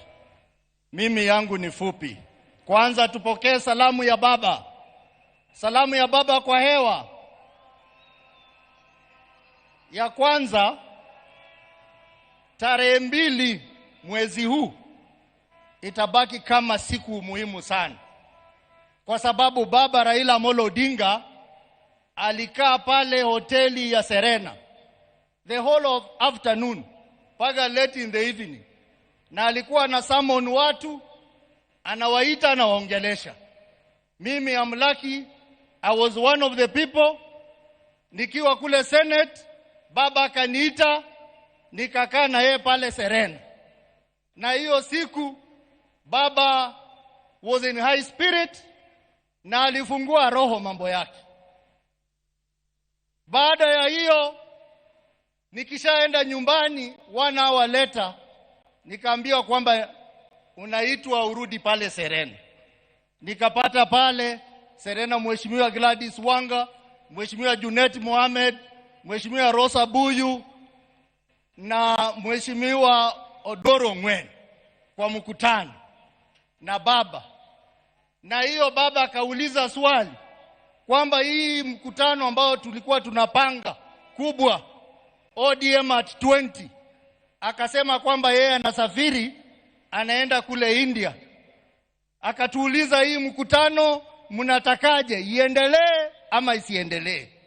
Na akatupa nafasi kila mmoja wetu tuseme kama mkutano itaendelea ama haitaendelea. Sisi wote tukasema kwamba baba wewe ndio mwenyewe. We are not celebrating ODM at 20, but we are celebrating you for the legacy of this country and for the fights you fought for the people of Kenya. Sisi wote tukasema tutaahirisha hiyo mkutano mpaka ile siku baba atarudi. Lakini mimi majonzi yangu ni kwamba kumbe baba alikuwa anajua anaenda. Kwa sababu alisema hiyo ODM at 20 ataita watu wote wale wamepitia kwa chama cha ODM, akiwemo rais wa Kenya Mheshimiwa Ruto na Mheshimiwa Uhuru Kenyatta wote, Mheshimiwa Musalia Mudavadi, na leo mnawaona hapa wote. Sikujua kwamba hiyo ODM 20 itakuwa ni mazishi ya mzee baba Raila Amolo Odinga. Ya mwisho, mimi nikikaa pale na baba tumeongea mambo mengi, but I just want to send two most important things. Kwamba baba Rais William Ruto, sisi kama chama tunashukuru sana umepatia rafiki yako a befitting send off. We are happy as a party. But Baba was happy if all Kenyans enjoy life and benefit. Baba, on March this year, Baba Raila Odinga aliweka kidole kwa mkataba 10 points agenda ambayo ni masuala ya Wakenya. Mheshimiwa Rais, umesaidia ndugu yako vikubwa, lakini baba atakuwa na furaha sana kule mbinguni kama hiyo 10 point agenda itakamilika vile alikuwa anataka. Na baba mwenyewe alikuwa amesema tarehe March next year 2026 yale masuala 10 yawe yametekeleza. Kwa hivyo Rais, I know you have the ability, I know you have the capability, I know you have the power. Please make Baba happy in heaven. Ya mwisho, chama cha ODM. I want to join the other leaders who have spoken before me to say many people are saying outside there that now that Baba has gone, the party is gone. I want to tell you today that Baba has left a strong team of able, brave individuals who are ready to run this party. We will sit down.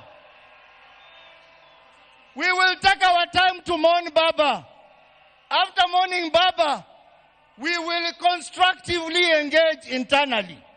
And then we will pick our pieces and ODM will stand strong as a single political party in Kenya that will continue to drive the vision of Baba. Asanteni sana. Wacha tuseme ODM.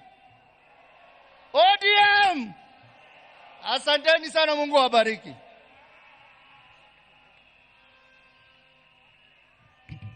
Let me now invite the governor of Kisii, deputy party leader of the ODM party, Honorable His Excellency Simba Arati.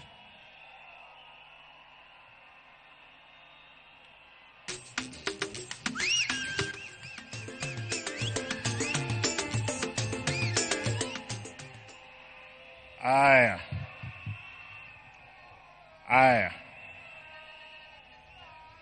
Your Excellency, the President of Kenya, Mama Aida, distinguished family members, fellow mourners.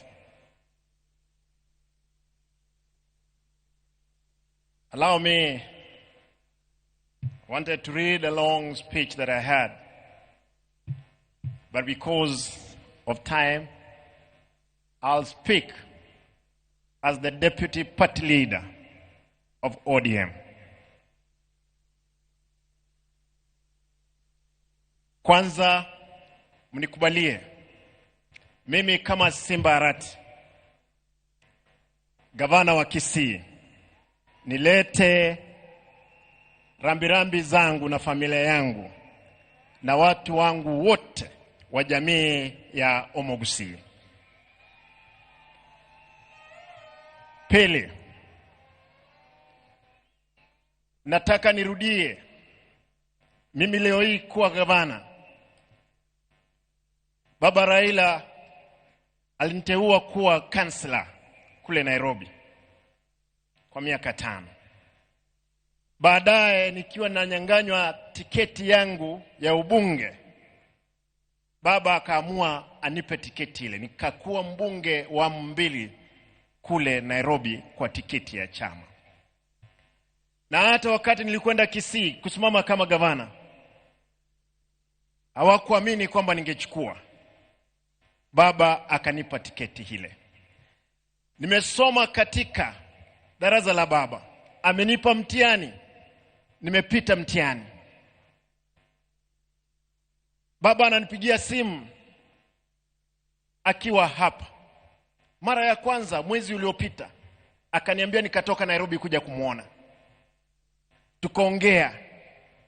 Akaniambia nirudi Nairobi niende kukutana na Rais Ruto.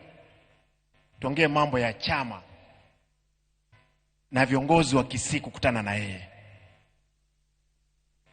Baadaye wiki moja kabla hajaenda kule India, mzee amenitafuta kwa simu.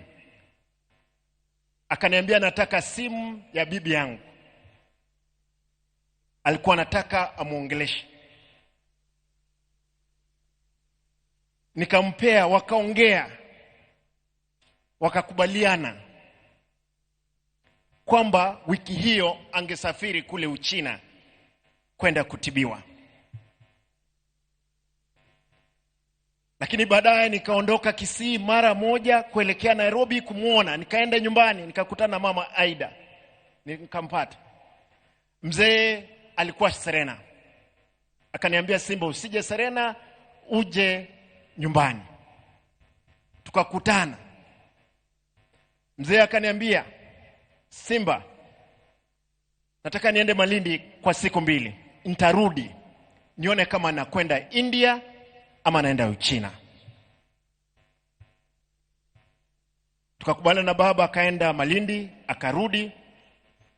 Tukakutana na Mheshimiwa William Ruto, rais wetu.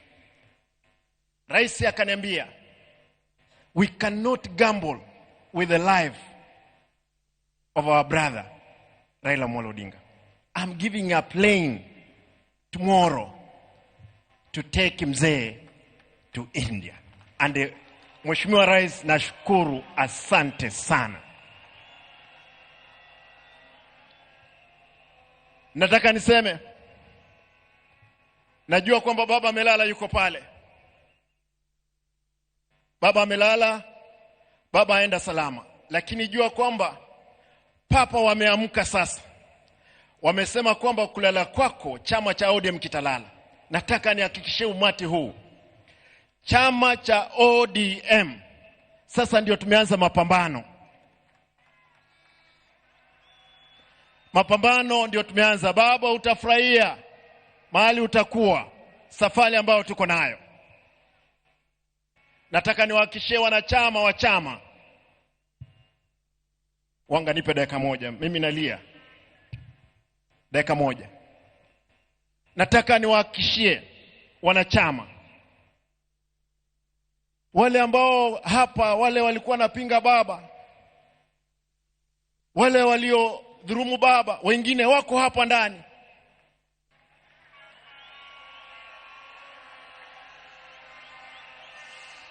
Lakini nasema kwa sababu baba umelala, wasamehewe. Lakini hatuwezi sahau. Nataka niwahakikishie, mimi kama deputy party leader, siku ya kesho, Mheshimiwa Rais, tafadhali tunaomba kwamba shujaa ambaye tunasherehekea kesho ni baba Raila Amolo Odinga.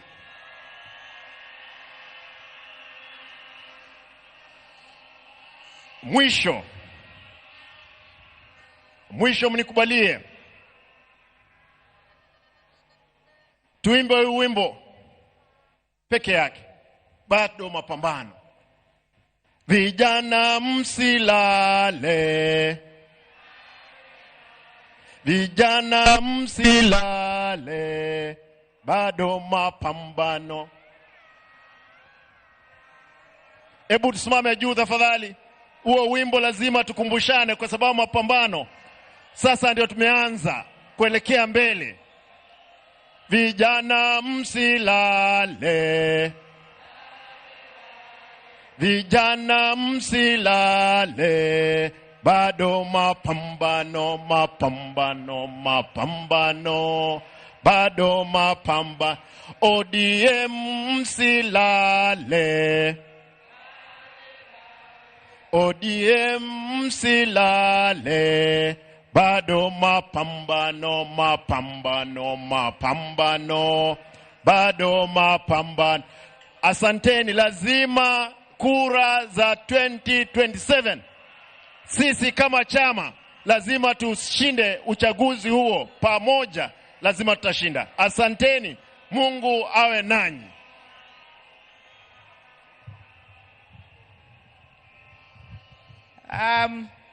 Allow me to invite the penultimate speaker under the party. And as I invite him, I'd like to recognize Baba's son, a young man who became Baba's friend, Kasmuel Marco Ure.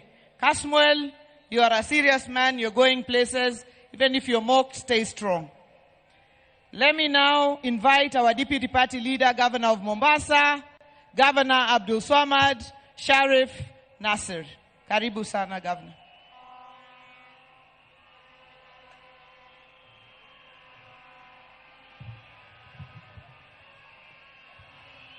Aya, baada ya kufuata itifaki zote, mimi nimekaa hapa na nikaona kila mmoja anaongea lile ambalo kwamba baba alikuwa amemwambia.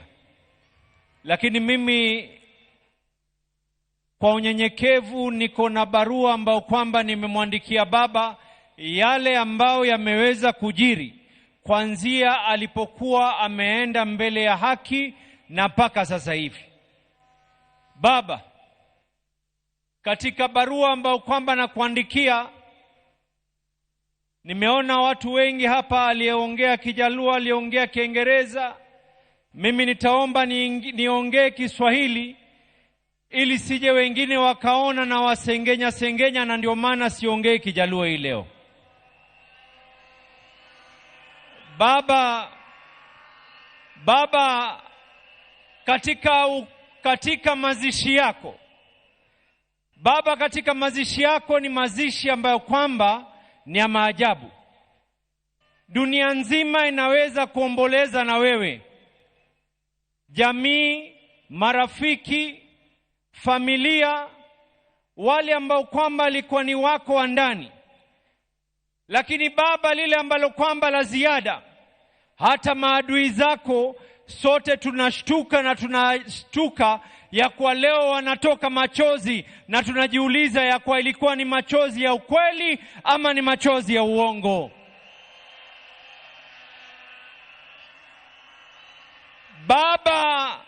Baba, ulituonesha ya kwa chama cha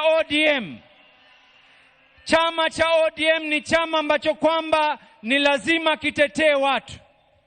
Baba, katika ile hali ya kupima hali ya maji na unga, chama pale ambao kwamba ulituacha sisi katika uongozi, baba, tuliamua ya kwa Daktari Oburu aweze kushikilia nafasi yako, tukikaa chini tuweze kuendelea. Na nina imani baba, pale ulipo ni jambo ambalo kwamba tumelifaa la maana. Baba Agwambo Tinga, baba, katika hikma yako ulituambia tunaingia katika mambo ya broad based. Baba, tulikaa masana wewe, tukaulizana, je, tuingie katika broad based ama tusiingie? Na sote tukakubaliana ya kuwa tuingie katika serikali ya broad based. Baba, nakupatia uhakikisho hivi sasa hivi, hatukukusaliti wakati uko hai na hatutakusaliti wakati umefariki. Tutakaa ndani ya serikali ya broad based. Baba, tutakataa kuweza kukusaliti. Baba, jana nilipiga mama Aida Pambaja, na mama Aida akaniuliza swali moja baba. Mama Aida akaniuliza, huu umati wote lao ingelikuwa sio serikali kuweza kutusaidia, tungefanya vipi mtoto wangu? Nikamwambia baba, magavana wa ODM pengine tukechukua wale Kanjo Inspectorate wote tukawaleta, pia tusingeweza kucontrol umati ambao kwamba walikuwa wanataka kuzika. Na nikamwambia mama Aida, na yuko hapa ni shahidi, Nikamwambia kesho nikiongea nitakuwa ni mwenye kukosa fadhila nisipoweza kumshukuru William Samoei Ruto, kwa sababu Baba ulinifunza tulipokuwa Addis Ababa, wakati ilipokwenda vile ilivyoenda, ukaniambia mshukuru yule aliyekufaa. Niko hapa hii leo. Thank you. Asante Rais William Samoei Ruto. Lao si wewe, sijui tungekuwa vipi tumeweza kumzika. Baba, nikimalizia, Baba, leo hii mimi ni shahidi. Tunamuomba Mama Aida kwa unyenyekevu, vile ambavyo kwamba Baba alitushika mikono tukaingia katika siasa. Tunamuomba Mama Aida awabariki watoto wake alowazaa, lakini ni ndugu za Wakenya wote. Junior, Rosie na Winnie, msituache mkono. The ODM party needs you and we can be able to songe katika hii safari mbele. Mimi nimesikia wengi wakiongea habari ya mwaka 2027. Nimesikia wengi wakiongea mambo ya mwaka 2027. Gladys, point zangu mbili za mwisho nataka kuweka. Ya kwanza, Baba ulikuwa umetunuku Mombasa na ukaniamini niweze kuweka sherehe za miaka 20. Ikifika Novemba, Baba, Mombasa inafanya sherehe. Tunasherekea miaka 20 ya ODM na tunasherekea miaka yako yale ambayo kwamba uliweza kupeana. Na hata hii leo Baba, kuna delegates kutoka Mombasa wako hapa. Kuna MCAs wa Mombasa wako hapa. Kuna assembly na leadership yao yote iko hapa Baba. Yote kwa sababu yako.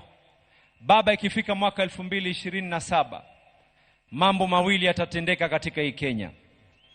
Wana ODM nisikizeni kwa makini. Mambo mawili yatatendeka katika hii Kenya na kuonesha nguvu zetu.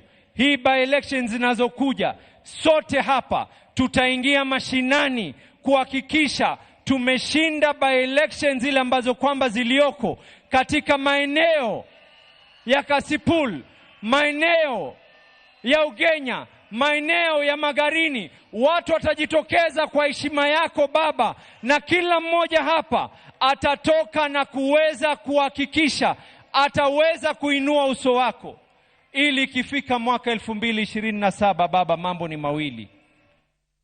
Umetufunza ya kuwa kuna njia nyingi ya kuwa kanga.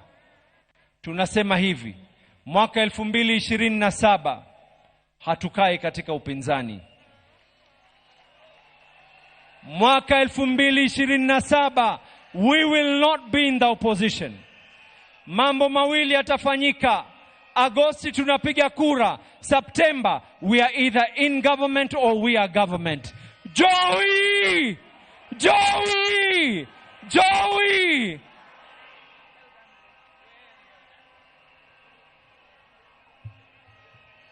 Jothur waber kosok ber. Bas. Finally, I would like to invite, in his hat, he has two hats. One as the National Organizing Secretary of the ODM party, and the other as the chairman of the Council of Governors. And that is the Governor of Wajir County, Governor FCPA Ahmed Abdullahi, to come and speak to us. And when he finishes, call back the official MC, who's the Deputy President. Karibu, our chairman.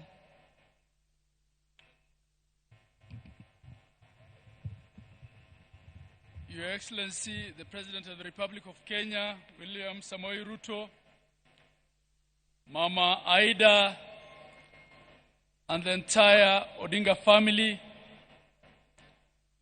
all mourners here present,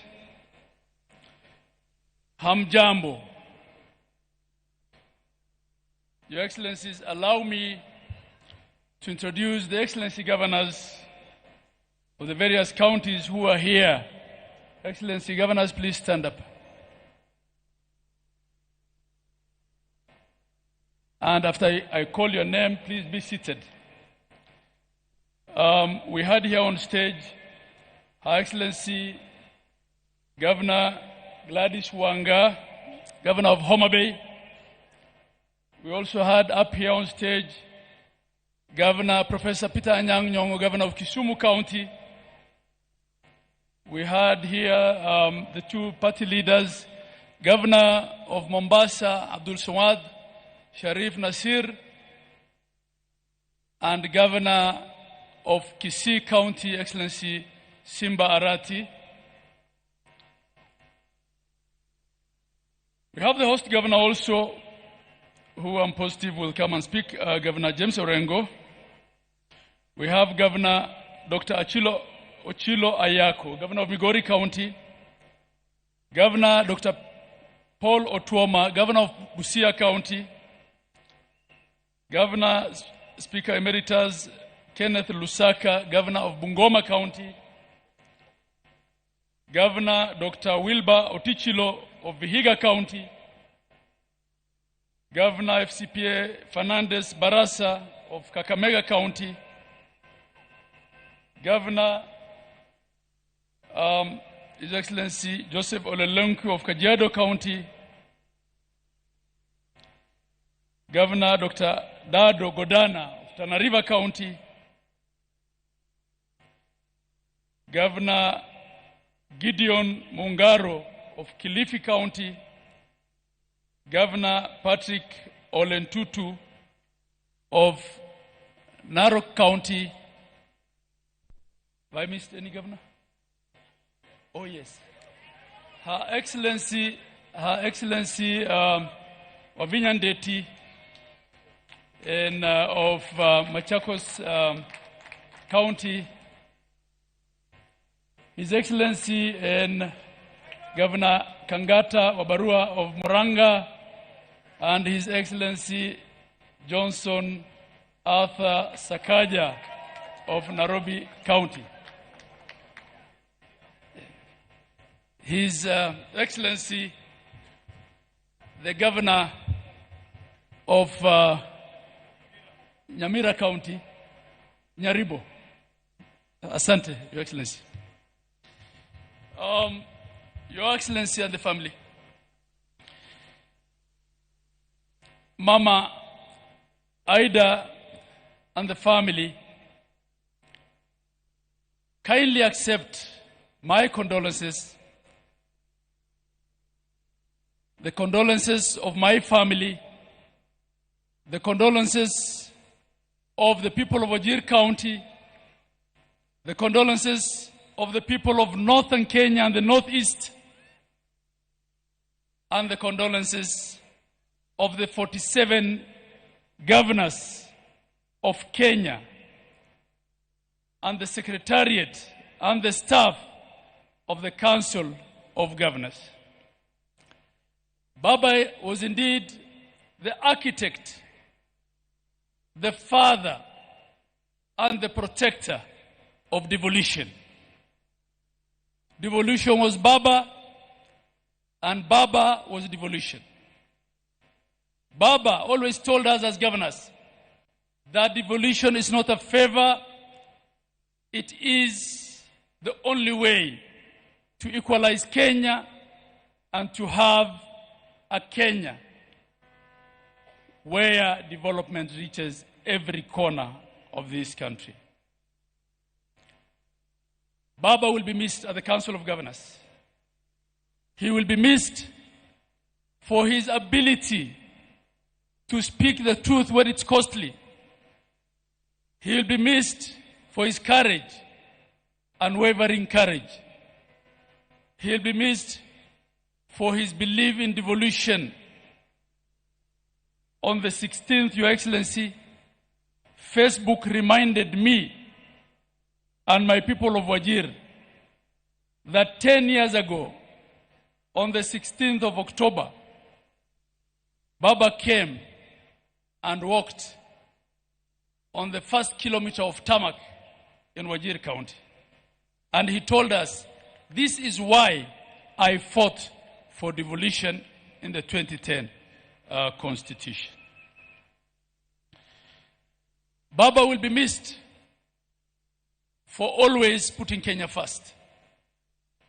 Baba has taught African leaders that whatever political grievances you have, none of them is worthy of burning your country for.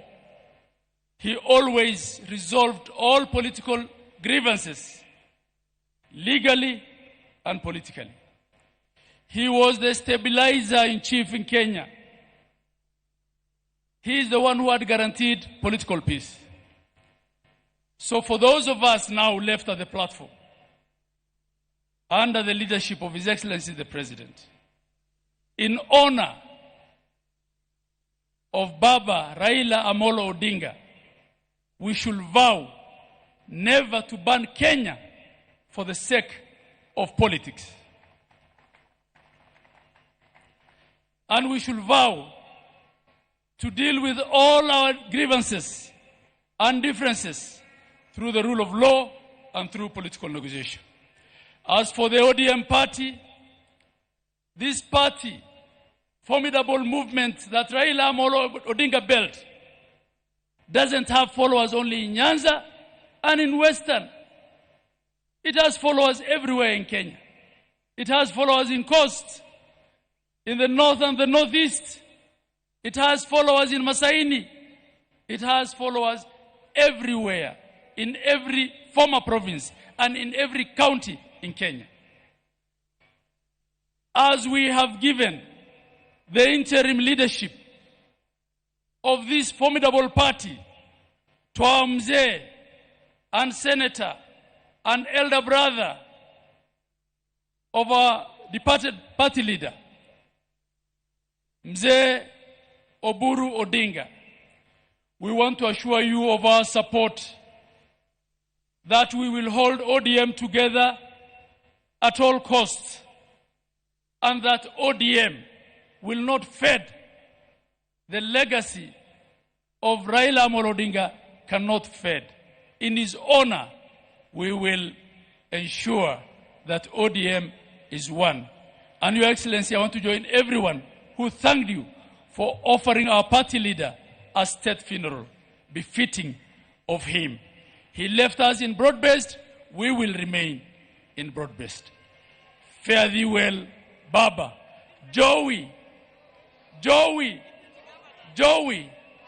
I also want to recognize all the deputy governors, and there are very many of them here, who have also taken time to be with us here and to attend this important last function of Baba. I want to thank you. With that, may I then return the mic back to the official MC. I thank you all.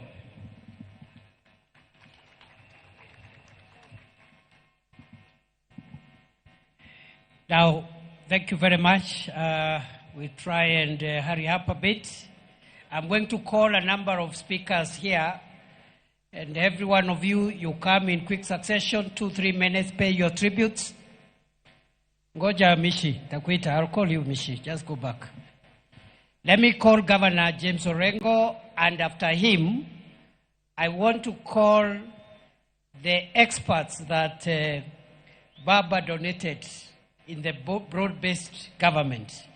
So after James Orengo, I will call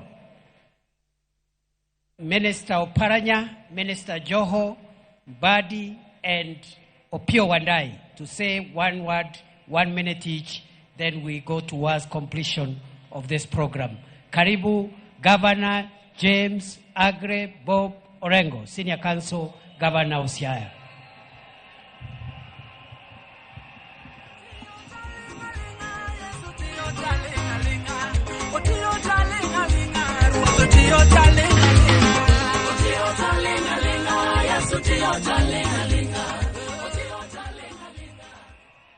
Kapo kawacho gimoro, akwaya agodi, godo nongoro, biwere wend Baba kai, agodi,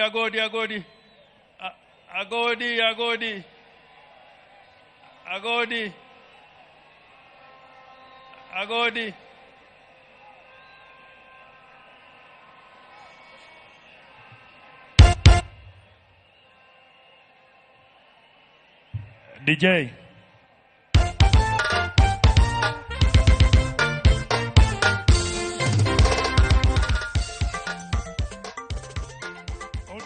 ODM instrumentals.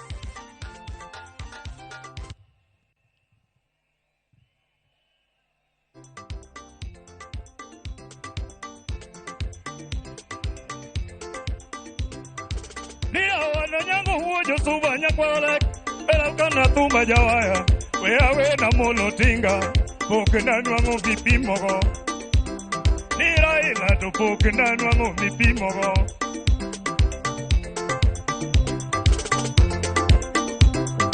Nira wana molo huoja lego Nigi chumba mateno bate Ya wana molo kegoneyo Piduruedi Dumo kisungu Orengo dumo kisungu Niruto dumo kisungu Wadai dumo kisungu Nijogi dumo kisungu Motamoa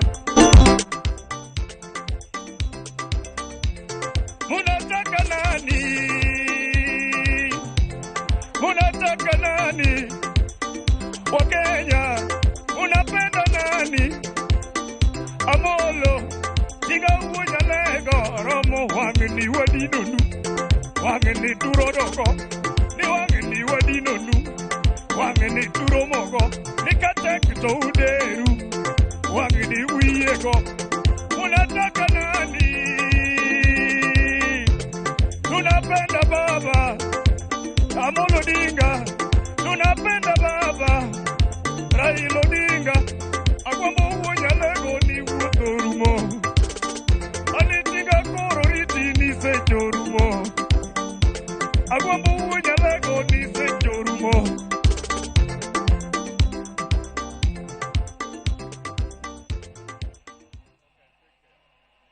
Ero kamana godi Joturo untie Joturo untie Poka nena ujoturo untie Basi nitasema machache sana yani muda imeyoyoma. First, to maintain Your Excellency Aida Odinga, to Rosemary Jr. and Winnie, to Dr. Oburu Oginga, and Your Excellency the President of the Republic of Kenya, President Uhuru, President Obasanjo, and all mourners who have joined us on this great day. President Ruto, let me put it on record. Let me put it on record that many years ago in Bondo, in Nyamira, when we had requested the government of the day to give Jaramogi Oginga Odinga a state funeral, the government of the day refused to give Jaramogi a state funeral. All they did was to offer us one helicopter. And we all said, if that is all you are going to give Jaramogi Oginga Odinga, we say no. And we'll take Jaramogi to his final resting place in Bondo. So I do not want to take it for granted that you've given Right Honorable Raila Amolo Odinga a state funeral. I do not want to take that for granted. Indeed, this is the first proper state funeral with military colors, with the participation of the military in the whole of Nyanza region. We have lost so many sons in Nyanza. We lost Mboya, we lost Agwingi, we lost Ouko, but this is the first time we have seen a state funeral. And I want to thank you for this and go on record as thanking you. Now, I want to say something about Raila. Because without saying the qualities of Raila, who really what Raila was, then it will be impossible to keep his legacy. What did Raila really stand for? Why did many politicians come over these years and fall on the wayside? And Raila was always there fighting for us. Raila was a fighter for justice and democracy all his life. And sometimes I'm taken aback by some people who enjoy the rights Raila has fought for,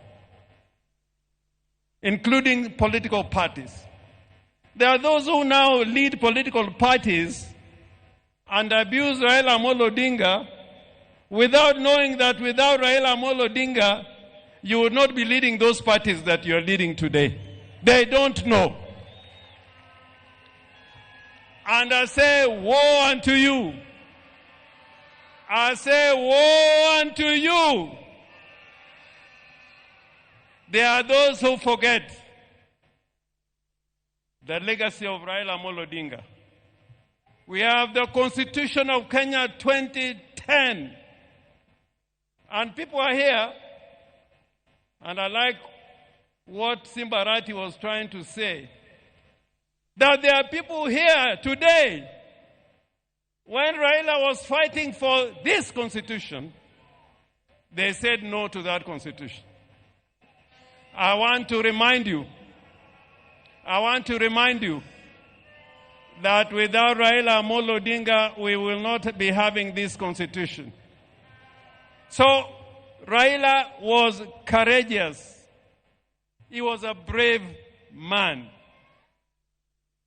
I remember after the elections in 2017, when his votes were stolen,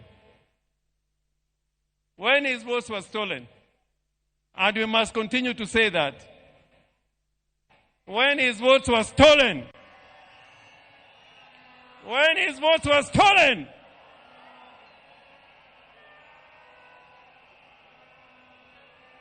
Raila decided with a few of us that he was going to be sworn as a people's president at Uhuru Park.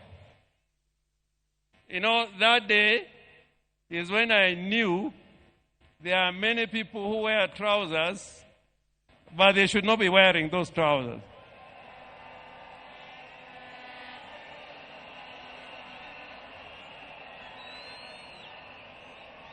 But Raila said,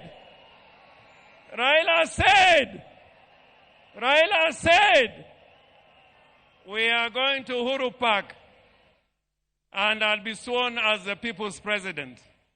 Did Raila go or he did not go? Did Raila go Uhuru Park or he did not go? I remember many times when Raila has been tear-gassed and was nearly killed. Therefore, before you open your mouth to talk against Raila, remember what he has fought for and what he has stood for. And today, I want to remind all Kenyans, that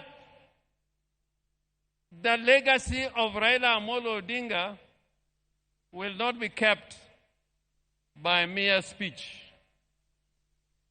Speechifying would not be enough.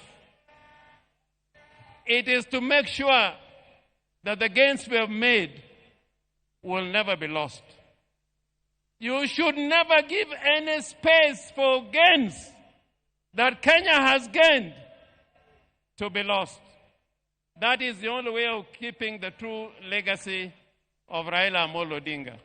And President Ruto, I am confident that when you consider the agreement that you have between the party ODM and UDA, that both of you witnessed, that this will be fulfilled, because that will keep the legacy and spirit of Raila burning and burning and burning and burning.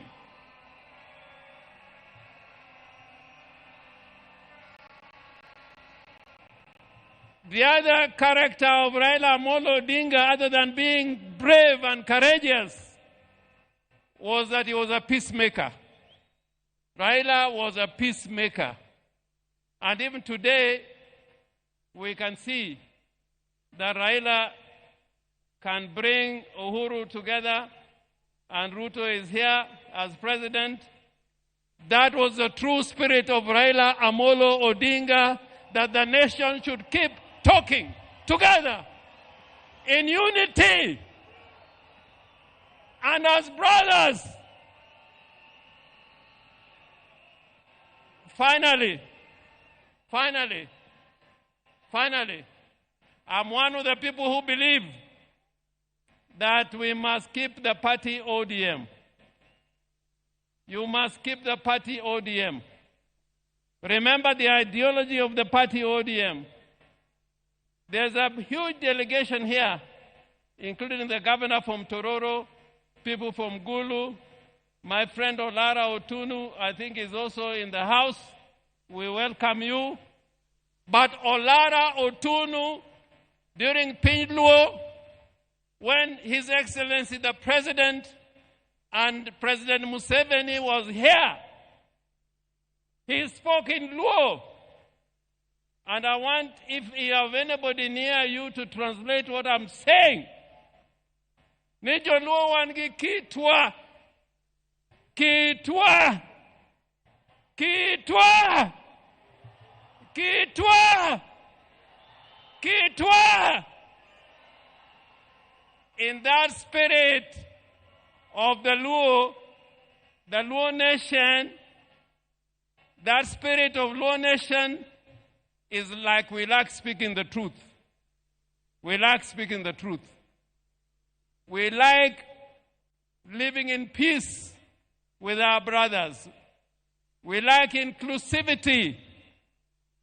We are against those who are trying to tear Kenya apart and speak the language of division and tribalism and ethnicity. Woe unto you! So, President, I urge you, even as we speak about unity, let us not kill political parties. Political parties are the foundation of democracy. Any arrangements we enter into don't kill political parties. In 1963, political parties were killed, and it took us 20 years to fight to revive political parties. So joturua awachonuka geno ni wabed gimoro achiel odu en odu od meru kataka chwer mane odu wabed kanyakla wati kanyakla mondo Kenya obed gimoro achiel. I thank you so much, Mr. President.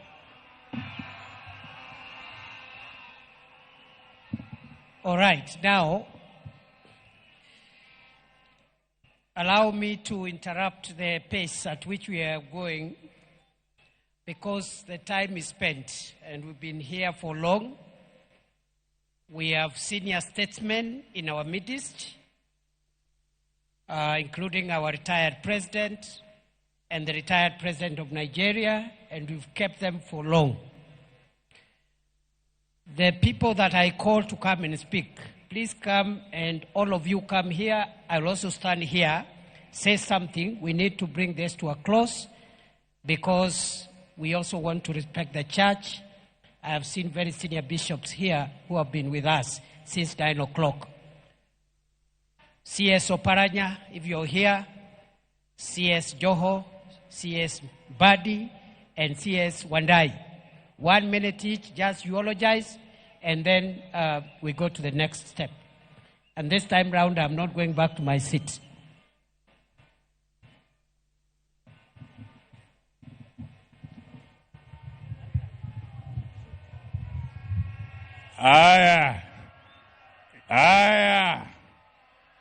Your Excellency, President William Ruto, Mama Aida, and the family, together with the Greater Jaramogi family, I bring my condolences.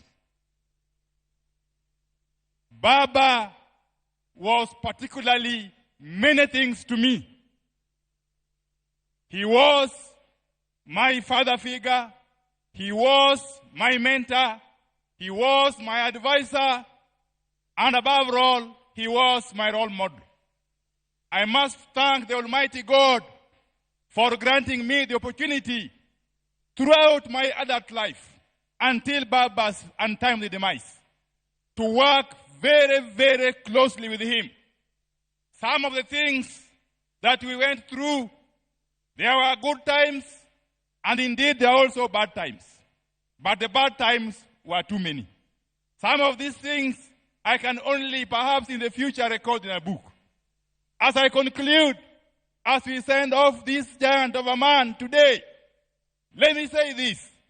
Early this year, Your Excellency, Baba Raila Amolo Odinga did pay me a visit in my office at the ministry. And he told me that work for your country selflessly, that support your government fully. He concluded by telling me, Your Excellency, that he has been in many political arrangements. He has been in many political partnerships.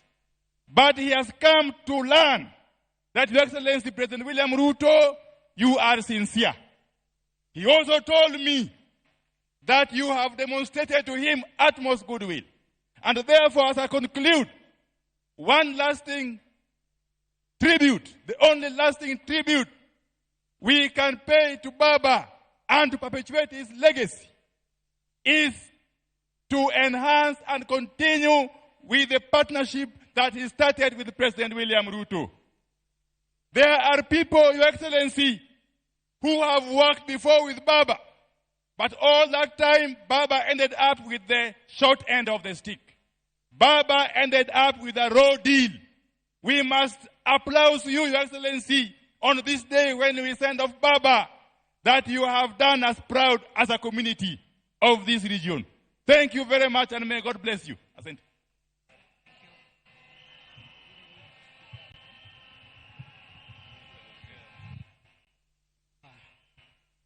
Thank you very much, Your Excellency the President, Mama Aida Odinga, Menping, the lady whom I think the entire community should be very proud of, together with the entire Raila Odinga family. Leaders who have come here, I have a few remarks to make, because this is the most difficult day of my political career ever since I joined politics. I know the reason why I've decided to be strong is that I'm aware that if I went ahead of Raila, he would be strong for me. And therefore I've decided to be strong for Raila Amolo Odinga today. But it was not an easy day. Let me say the following. Many of us here know Raila as Baba. Many know him as Jacom. Many know him as Agwambo. We know him as Tinga. We remember him as Nyundo. He is Okegonea. He can be everything. He sounds very big. But we must remember, for some of us, that Raila started small. Raila worked hard. Raila remained resilient. Raila remained patient to reach where he is. I remember in 1992, 33 years ago, when I was a student at the University of Nairobi, Raila was running for Lang'ata Parliamentary seat. He could come to my room, Block J, room 19. Later, Block B, in Malindi, Block B, room number 2. Planning on how to win Lang'ata. That time, the politics of Nairobi was volatile and violent. There was Jeshi la Mzee, led by Fredo Mulogumo. There was in Embakasi, David Mwenje. In Kibra, in Lang'ata, we had Kimani Rugendo over Fodasili. Very violent campaigns. All the university students from main campus, Parkland and Chiromo, were in the payroll of Mulogumo. He had to come to Lower Kabete, where I was leading the student leadership to get support to win his seat in Lang'ata parliamentary seats.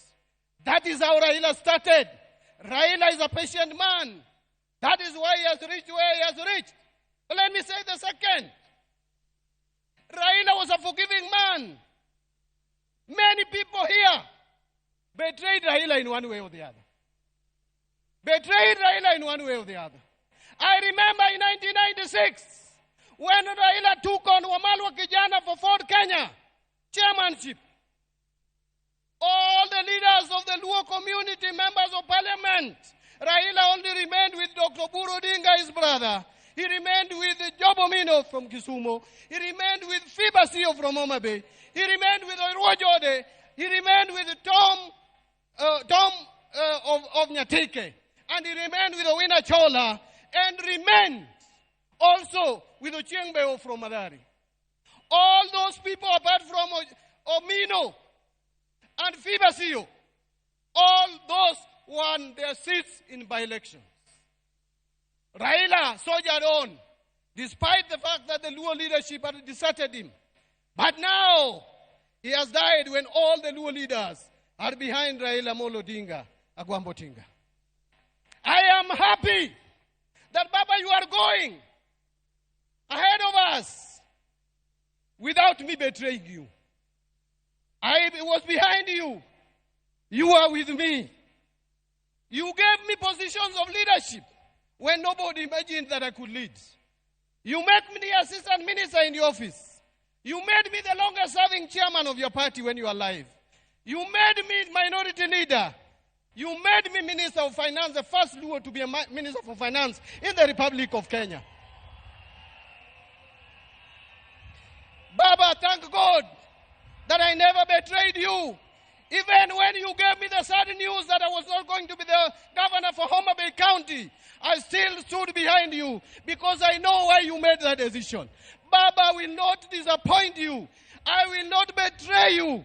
The only place where we disagreed and you allowed it is that you are supporting Arsenal and I'm supporting Manchester United. Allow me to say the last word, my brother in Kijaluo.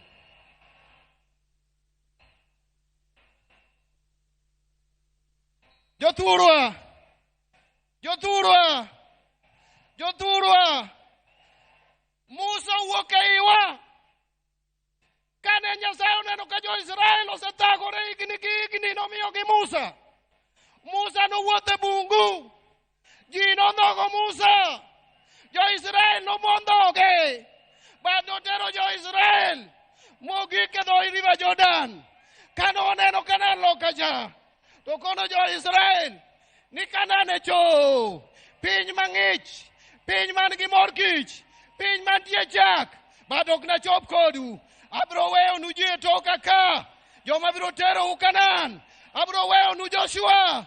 Abro weyo nu Harun. Jogi biro kawo. Biro chopo kodu Kanaan.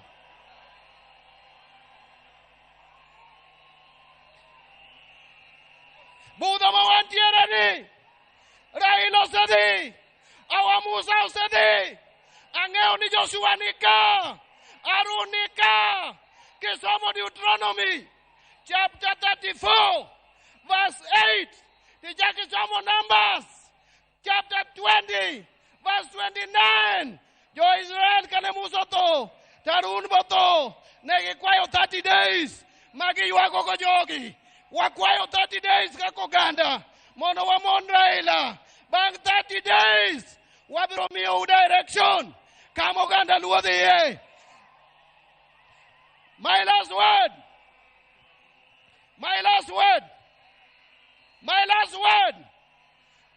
As a community, Your Excellency, and I want to tell you this, don't be shaken. As a community, there is something we believe in, that a leader, before he dies, a leader knows his death, but he doesn't talk about his death. He will show his people, before he dies, what he wants to be done. He will show his people where to take everything that he has. Raila showed us before he died that he wanted us to be in government. As a community, as a party, we will be in broad-based government. We will support broad-based government. We will work with you.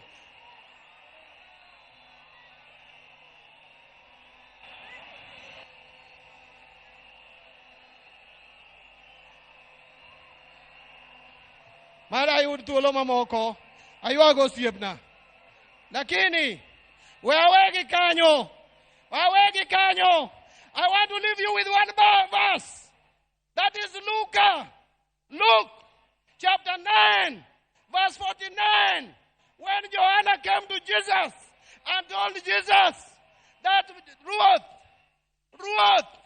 waneno jomoko kayudriembo jochiende to giluongo nyingi to wakwerogi nikech ok gin achiel kuomwa.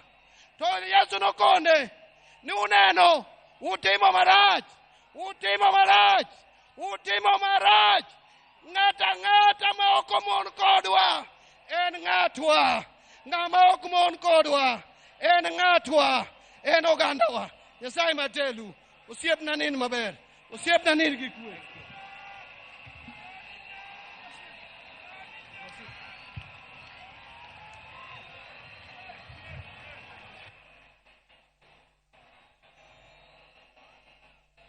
Your Excellency,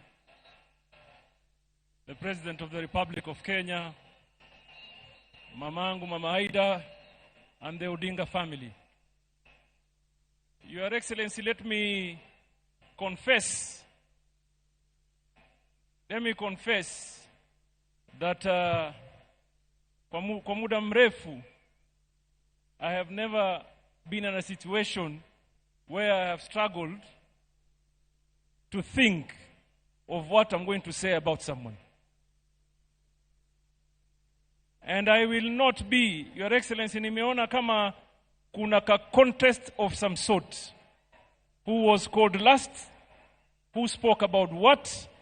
Who was assured what? Who was informed of the unknown? But for me, Your Excellency, I want to take this opportunity. Number one, to pray for Raila Amolo Odinga. May his soul rest in eternal peace. Your Excellency, I was a very young man. From Kisauni, where nobody knew me or had an idea of who I am. When I developed the ambition of wanting to become a leader. Your Excellency, there's a guy called John Maya Ndiwo. He was living in Mombasa, nikamwendea nipeleke kwa Raila. Babangu hajakuwa kwa siasa, mamangu hajakuwa kwa siasa, shangazi yangu hajakuwa kwa siasa, Hassan Joho hajulikani na mtu yoyote. I walked to see Raila na akanibeba mkono. Nikawa mbunge, nikawa governor, na sasa mimi ni waziri. Na mimi, Your Excellency, nataka tuchukue fursa hii mimi mwenyewe kibinafsi. Nimwombee Mwenyezi Mungu Raila aende apumzike na kutana na wazee wetu mbele ya haki. Na lile la muhimu, Mbadi said here that he has never betrayed Raila. I want to tell Mbadi, you are not on your own. Mimi, I have never betrayed Raila. Akiwa hai, and I assure you, I will not betray his cause hata akienda mbele ya haki. I assure you. And some of us, mimi, siwezi kuwa mahali ambaye Raila kunipeleka. Tuelewane? Siwezi kuwa mahali ambaye Raila hakunipeleka. And I must say it today here, I was taken to government of William Ruto by Raila Amolo Odinga. And Your Excellency, that is where I belong, and that is where I shall stay. La mwisho, watu ya ODM, many speakers have heard you, munasema, we want to assure you, chama haiendi mahali, chama isambaratiki, chama haiwezi vunjika. Mimi, the values of the party, the values and the principles of the party, zimewekwa katika roho yangu na baba Raila Amolo Odinga. And I want to tell you, whoever imagines that anaweza kuvunja chama cha ODM, yeye ndio tutamfukuza, my friend, na ahame, chama kitabaki. Tuelewane namna hiyo.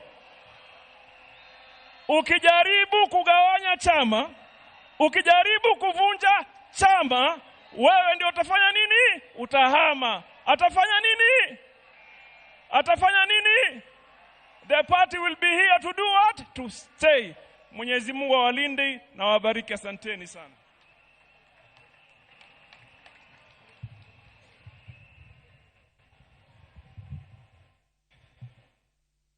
Mheshimiwa mama yetu ambaye ni Mama Haida Odinga na familia yako, pokea pole zetu kama binafsi na familia yangu na pia kwa niaba ya Waturkana. Wewe ni mama yangu kisiasa na nitatamka hivi leo kwamba tuko hapa kutambua kwamba tutakaa na baba vile alivyokuwa hai ama atupo. Wakati nilianza siasa, it was early in my early 20s. Mama wa kwanza aliyeintroduce kwa siasa juu aliona talenta niliyokuwa nayo ni mama Daktari Haida Odinga, akiwa mpatron wakati huo wa League of Women Voters. Hapo ndio aliona talenta niliyokuwa nayo. Baadaye hapo baba akanipata. Wacha nikwambie Mheshimiwa Rais, kuanzia 2002 wakati nilianza kupiga kura, sijawahi piga kura nje ya Raila Amolo Odinga.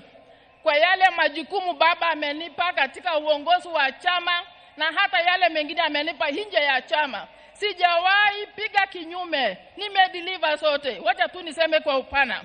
Wakati baba aliniweka kwa mambo ya BBI, nilivote yote kati ya governor aliyokuwa wakati huo alikuwa hataki, sisi tulikuwa tunataka, na kwa sababu nilipewa hiyo majukumu nilideliver hicho kitu almost 90%.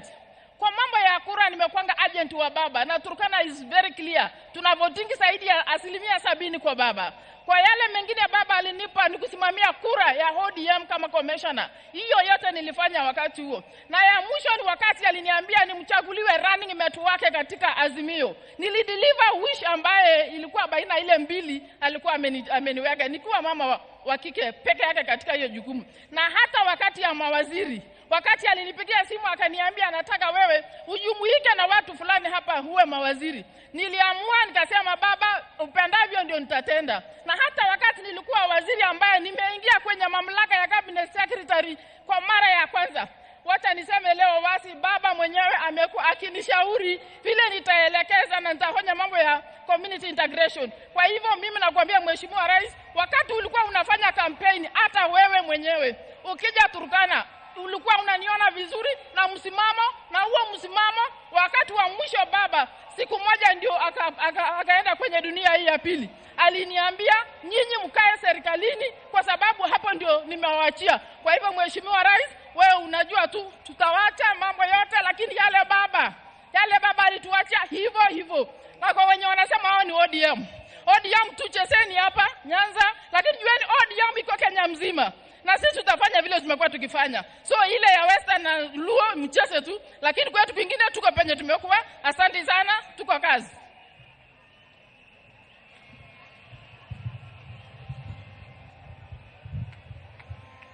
Basi kwa sababu ya muda, all protocol observed, mimi vile mnajua, kwa wale wote ambayo wameongea hapa. Mimi kwa miaka 3 iliyopita, mimi ndio nimekuwa karibu na baba kabisa. Aswa wakati alikuwa amepoteza kura, tulikuwa na yeye na tukaongea mambo mengi wakati tulikuwa na yeye, na kila saa tulikuwa na yeye na ule Kamau wa Raila, tukiona mpira, tukiongea mambo yetu binafsi na mambo ya siasa. Lakini wacha niseme hapa bila aibu yoyote, huyu baba, hiyo vyote mimi nimepata, yeye ndiye amenipa. Nilipoingia bunge miaka karibu 5 iliyopita, nilipelekwa kwa bunge kupitia kwa Wamali wa kijana. Yeye ndiye alinipeleka kwa siasa. Bahati mbaya akafariki baada ya miezi 6. Miezi 6 hizo nilikuwa rafiki wa Dr. Oburu. Dr. Oburu wakati huo ndiye alinipeleka kwa Raila Amolo Odinga. Ni kuanzia wakati huo kufika saa hii tumekuwa na Raila Amolo Odinga. Na Raila amenifunza mambo matatu. Ya kwanza amesema, wewe ukitaka ufanye siasa nchi hii mpaka uwe na wananchi. Listen to what the people are saying. Ya pili, walikuwa wanafikiria Raila alikuwa a violent person.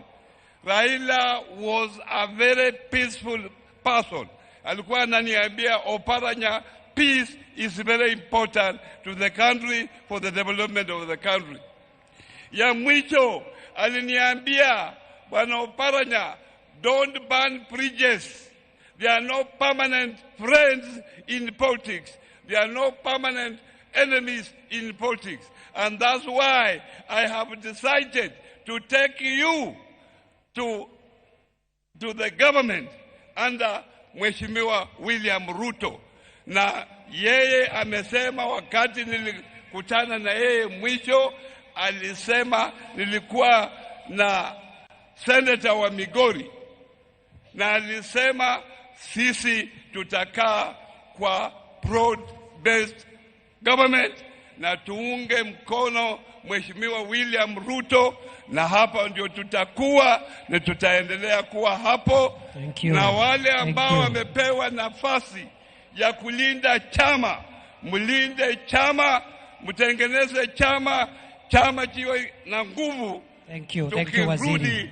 Chama iko na nguvu, tuendelee mbele. God bless you Waziri. Asante. Thank you very much. Sasa wale viongozi wa bunge wamekubaliana kwa sababu ya muda hawataongea. Kuna leader of majority National Assembly, kuna pia leader of majority kwa Senate, kuna leader of minority kwa Senate na National Assembly, kwa heshima ya familia and the senior statesmen we have here and the church. Wamesema kwa niaba yao Junet Mohamed aseme jambo, tukienda kufupisha tafadhali. The family has requested we shorten the program. Makofi kwa Junet Mohamed jameni. Junet kwa niaba ya leaders.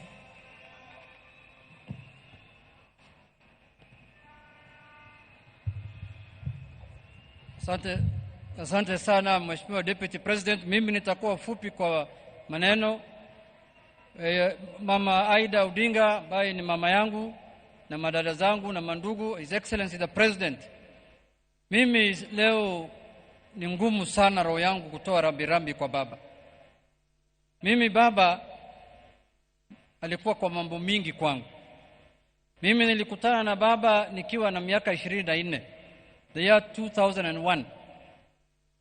Miaka 23 na 4 ingine sijaona kiongozi ingine, sijaona chama ingine. Chama yangu ilikuwa baba na baba ndiye alikuwa baba yangu.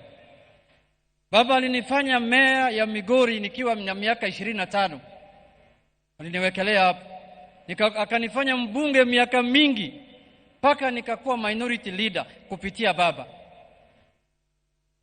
Mimi nina huzuni sana kwa sababu wale wanajua vile mimi na baba tulikuwa karibu. Lakini yote tunasema tunawachia Mungu. Nimeona mitandao wanashapiga bimbo wanasema sasa huyu ni political orphan, huyu amekwisha, lakini nimeona hapa orphans wako wengi sana. Wale wameongea hapa yote wamelia. Sasa nitasanya hawa yote nikuwe chairman yao.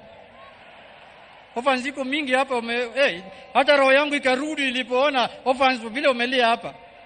Mimi nilikuwa na huzuni peke yangu, nilisema nimekwisha. Kumbe tuko wengi hapa. Hiyo nimefurahi sana. Lakini mimi nataka kusema hivi, jambo la mwisho. Baba alikuwa mtu ajabu sana. And for us, he was our leader, he was our father, and he was everything to us. Baba is the only leader who knew when to fight and when to lay arms down. Baba had fire on one hand and water on the other hand. I will miss his telephone calls. Baba alikuwa engineer ya siasa na alikuwa anatunga siasa usiku, na nilikuwa napata simu yake saa 12 asubuhi. Nikiona simu yangu imelia saa 12, na sasa mimi kama fundi navaa abro niko kasi. Lakini saa 4 saa 3 hiyo ni salamu tu. Baba alikuwa mtu ajabu ambaye wa Kenya wamepoteza mtu ambaye hawatapata kama yeye. Sherehe ya mwisho tulikuwa naye na baba, tulikuwa na Parliamentary group hapo Mombasa Road.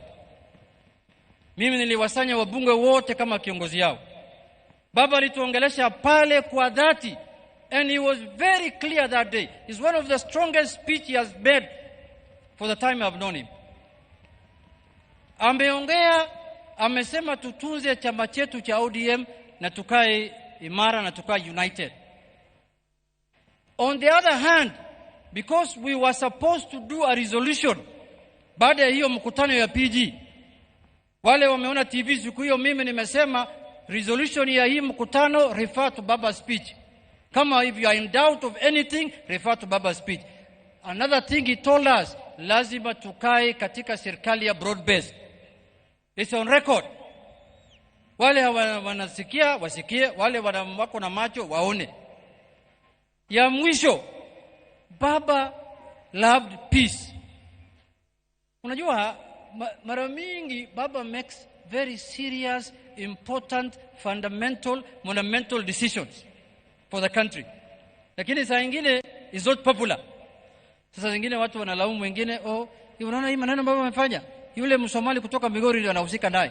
Na mimi hata sina habari, I'm just loyal implementing what Baba has said kama fundi. Thank you. Lakini ikifika jioni Baba ananipigia simu anasema, kijana yangu usiwe na wasiwasi, in every flock there must be a black sheep. Sasa wewe ndio black sheep ya ODM, wewe beba tu mzigo, tutasonga mbele pamoja. Thank you. So kwa hayo machache nataka kumalizia kwa kusema ya kwamba ODM party, we will hold it high, we will keep it strong. ODM in 2027, it will either form the government or it will be in a coalition that forms government. But it will not be in a coalition that has been abusing Baba when he was alive. Haitakuwa hapo.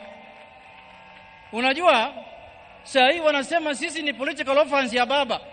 Wale pia walikuwa wanatumia siasa yao ya kujijenga kwa kutusi Baba na kufanya Baba kama bogeyman. Hawa pia wamekwisha sasa. Sijui watatusi nani. Asanteni sana, Mungu awabariki. Kuna wenzangu hapa, Kimani Ishungwa na Aaron Chariot, Your Excellency. Hawa ndio wale wametengeneza ile report inaitwa NADCO. Wakati Baba alikuwa, hawa walikuwa kwa komiti ya NADCO. Tumekubaliana kama viongozi wa bunge ya kwamba for the legacy of Baba, when we go back to Parliament in a week's time, we will implement the NADCO report fully. Tumekubaliana hapa. Asanteni sana, Mungu awabariki. Na Rais, asante sana kwa kuzika baba yangu kama president. Kama president. Yes. Hiyo tutadiscuss kwa Central Committee ya ODM, tutaleta report. Thank you very much, Mheshimiwa Junet. Speaker of the Senate, please come and condole. 2 minutes, Mr. Speaker, sir. We have run out of time. The family requests we finish this meeting in the next few minutes. Rais wa Jamhuri ya Kenya aliyepia amri jeshi mkuu wa jeshi la Kenya, Mama Aida Odinga na familia yako, kwa niaba ya bunge la Senate, kwa niaba ya familia yangu na kwa niaba yangu binafsi, niko hapa kupeana rambirambi zetu za dhati kwa uchungu na moyo ulio mzito. Tunasema pole Mama Aida. Wingu la majonzi limetanda katika kijiji hiki, lakini nataka nikwambie Mama Aida kwamba wingu hili la majonzi halikutanda Bondo peke yake. Limetanda Nyanza mzima, limetanda Kenya mzima, limetanda Afrika mzima, na limetanda mapana na marefu ya ulimwengu mzima. Manake aliyelala pale alikuwa ni kiongozi aliyejulikana pande zote za ulimwengu. Mwaka huu umekuwa mwaka mzito sana kwangu mimi. Kabla mwaka huu nilikuwa na baba watatu. Baba wa kwanza alikuwa Mwenyezi Mungu, muumba mbingu na ardhi na viumbe viliomo. Baba wa pili akawa Mzee Kingi, na baba wa tatu ni babangu mlezi wa kisiasa ambaye amelala pale. Mwanzo wa mwaka huu nikapoteza babangu mzazi. Leo hii nazika baba mlezi wangu wa kisiasa. Nimebaki na baba Mungu peke yake. Lakini kitu ambacho kinanipatia motisha ni kwamba yale yote mafunzo alimpatia Mheshimiwa Raila Amolo Odinga imenipatia nguvu ya kwamba as I speak to you, I know I can face the world. Baba believed in me even when I doubted myself. Mwaka 2007 mwezi wa 5 mimi niliingia siasa wakati wa by election kule Magarini. Baba aniliweka kwa bega lake na kunizungusha Magarini mzima. Before my people believed in me, he believed in me. Kwa bahati mbaya hatukufaulu. Disemba ilipofika mwaka huo nikamwambia baba sitamani tena mambo ya siasa. But baba told me don't give up. Go back to Magarini. Na akaja akasimama na mimi. Na nikashinda. La maajabu, the only dream I had as a young man then was to be the MP of Magarini to represent my people. But Raila had big dreams for me. He had bigger plans for me. Wakati machafuko yalipomalizika, walipokuja pamoja na Mwai Kibaki rais wetu kuunda serikali, wakati walipokuwa wanataja baraza la mawaziri, mimi sikushughulika because I knew I can never be a cabinet minister. Lakini la ajabu, wakati niko kwangu nyumbani naangalia runinga, wakati mawaziri wanatajwa, my name popped up. To my shock. Why? Because Raila believed in me and I doubted myself. Na hilo halikutosha. Kama mjuavyo, serikali ya nusu mkate ilikuwa na mawaziri 40. 20 wa Mheshimiwa Raila Odinga na 20 Mwai Kibaki. 40 ministers. The youngest was me. Lakini wakati waziri Henry Kosgei alipatikana na shida katika wizara yake, ikalazimika aondoke kwa muda. Hiyo wizara yake ilibidi ipatiwe mtu. Mheshimiwa Raila Odinga, mbali na kuona vigogo vya kisiasa ambao walikuwa mawaziri, he decided to give me 2 ministries to run. That's a man who believed in me when I doubted myself. Today, I've lost my dad. Baba, nenda salama. Asante. Asante Mheshimiwa Speaker. Speaker Wetangula.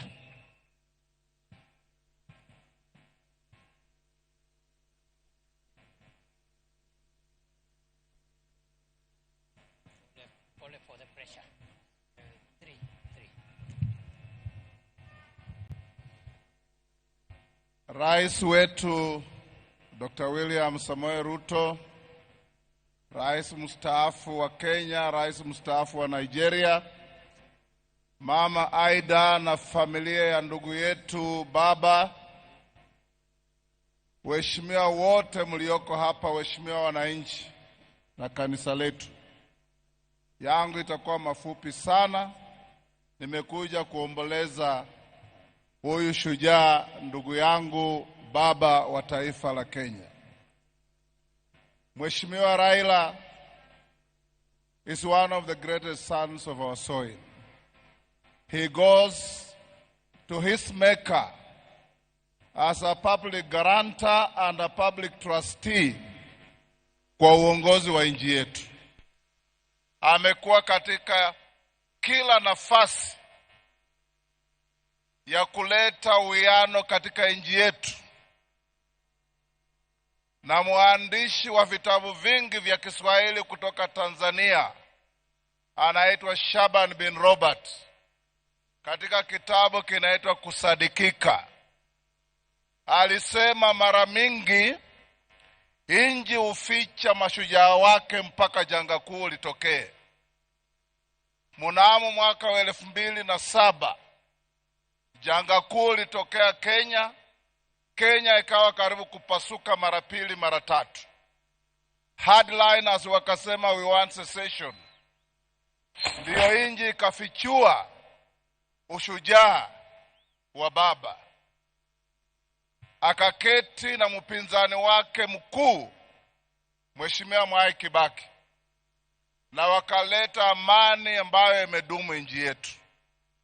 He fought a strong fight, but he remained loyal to this country. Kama spika wa bunge la kitaifa, naleta rambirambi za wabunge wote ambao waliketi kwa masaa wakitoa wasifu wa ndugu yetu baba. Pia nimetoa stakabadhi zake za bunge. I've extracted from the Hansard Honorable Raila's contributions in Parliament to this country. Nimeziweka pamoja na nakala za zile wabunge walisema kutokea viongozi wetu Juneti na Ichungwa na wabunge wote. Nimeletea Mama Aida na familia ili katika library yao wajue huyu shujaa mwenye walituletea nchi yetu alisema maneno ya kujenga nchi yetu. Nikimalizia ni kuwarai wa Kenya na rais wetu William Ruto, vile muliketi na mheshimiwa baba mukasema Kenya ni kubwa kuliko mtu binafsi. Hapo ndiyo shikilia, na sisi tutashikilia hapo. Tushike nchi yetu, tuende mbele. Tusilete siasa ya furugu ya kikabila ya kugawanya wananchi. That is not what Baba wanted. Baba, even at the lowest in his political career, he preached peace. After 2017, nikimalizia, baada ya kura na wametangaza mshindi, hakuwa yeye. Akanichukua mimi na mheshimiwa Kalonzo tukaenda South Africa kwa mbuga ya wanyama inaitwa Madwekwe.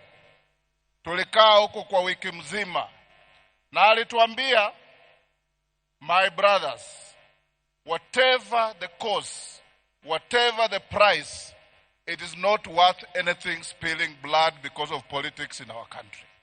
Let's live by that mantra. Baba, rest in peace. Mama Aida na familia, sasa muamini kuna yule analinda wajane na mayatima, ni Mwenyezi Mungu peke yake. Asante sana. Thank you. May you rest in peace, my dear brother Baba. Kenya will be the poorer without you. Thank you very much. Allow me now to present the Hansard extraction to Mama Aida for family records. Thank you. Thank you very much, Mr. Speaker.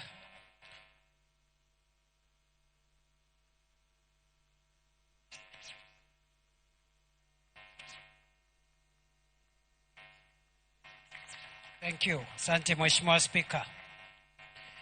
I now want to invite former Vice President Kalonzo Musyoka to come and greet the congregation.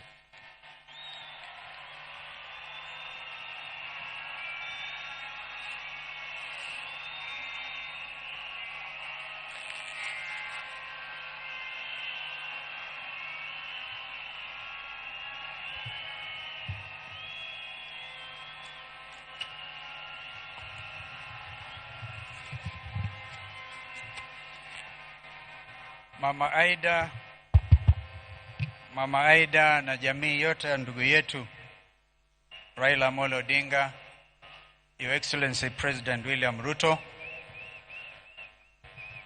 former President, the fourth President of the Republic, Brother Uhuru Kenyatta, Mzee Olusegun Obasanjo, whom I know to have really been close to our friend, waombolezaji wenzangu, Jethuro Onte, mimi nimekuja kusema kwaheri kwa ndugu yangu, my brother Owadwa Raila Odinga, my osiepna. Sijui kama hiyo ni lugha sahihi. My brother. All the names were given about our brother. When we listen to our daughter Winnie, all the names that our brother has been given over time. But to me, he was a brother. The pain of it all. The struggle for justice and truth and the fight against corruption.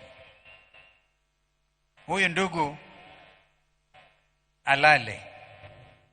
But you know, my brother, allow me to talk to Raila, my friends, for just 1 minute, and I'll hand over Professor Kindiki.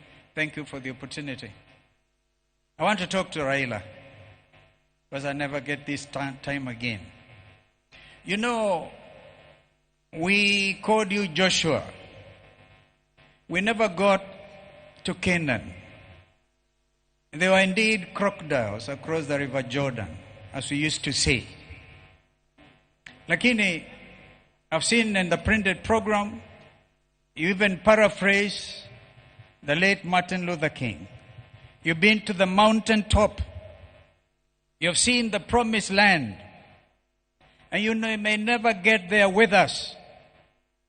But we have to get there on your behalf. I give you my pledge. Those values you stood for. The tears, the pain of a stolen election, as my brother Jim Orengo has said, elaborated. That pain will not be in vain. The nation is gathered together. And I must stop there. I've done the rest of my speech on X because I had to rush quickly back from Heathrow in order to come and be with Mama Aida and Watoto. But allow me to recognize, if perchance they don't get that opportunity, my sister, my twin sister, Mother Karua, was Raila's running mate in 2022. She's around here. If we had time, I'm sure Mother would have wanted to eulogize her. I have my other friends here. In fact, Eugene Wamalo had a poem, but I saw he brought many cows yesterday. And we also have a friend, our other brother, Fred Matiang'i here. I saw the Chief Justice Emeritus, our brother, who made that historic ruling in 2017. Kwa hivyo, Mungu alaze roho ya ndugu yetu vyema. You deserve a rest. May God be with you. Amen. Thank you very much, Vice President Kalonzo. Let me now invite Prime Cabinet Secretary Musalia Mudavadi.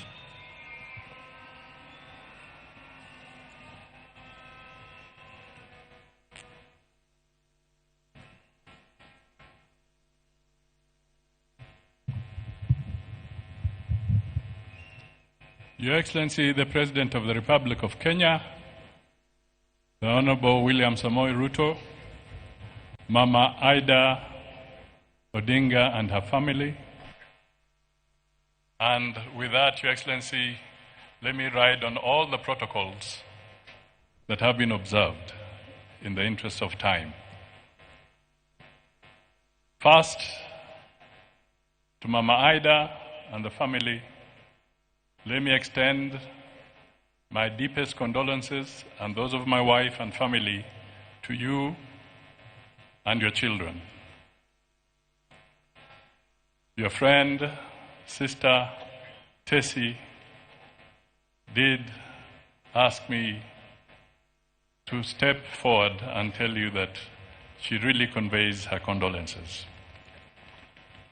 Secondly, Your Excellency and Mama Ida, let me say thank you for giving me a unique opportunity, first with the consent of the family, and also as a directive from the President, to do one last honor, and that was the honor to lead a delegation on the afternoon of 15th of October, just a few hours after his passing, to India, so that we can join those who are there and come back with the remains of Raila Amolo Odinga.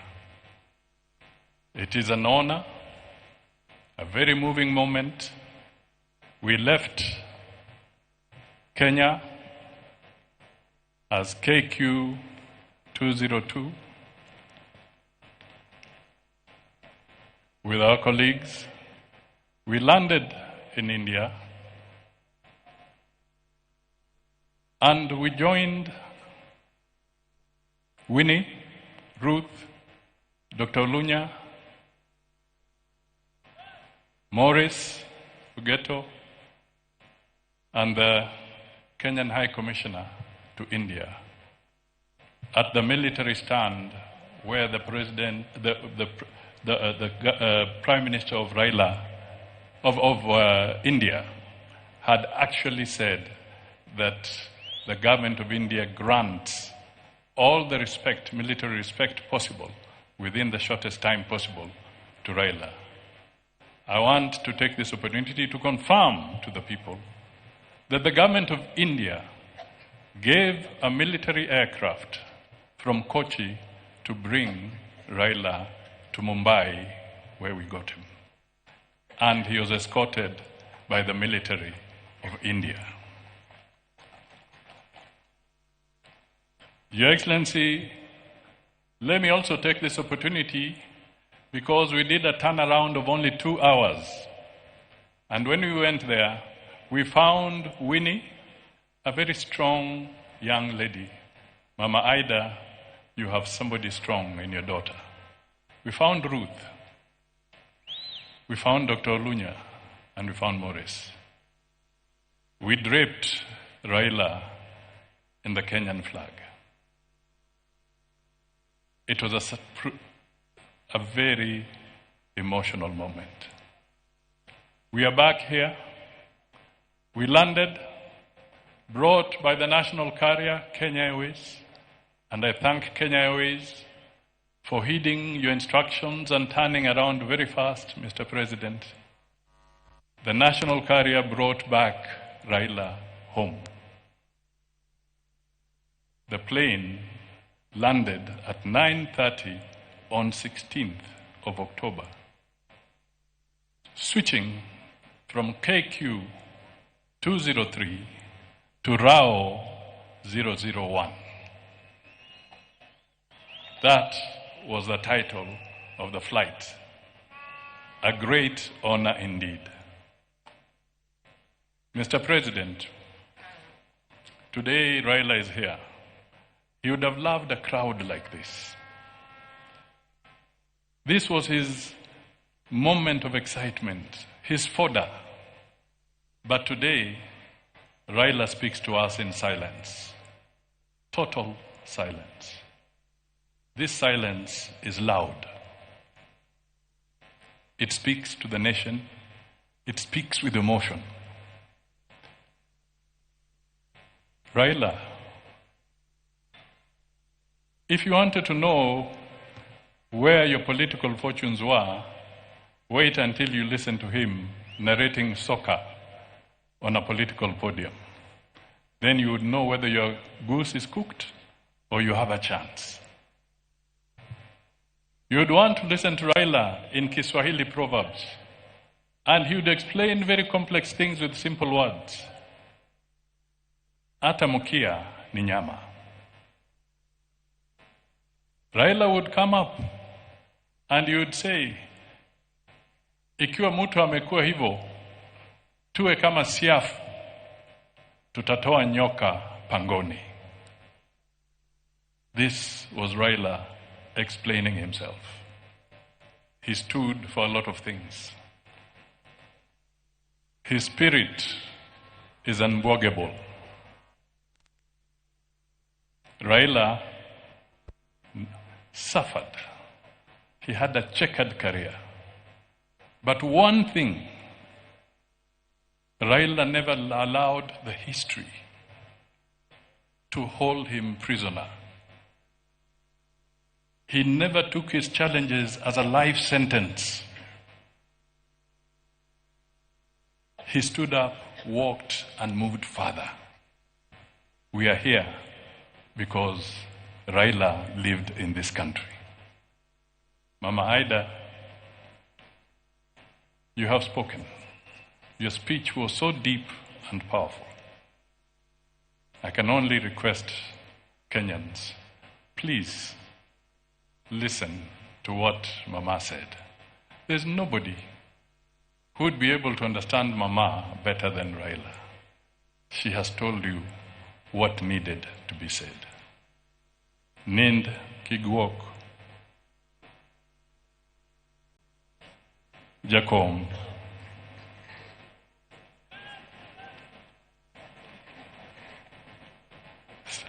Rest in peace, Jakom.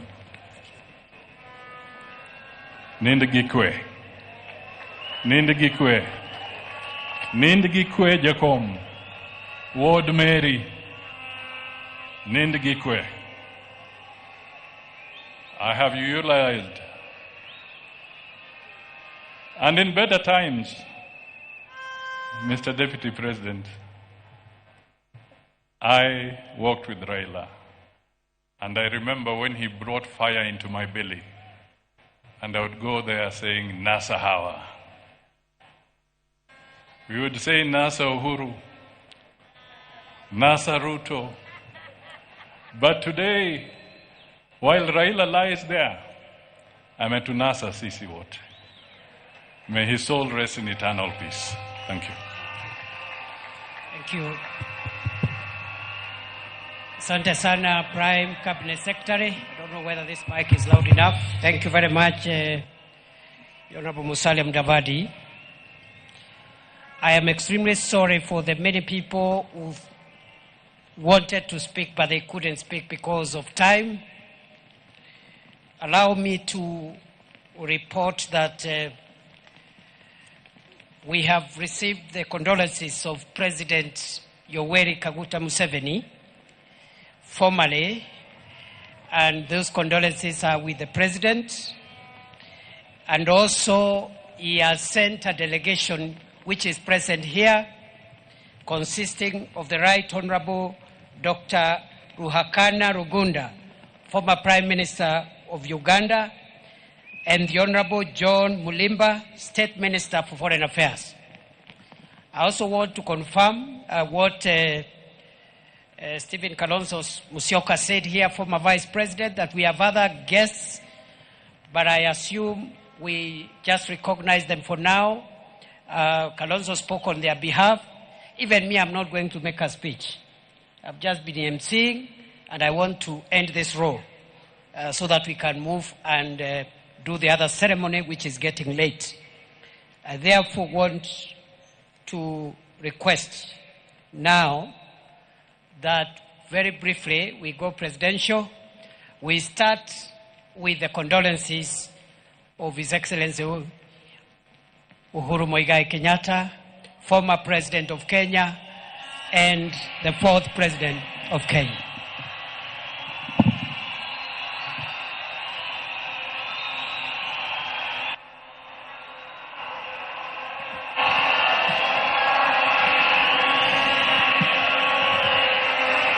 Asanteni sana. Thank you. Asante sana. Mama wetu, Mama Aida Odinga na familia, Mheshimiwa Rais wa Jamhuri ya Kenya, Mheshimiwa William Samoei Ruto, na viongozi wote ambao wamefika hapa na waombolezaji wote, hamjambo nyote. Hamjambo tena. Asanteni sana. Yangu haitakuwa mengi kwa sababu ya masaa. Na vile mlijuavyo, I got my opportunity in Nyayo Stadium the day before yesterday to eulogize my friend and brother. So sitarudia yale ambaye tayari nimesema. Yale yamebaki siku ya leo ni tena kumwambia dada wetu mkubwa Aida na watoto wake na familia yote ya marehemu Raila Amolo Odinga, tuko hapa tena kuambieni pole. Tuko hapa kusimama pamoja nanyi dakika hii nzito kweli kweli.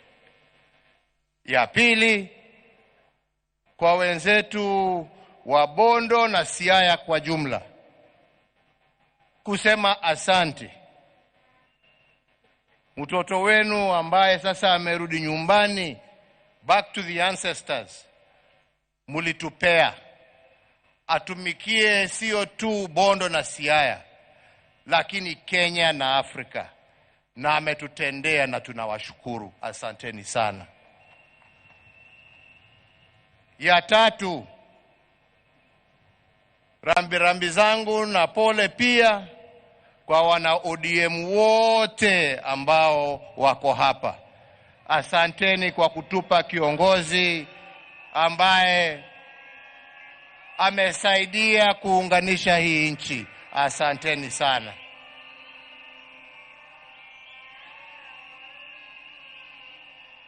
La mwisho ni kuombea ndugu yetu atembee safari ya amani. Mungu amuongoze kwa safari hii yake ya mwisho. We shall miss you, Jacob. We shall miss you. We shall miss you as a friend, a brother, and a leader of this nation. We shall miss your insights. We shall miss your thoughtfulness. We shall miss your wisdom. And we shall miss your laughter. Your deeds will live long, as I said. And we will remember. And I pray we remember those deeds in the actions that we shall live, emulating our friend and brother. So fare thee well, Honorable Raila Amolo Odinga. Fare thee well, my ndugu. Fare thee well, my friend. Mungu awabariki na walinde. Asante.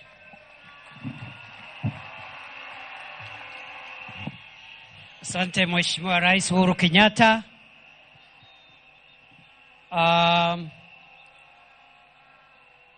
Before I call the next speaker, let me also acknowledge the condolences of Senator Gideon Moi. He has not been able to come here. He was at the airport with us when we were receiving the remains of our leader. Today, he has some inconvenience. He could not make it. Senator Gideon Moi sends his condolences.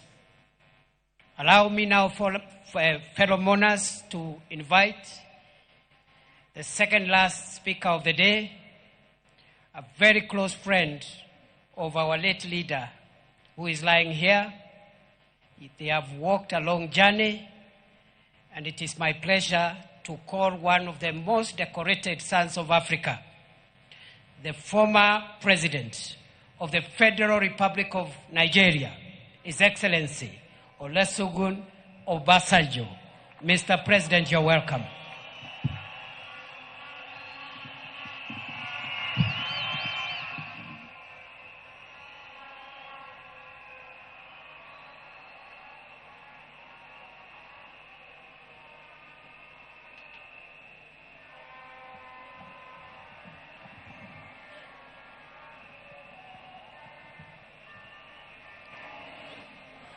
Your Excellency, the President of the Republic of Kenya, my dear brother,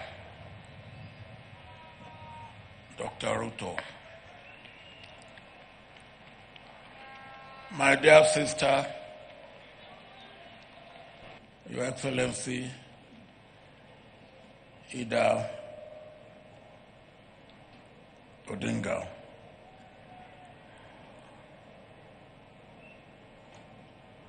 my dear brother, Your Excellency, former President of Republic of Kenya, President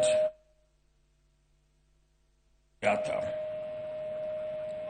Let me stand on the protocol that have been well established since this morning. Here, in this place, I was with Raila on his invitation 31 years ago when Jaramogi Odinga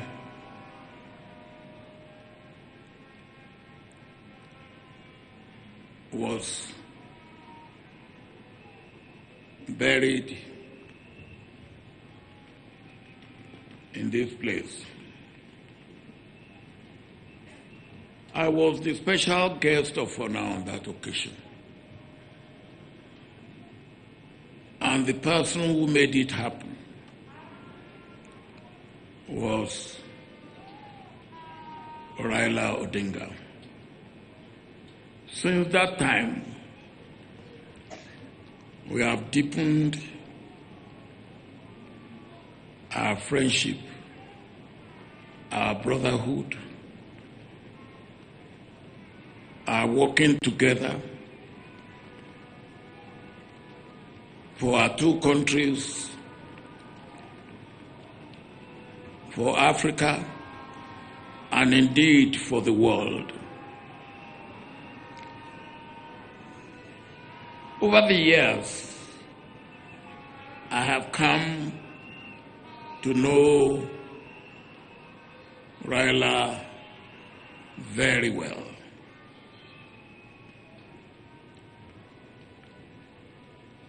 One thing that you could not take away from Raila is his love, passionate love for his country and for Africa. And that is what made our relationship to continue to grow from strength to strength.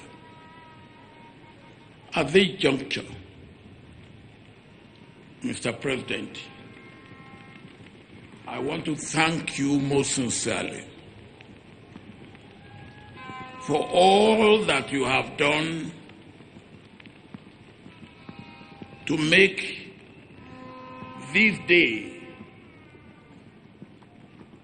a great day that it has been for our brother Raila Odinga, for the Odinga family,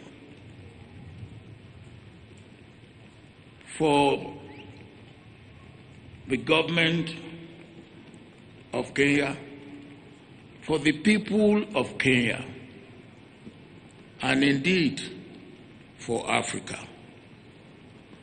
Mr. President, the meeting we had in Mombasa, which brought you and Raila together, and which led to you making room for ODM and other parties in your government, is what make this day a pleasant day that it has been for all the people of Kenya. And indeed, it is for me a lesson for all of us in Africa.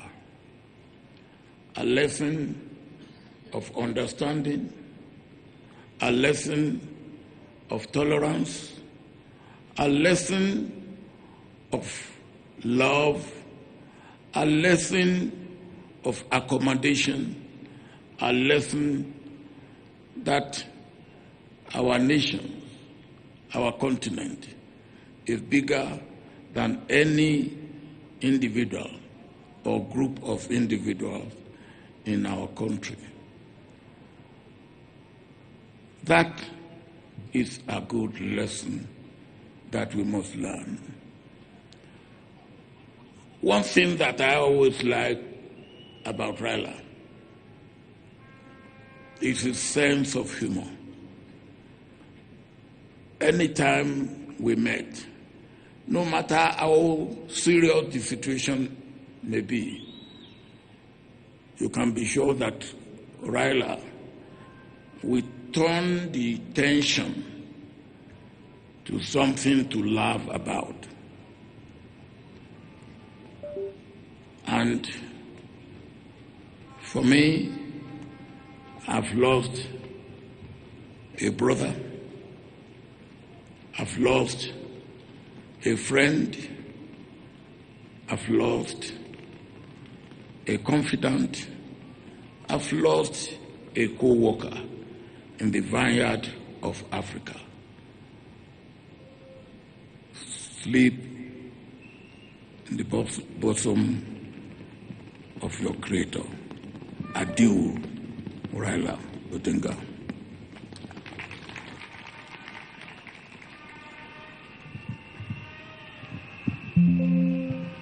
Now, the late Prime Minister Raila Odinga had other friends, and there are two other families that are represented here today. The late Raila Odinga was a friend of the late former Prime Minister of Zimbabwe, Morgan Tsvangirai, who is represented here by his wife. The family is represented here by his wife. The late Right Honorable Raila Odinga was also a close friend of the former departed President of the United Republic of Tanzania, the late John Pombe Magufuli. The family of His Excellency Magufuli is represented here today by the daughter of the former President, Jessica Magufuli. Having done that, it is now my honor to invite the final speaker of the day, His Excellency, President William Samoei Ruto, President and Commander-in-Chief of the Kenya Defense Forces.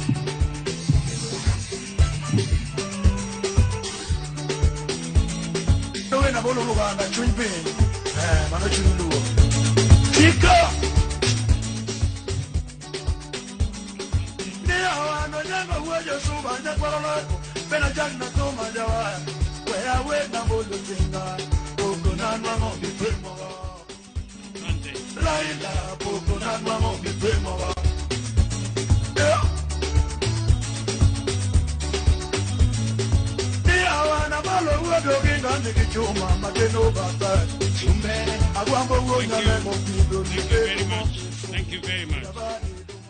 Asanteni sana. Asanteni sana. Mama Aida Odinga,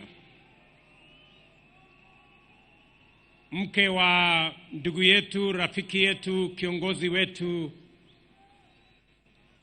pamoja na watoto wake Rosemary Junior na Winnie.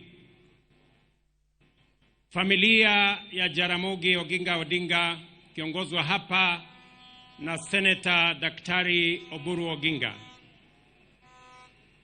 Rais wa 4 wa Jamhuri ya Kenya, Rais wa zamani wa Jamhuri ya Nigeria, ndugu viongozi wetu wa dini, maaskofu na wananchi wa hapa Siaya na Wakenya wenzangu wote ambao mnahudhuria mazishi haya. Napenda kuwasalimu hamjambo. Amoso ujodhurwa. Amoso ujodhurwa. Jodhurwa untie. Jodhurwa Bwana asifiwe. Mimi kwanza naleta rambirambi zangu za mke wangu na watoto na za serikali zima la taifa letu la Kenya kwa familia ya huyu shujaa, our brother, the leader of ODM, the foremost political engineer in our republic, as we have been told. Nikisema pole sana Mama Aida na watoto na jamii kwa kumpoteza ndugu yetu aliyelala hapa, Mheshimiwa Raila Amolo Odinga. Let me say this for the record. The nation of Kenya today is flowing with floods of tears of grief. The foundations of Kenya are shaken by the stomping footsteps of mourners.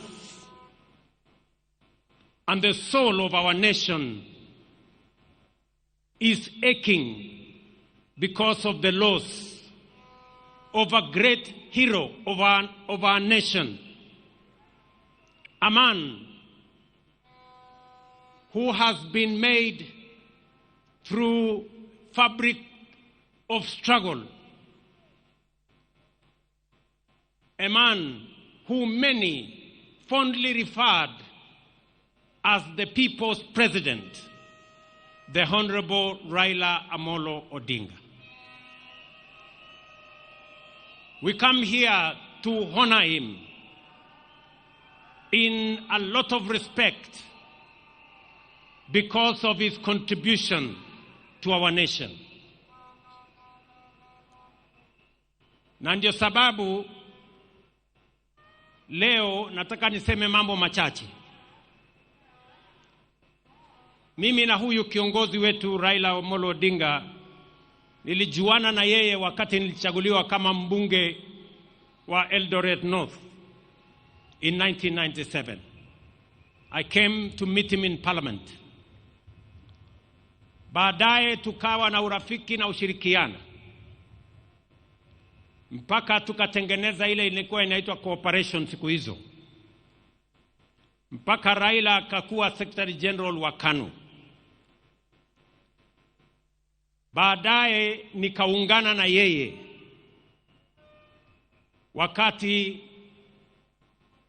tulikuwa na mambo ya katiba ya taifa letu la Kenya. Tukashirikiana katika kutafuta katiba mpya ya Kenya. Mimi nikuwa mwenyekiti wa kamati ya bunge ya katiba baada yake.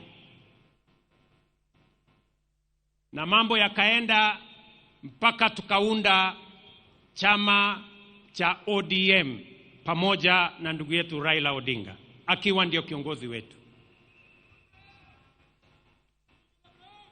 Ndio nikashirikiana na yeye na nikajifunza kutoka kwake. I can confidently say, as Mama Aida has said, Raila Odinga was not just an engineer. He was a political engineer. And I can say here, among his many students, in the class of political engineering was yours truly, William Ruto. And I am very proud today that Raila Amolo Odinga is being rested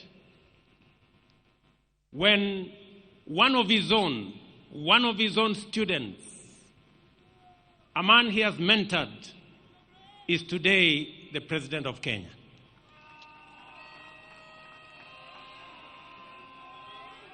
Mimi nataka niseme hivi. Mheshimiwa Raila Amolo Odinga, katika uchaguzi uliopita wa 2022, watu wengi ambao walikuwa wananiunga mkono walikuwa wanashangaa sana kwamba mimi sikuwa na wasiwasi wowote na uchaguzi wa 2022, kwa sababu mashindano ilikuwa kati ya Raila na mwanafunzi wake. And therefore it didn't matter to me the outcome of the election of 2022. Either Raila Odinga was going to win or his political student William Ruto was going to win. And that is why hata wakati waliniuliza watu wengi, wewe bwana, wewe unawezaje kushindana na Uhuru Kenyatta na Raila Odinga wakiwa pamoja? Mimi sikuwa na wasiwasi, kwa sababu kama Raila angeshinda hiyo uchaguzi, mimi ningekuwa nimepata ushindi, na kwa sababu nilijua yeye yale alikuwa amepanga katika manifesto ya Azimio, mpango ya housing, mpango ya universal health coverage, mpango ya elimu, mpango ya kilimo, mpango ya masomo, yalikuwa sambamba na sawia na sawa na yale nilikuwa nimepanga. It is just a student and his teacher. And that is why I can now reveal here today that immediately after the election, a few months, and there are witnesses sitting in our midst today, I looked for Baba. A few months after the election, nikamwambia mheshimiwa, tukaketi chini na yeye, nikamwambia mheshimiwa Prime Minister, wewe ni mwalimu wangu. Kwa umri mimi natoshana kuwa kijana wako. Kwa mapenzi ya Mungu mimi ndio rais wa Kenya. Nikamweleza mheshimiwa Raila, kwa hii serikali mimi nataka nikupatie mambo machache. Nikamwambia, kwanza, kama utasimama 2027 kuwania urais, ama kama utaunga mkono mtu mwingine, mimi hainijalishi. Mimi ninataka kama kijana wako niliyejifunza siasa chini yako, nataka nikushughulikie, kwa sababu wewe, you have made a huge sacrifice for our nation. You have made a huge contribution to our nation. And I told Baba, I want, as a person who has learned in your political school of politics, I know you have made a huge contribution to Kenya. I know you have paid a huge personal sacrifice, family sacrifice, community sacrifice. I want to right the wrongs that have been done to you in our nation. And we agreed with the former Prime Minister, and I told him without condition, I will do whatever he wanted me to do, especially to make sure that the sacrifices he had made for our nation, the contribution that he had made for our nation, we right any wrong that may have happened. Mimi namshukuru Mungu kwamba baadaye katika safari hii ya siasa Mungu alinipatia nafasi, mbali na changamoto nyingi zilizokuweko, Mungu akanipatia nafasi nijumuishe chama ya ODM katika serikali ya Kenya. And I am very proud that today ODM is part and parcel of the government of the Republic of Kenya. Wakati baba nilizungumza na yeye, hakunipatia masharti yoyote vile ya kujumuisha ODM kwa serikali. Mimi ndio nilimuuliza, baba, mimi nataka waziri wa fedha wa kwanza wa kutoka Nyanza, mimi na wewe tupatie nafasi hiyo. Baba akanipatia huyu mungwana anaitwa Nyang, huyu John Mbadi. Leo I am very proud that Baba and I made the decision to have John Mbadi as the Minister of Finance of Kenya. Today, inflation has come down to 4% from 9.6%. Exchange rate has come down from 165 to 129. Today, our inflation, I have said, exchange rate, our interest rates have come down, and Kenya is now the 6th largest economy in the world, in Africa. This man, John Mbadi, anatosha ama atoshi? Wengine waliniambia ya kwamba hatoshi kwa sababu anatoka mahali fulani. Nikasema nitamfanya waziri nione what is going to happen. Na leo we have seen what has happened. I am very proud of the decisions that we have made. And so are all the other ministers that we are now joined together in this administration. Mimi nataka niwaeleze ndugu zangu. Najua ya kwamba mimi ni kiongozi wa chama ya UDA katika Kenya Kwanza. Lakini mimi nataka niwahakikishie wana ODM, kulingana na matakwa ya baba, because baba believed in political parties, he built the largest political party, ODM. I want to tell you, we will respect ODM. We will support you to hold ODM together. ODM must be strong as we go to 2027, because that is the way we are going to have a strong government. Political parties are the foundations of any meaningful democracy. And therefore, the future of ODM, the strength of ODM, the well-being of ODM matters a great deal to me, because that is how we are going to have a strong nation, by having strong, vibrant, national political parties. Kwa hivyo wana ODM, ile kitu mimi nataka niwahakikishie, kwa mapenzi ya Mungu, ODM will either form the next government or be part of the next government. Ile kitu siwezi kukubali. Ile kitu kwa heshima ya huyu shujaa wetu, ile kitu siwezi kukubali, na nitafanya juu chini, Mungu anisaidie. Ni wale ambao wanataka kung'oa chama ya ODM na kwenda kuchezea karata ya upinzani kule nje. Hiyo haitawezekana.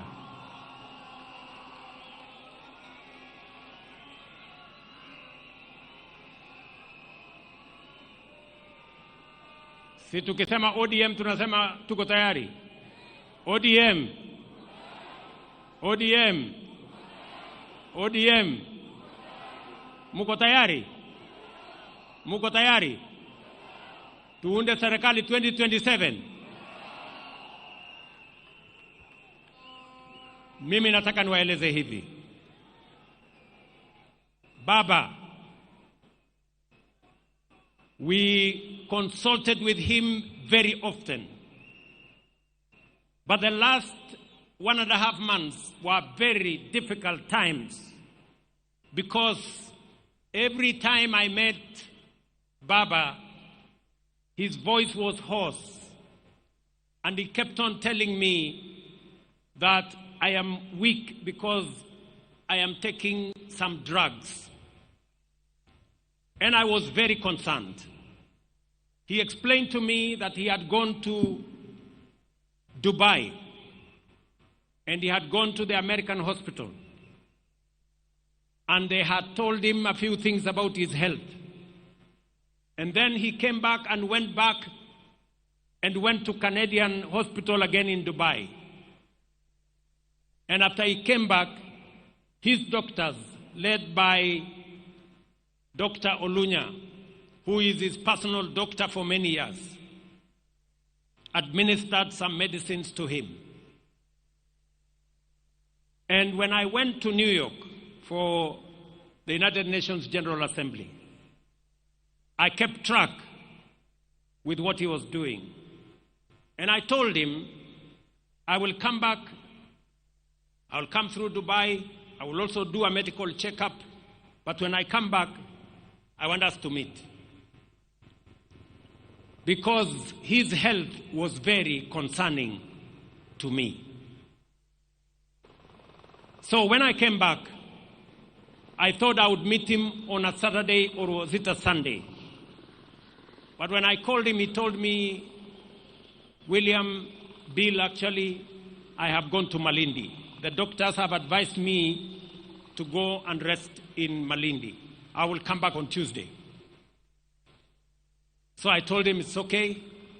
Let me go to the farm. I will come back on Sunday. I will wait for you on Tuesday. On that Tuesday, Baba called me and told me he is coming. And he wanted to come and meet me in the office. I told him, because you're not feeling very well, you go home, I will come home in the evening.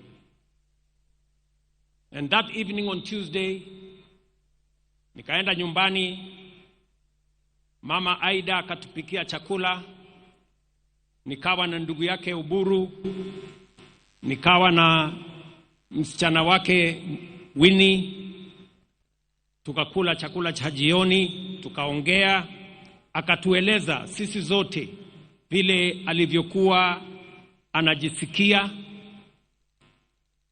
na kwa kauli moja sote pale tukamueleza hatutaki guesswork kwa mambo ya afya. Wewe mwenyewe na madaktari zako uamue. Na nikamwambia serikali ya Kenya itamsimamia akiamua kwenda mahali popote kutafuta matibabu. Kwanza alikuwa anajaribu Ujerumani, akasema pengine atajaribu China, akasema pengine atajaribu sehemu zingine, mpaka akamalizia akasema ako na marafiki ataenda kule India. And we facilitated everything that the former Prime Minister, as the leader of this nation, wanted. Sitaki kusema yale mengine kwa sababu sote tumeambiwa. But I must commend members of his family because they were always there for Baba. Especially Winnie Odinga. Winnie, you are a special person to your father. You stood by your father. You were concerned about his health. You persuaded him to take his health seriously. I must also thank Ruth. Ruth Odinga, you were there for your brother. And Oburu kept calling. Mama Aida kept calling. But I want to say, it was not easy. Because when we thought Baba was okay. In fact, alikuwa amepigia watu wengi simu kuambia mimi niko sawa sasa, madaktari wameniachilia, wamesema nirudi baada ya miezi 6, wacha sasa niende nipumzike, nitapitia Dubai, nikuje nyumbani. Tulikuwa tunapanga kuja hapa Jaramogi Oginga Odinga on Thursday kwa ile investment conference, lakini mambo yakabadilika, yakawa vile yalivyokuwa. So nikienda ofisini asubuhi, I remember it was about 6:40 or 6:45 there, nikaona kwa simu yangu Oburu ameniandikia WhatsApp message, akaniambia my brother is critically ill. Nikampigia Oburu, nikamuuliza, I thought we spoke to Baba and he was feeling okay, imetokea nini? Akaniambia amepata information. So nikachukua simu yangu, nikapigia yule ambaye alikuwa ameenda na yeye, akaniambia Baba is okay. Yeye pia hakuwa anajua. Nikamwambia hebu check. Nikachukua simu yangu nikapigia mwingine, akaniambia pia hajasikia. In a few minutes, like 10 minutes, Oburu akanipigia tena, akaniambia inaonekana Baba ametuacha. He was not conclusive. So that's a few minutes after 7. After 2 minutes, Winnie akanipigia, akaniambia, first I told her, please Winnie, don't tell me any bad news. But of course she said, the bad news have happened. My father is no more. And those were very, very difficult moments. Many commentators in the newspapers and in the media say this is a very big blow for William Ruto. Yes, it is. It is a very big blow.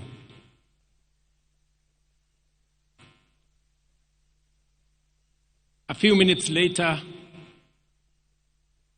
we consulted with the family. I remember calling Ida. She could not talk on the other side. And then we managed to do the processes that were necessary. I got in touch with the government of India, and I requested them to accord our brother the highest support that they could. I must thank the Prime Minister of India, Narendra Modi, who is a friend of Raila Odinga, for putting at our disposal, all the support, including military honors, for our brother Raila Amolo Odinga. Lakini haikuwa rahisi hivyo.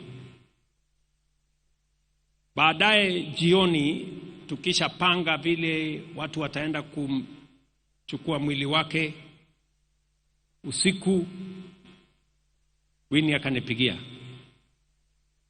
Winnie akaniambia, Mr. President, hiyo ndege ambayo inakuja kubeba mwili ya baba, mbona inaenda Mumbai? Mbona isikuje hapa mahali baba yuko? Sasa wewe unanifanya nisumbuke kupeleka mwili ya baba saa hii usiku. Ningangane naye niweke kwa ndege na nimechoka. Na hii kitu ni mzito sana kwangu. So I had very difficult moments there. Nikamwambia Winnie, unajua sasa hii ndege iko na watu wengine wanaenda kule Mumbai, na turnaround yake tulikuwa tunataka kupunguza, but she could not take any of it. Nikawachana na yeye, nikapigia Ruth, nikamwambia Ruth, please help me manage Winnie. Mwambie tu atulie kidogo, these arrangements we are making. But all in all, I must say the concern of the family, his children, the wife, his brother Oburu and all the others was amazing. Hapo katikati, wakati bado tunahangaika, nafikiri kama saa 3 hivi asubuhi, nimeona kwa WhatsApp Junior amenitumia message. Nasema will ya baba inasema he must be buried within 72 hours. Huyu Junior amenitumia. And I am sending our lawyer to Mama to go and tell her what Mzee's will was. So hapo katikati sasa ikawa ni kizungumkuti. We are trying to balance between the will of the late, the reality of where he is, the requirements of culture, the state, the church. So there were tensions all over the place. That we are here Sunday to pay our last respects to Raila Amolo Odinga is an act of God. Na tunashukuru Mungu kwamba imetusaidia tufikishe hapa.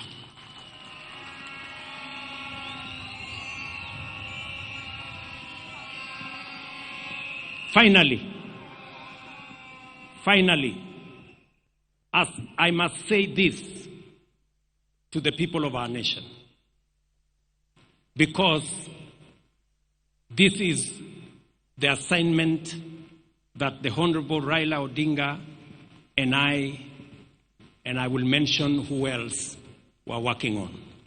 Mumesikia Mama Aida Odinga vile ameongea. Amesema Raila was very concerned about our country and the state of our development. All of us know that Raila kept on telling us about South Korea, about Malaysia, about Singapore, and about those countries that were with Kenya 60 years ago. And he was very concerned that Kenya was still a third world country. You have heard from Haida herself. It was a major concern for the Honorable, the late Prime Minister. And wacha niwaeleze wa Kenya, the last 3 months, I have been engaging deeply with the former Prime Minister.